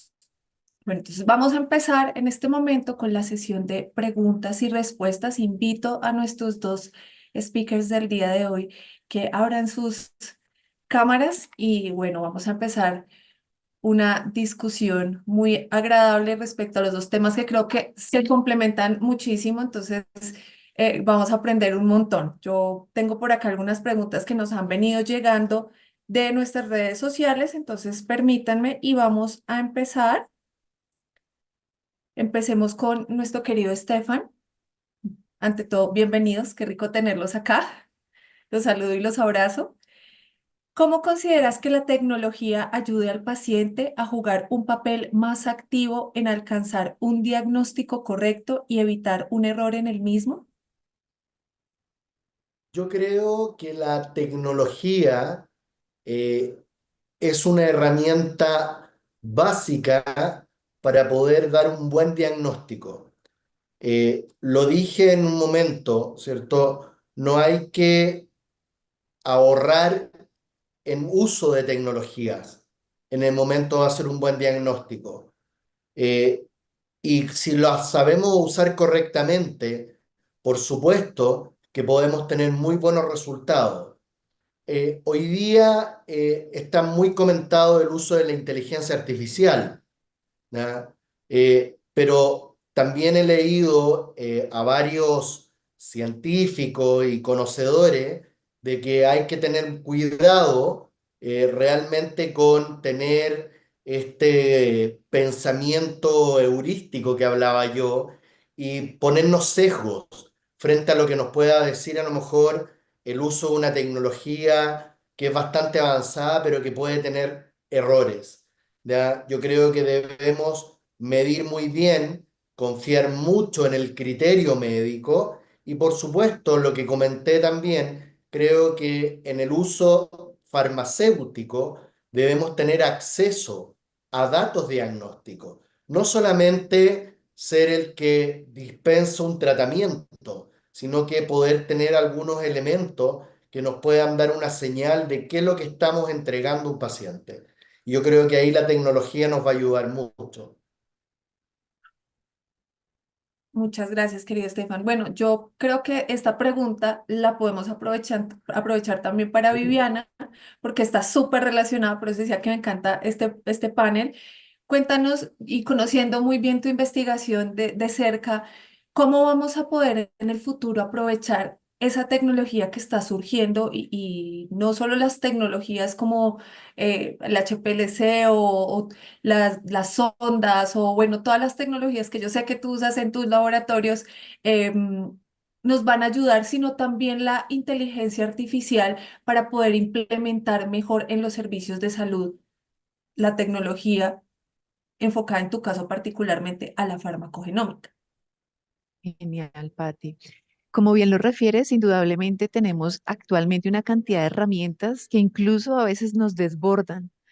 Una de las limitaciones más grandes que se ha identificado es que la capacidad que se tiene en este momento asociada a la interpretación de los datos genómicos ha sido algo que ha superado la capacidad de máquina y pues indudablemente la capacidad de un investigador, que si tuviera que hacerlo a mano, se tomaría muchísimo tiempo. Aquí quizás tendremos que devolvernos a entender cuánto nos costó y cuánto tiempo se tardó obtener el primer genoma humano. Pero si ahora podemos ver que esto se obtiene en un proceso en el laboratorio de un día, ¿cierto? Luego de la generación de librerías y que el proceso de análisis de la información se puede tomar entonces ya una semana, tú dices, hombre, quizás esto realmente está optimizando los tiempos, el acceso a la información, que no todo es color de rosa, ¿cierto? Pero indudablemente es un proceso en el cual se viene trabajando, se están generando grandes fortalezas y quizás la invitación es a vincular a los jóvenes que se están formando, a que sean muy inquietos, a acercarse a este tipo de tecnologías, a entender el contexto clínico y las implicaciones que puede tener un uso adecuado de estas herramientas. Entonces, indudablemente, el campo es muy promisorio, lo que se nos viene es un desafío grande, pero también con grandes oportunidades. Muchas gracias, querida Viviana. Bueno, ya que estás haciendo una invitación clara a todos los interesados, entonces la siguiente pregunta va para ti y muy orientada. Es, ¿qué herramientas o recursos están disponibles para ayudar a los profesionales de la salud a interpretar y aplicar la información genómica y obviamente también a formarnos al respecto en la toma de decisiones clínicas? Estupendo, Pati. Gracias por esa pregunta, porque indudablemente desde la red Relivaf, en cabeza, como les mencionaba en la presentación del profesor Luis Quiñones, ha buscado de manera muy ardua permear los diferentes eslabones de la formación académica en el personal sanitario, porque indudablemente es un proceso sumamente dinámico en el cual las nuevas tecnologías, los resultados a los cuales estamos teniendo acceso, están cambiando de manera muy dinámica. Entonces, desde la red se están generando procesos de formación, cursos de capacitación, se está tratando de permear que desde las universidades, también en los pregrados, se esté haciendo un proceso de formación a estos nuevos talentos, porque indudablemente en ellos se va generando capacidades técnicas que van a fortalecer los sistemas de salud. Entonces, indudablemente la invitación es a eso, a generar los espacios, a que en política pública se pueda identificar que realmente esto es un elemento fundamental que nos va a permitir incidir de manera muy positiva en la salud de los pacientes. Y si bien yo sé que para poder llegar a políticas públicas hay que incidir con costos, indudablemente el costo-beneficio es altísimo, no solo porque se optimizan las terapias, sino porque se minimizan los efectos fuera de blanco. Y eso que garantiza que tenemos menos incapacidades, que tenemos una mayor posibilidad de tener fuerza laboral, ¿cierto? Entonces, indudablemente esto redunda a todos los niveles. Muchísimas gracias, querida Vivi. Bueno, ahora, Estefan, cuéntanos un poco, como ya muy desde un foco práctico, ¿qué acciones pueden tomar los profesionales de la salud para evitar dar un mal diagnóstico a los pacientes? De alguna forma, esbozamos que una de las primeras cosas era escuchar al paciente. Esa escucha activa tan importante y tan ausente en este mundo tan de inmediatez que hoy día estamos viviendo, en donde la consulta médica dura 5 o 10 minutos con un monólogo del médico en donde ve una pantalla y no le dirige la palabra al paciente. Esa inhumanización debemos tender a humanizarla, porque nos damos cuenta que los errores en los diagnósticos han aumentado, no han disminuido. siendo que está la tecnología, siendo que tenemos temas como la genética de por medio que puede ser mucho más certero el tratamiento. Pero así todo, tenemos errores en los diagnósticos. Yo creo que lo primero que tenemos que hacer los profesionales de la salud y sobre todo los médicos, que son los que van a hacer ese diagnóstico, es escuchar muy bien al paciente. Lo segundo, que también es una recomendación en la práctica, es ir y visitar constantemente las prácticas y lo que está pasando con los tratamientos ya hechos anteriormente. Me explico. El uso de la farmacovigilancia, de la data de la farmacovigilancia, le puede dar grandes indicadores a los médicos de cómo usar o no usar un tratamiento, o si el uso anterior fue el correcto para el tratamiento que él con ese diagnóstico ocupó.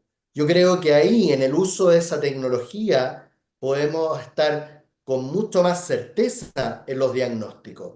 Y por supuesto, y no lo dejé al final por ser menos importante, sino que creo que es muy importante, la participación de los equipos de salud, la interconsulta entre profesionales, no solamente derivar a una segunda opinión, sino que levantar el teléfono, tomar el WhatsApp y escribirle al colega y decirle, mira, estoy con este caso, ¿cuál es tu práctica? ¿Qué te parece?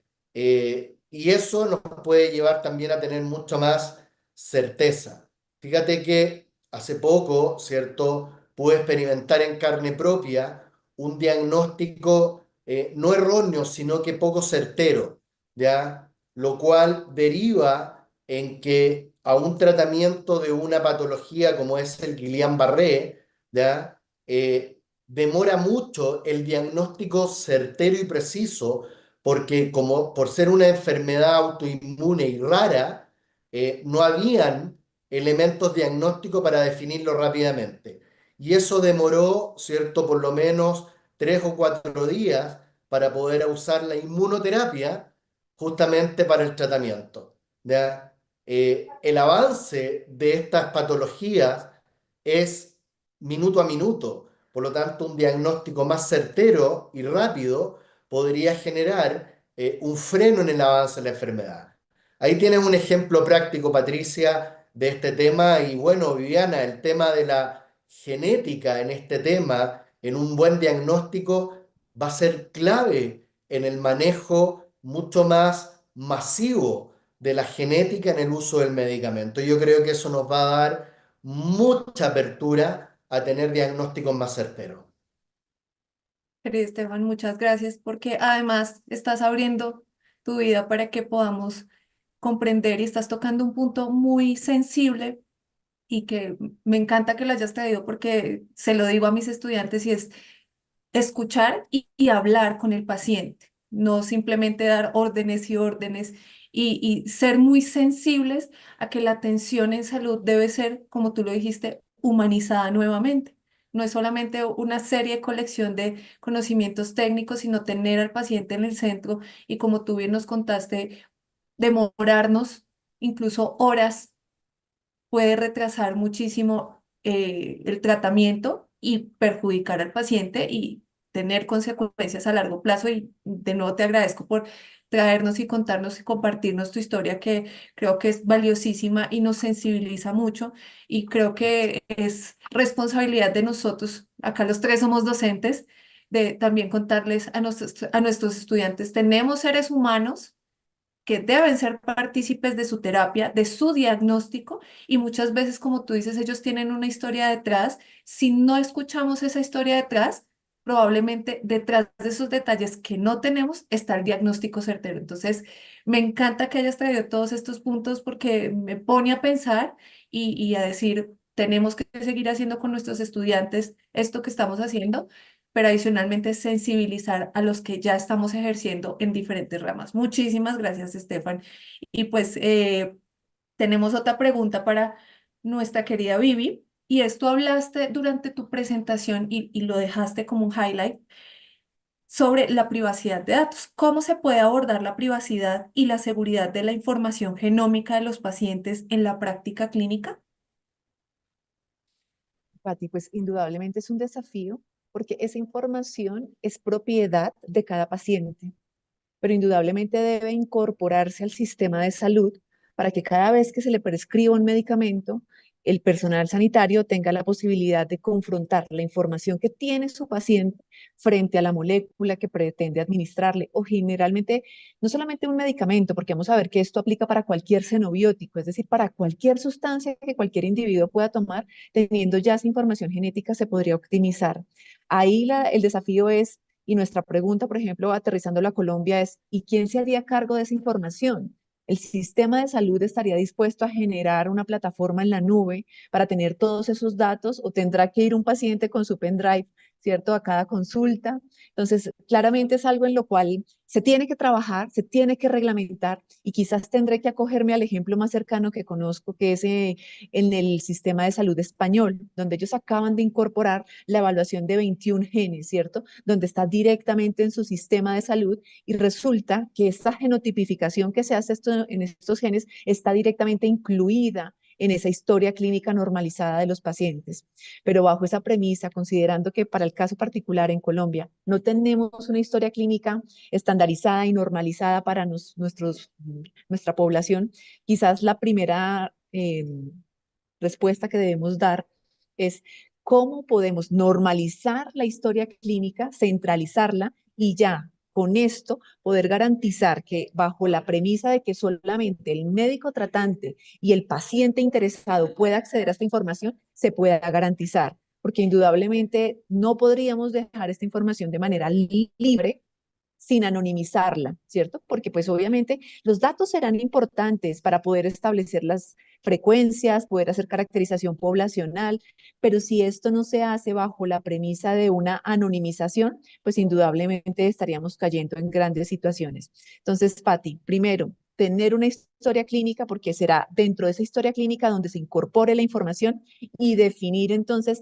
el alcance de cuál va a ser la información que vamos a incluir. Quizás tomaremos la inspiración de lo que se está haciendo en España para que podamos incluirlo en nuestros sistemas de salud, priorizar solamente algunos genes que estén ampliamente incluidos en los medicamentos que se prescriben con mayor frecuencia. Entonces, quizás ahí abro, no sé, el escenario para muchas más preguntas que indudablemente tendremos que ir desarrollando.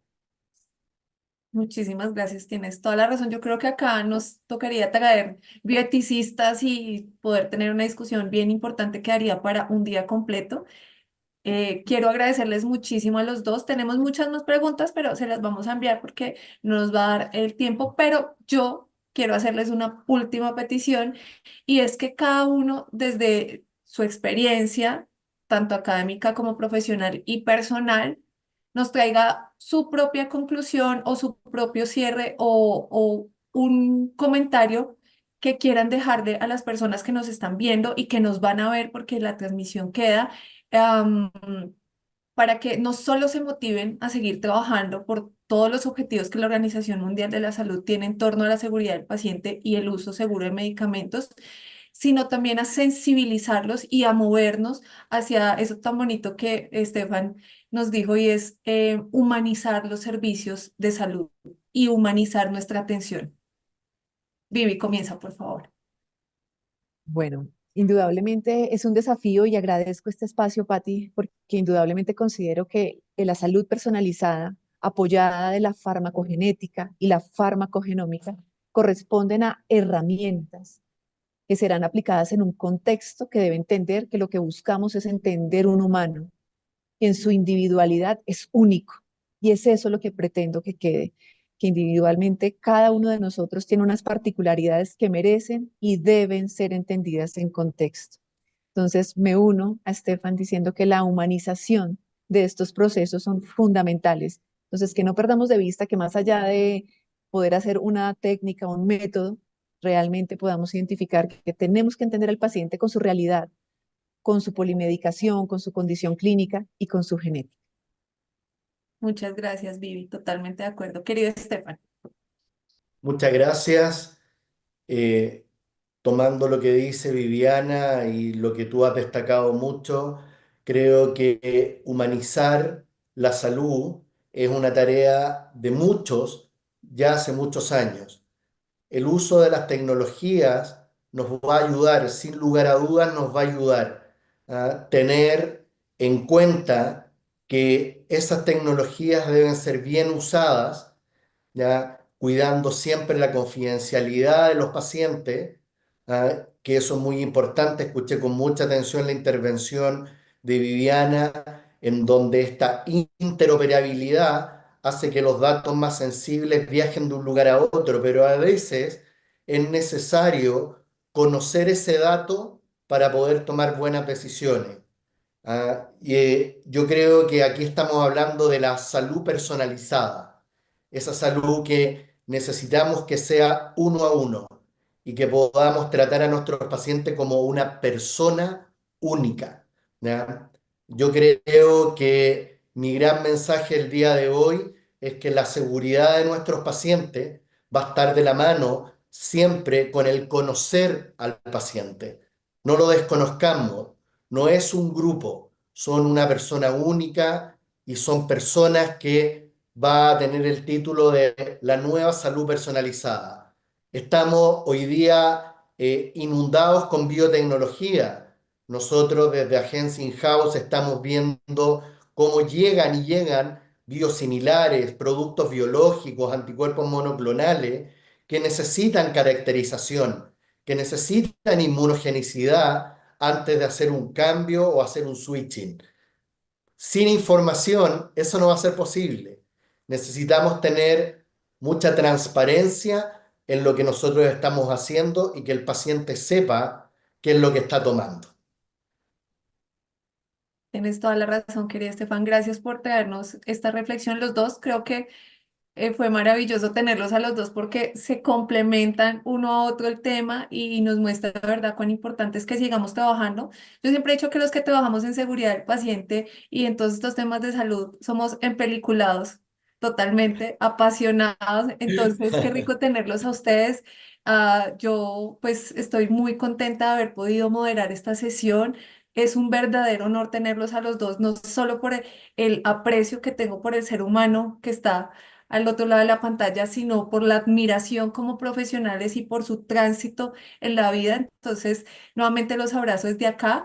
Es de verdad un placer. Yo sé que siempre vamos a contar con ustedes, entonces eh, está siempre su casa y estamos abiertos para que nos acompañen siempre a que sigamos construyendo. Entonces, quiero darle acá la bienvenida a la doctora Ángela Caro, nuestra presidenta de la Sociedad Internacional, a que nos dé unas palabras. Ya vamos cerrando este evento que ha sido increíble desde el punto de vista académico, pero que nos ha movido muchas fibras. Creo que Ángela puede estar mucho más sensible y emocionada de lo que estoy yo. Entonces, Angelita, por favor, el micrófono es tuyo.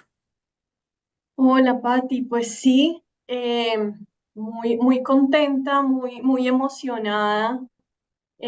Nuevamente ver a mi querido Estefan dictando conferencias, después de que lo hemos acompañado en todo este proceso como paciente, nuestro paciente favorito. Para mí es realmente muy emocionante y nos recuerda realmente por qué hacemos esto, ¿no? Hacemos esto porque sabemos que hay pacientes que nos necesitan, que entre todos tenemos una responsabilidad gigantesca y es aportar desde nuestra esquinita todo lo que podamos para que los pacientes estén lo más seguros posible. Entonces, mil gracias por tu moderación en esta sesión. Mil gracias a Viviana también, a Estefan por acompañarnos, por estar con nosotros el día de hoy. Y bueno, tenemos el privilegio usualmente como latinoamericanos de darle cierre a nuestro Patient Safety Day. Desde que creamos este evento, esta ya es nuestra edición número 5. Es increíble cómo han pasado los años. La primera edición la hicimos en pandemia justamente porque necesitábamos conectarnos virtualmente y no dejarnos perder de todo lo que estaba pasando en temas de seguridad del paciente y de seguridad de la medicación. Así que decidimos crear este evento y ver cómo se ha consolidado. Pues, para quienes no lo sepan, tuvimos más de 1.800 inscritos, que es un número realmente interesantísimo. siempre que terminamos el Patient Safety Day se queda la información en las plataformas y luego cuando uno regresa ve muchas personas que han visto y revisto los videos, así que lo seguiremos haciendo mientras podamos. Seguramente ISoP seguirá haciendo este tipo de eventos para transmitir información de manera abierta, gratuita, útil, para que se puedan tomar decisiones. Entonces, siempre cerramos con la región de Latinoamérica y pues hoy es un placer cerrarle en compañía de estos maravillosos seres humanos de Viviana y de Estefan. Qué rico que hubieran podido acompañarnos. Me gana un poquito la emoción. Bueno, y el día de hoy pues cerramos, como siempre les digo, Latinoamérica y siempre tenemos un espacio final para agradecer a las personas que estuvieron detrás del evento, a las personas que hicieron esto posible. Un evento de 2 días, pero que requiere una preparación de fácilmente 3 o 4 meses. Entonces, quiero agradecer infinitamente a mi querida amiga y colega, compañera de varios añitos ya, Constanza Moreno, quien fue la persona que lideró todo el proceso del Patient Safety Day este año, y quien lo hizo maravillosamente. Y pues prueba de eso es que tuvimos 7 sesiones exitosísimas, 14 horas de transmisión en diferentes regiones del mundo, en 7 regiones diferentes, desde Medio Oriente, África, Europa, Asia, Norteamérica, Latinoamérica y Western Pacific. Connie, mil gracias por todo tu trabajo y a todas y cada una de las coordinadoras que ya están por allí en pantalla. Les agradezco un montón. Connie, no sé si quieras darle la palabra a las coordinadoras regionales Claro que sí. para cerrar este evento. Claro que sí, Angie, muchísimas gracias.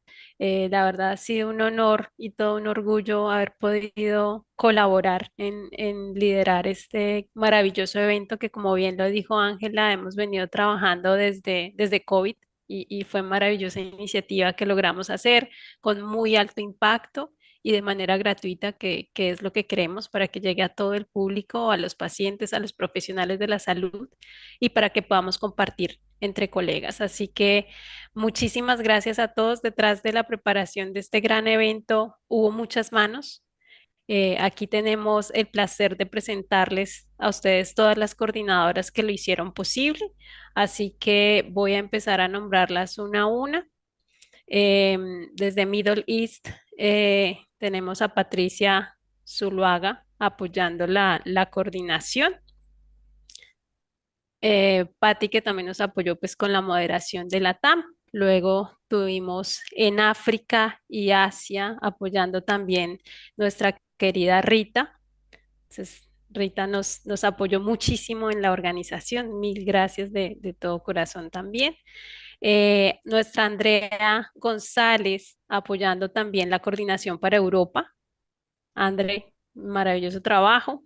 Tenemos también a Zaira, quien apoyó la coordinación para Norteamérica.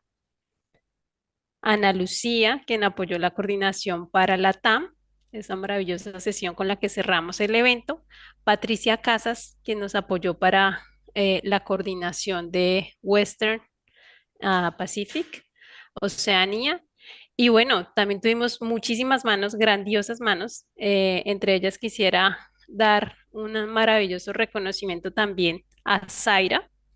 Zaira nos apoyó con todo lo que fue la transmisión del evento, redes sociales y demás, con el invaluable apoyo de Mónica Tarapuez, quien también nos estuvo apoyando. Así que espero no haberme saltado a ninguno. Por supuesto, detrás de cámaras, Fabián y toda la agencia de transmisión. Pero de verdad fue un trabajo maravilloso, organizado y con mucho cariño y mucho amor, que es lo que desplegamos a través de estos eventos. Así que mil gracias y te doy el lugar, Ángela, para que puedas cerrar el evento. Mil gracias. Muchas gracias a ti, Connie, por todo el trabajo, por estas maravillosas sesiones. De verdad que eh, a mí me gusta mucho una frase que dice: siempre sabrás cuántas semillas tiene un fruto, pero nunca sabrás cuántos frutos saldrán de una semilla.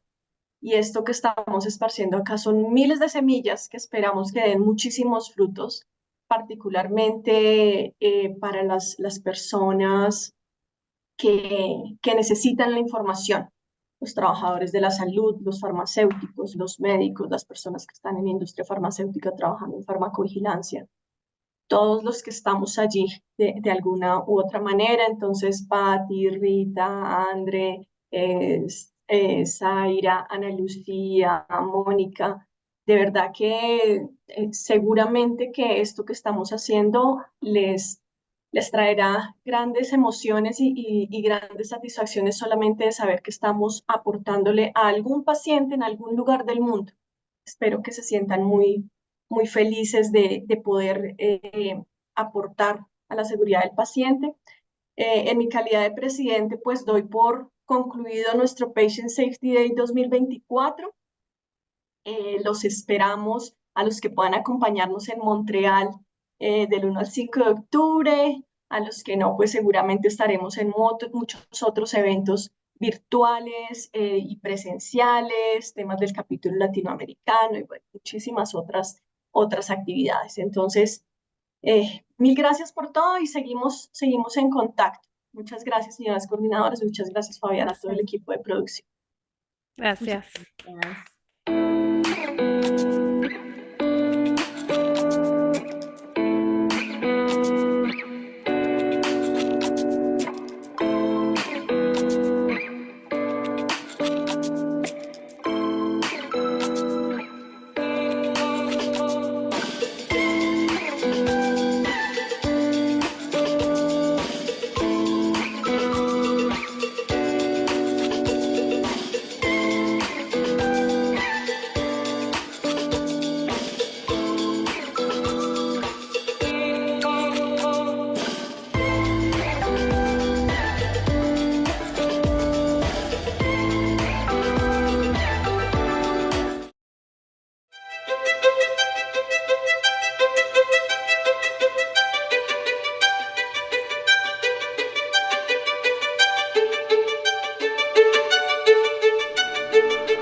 Of the International Society of Pharmacovigilance, ISoP.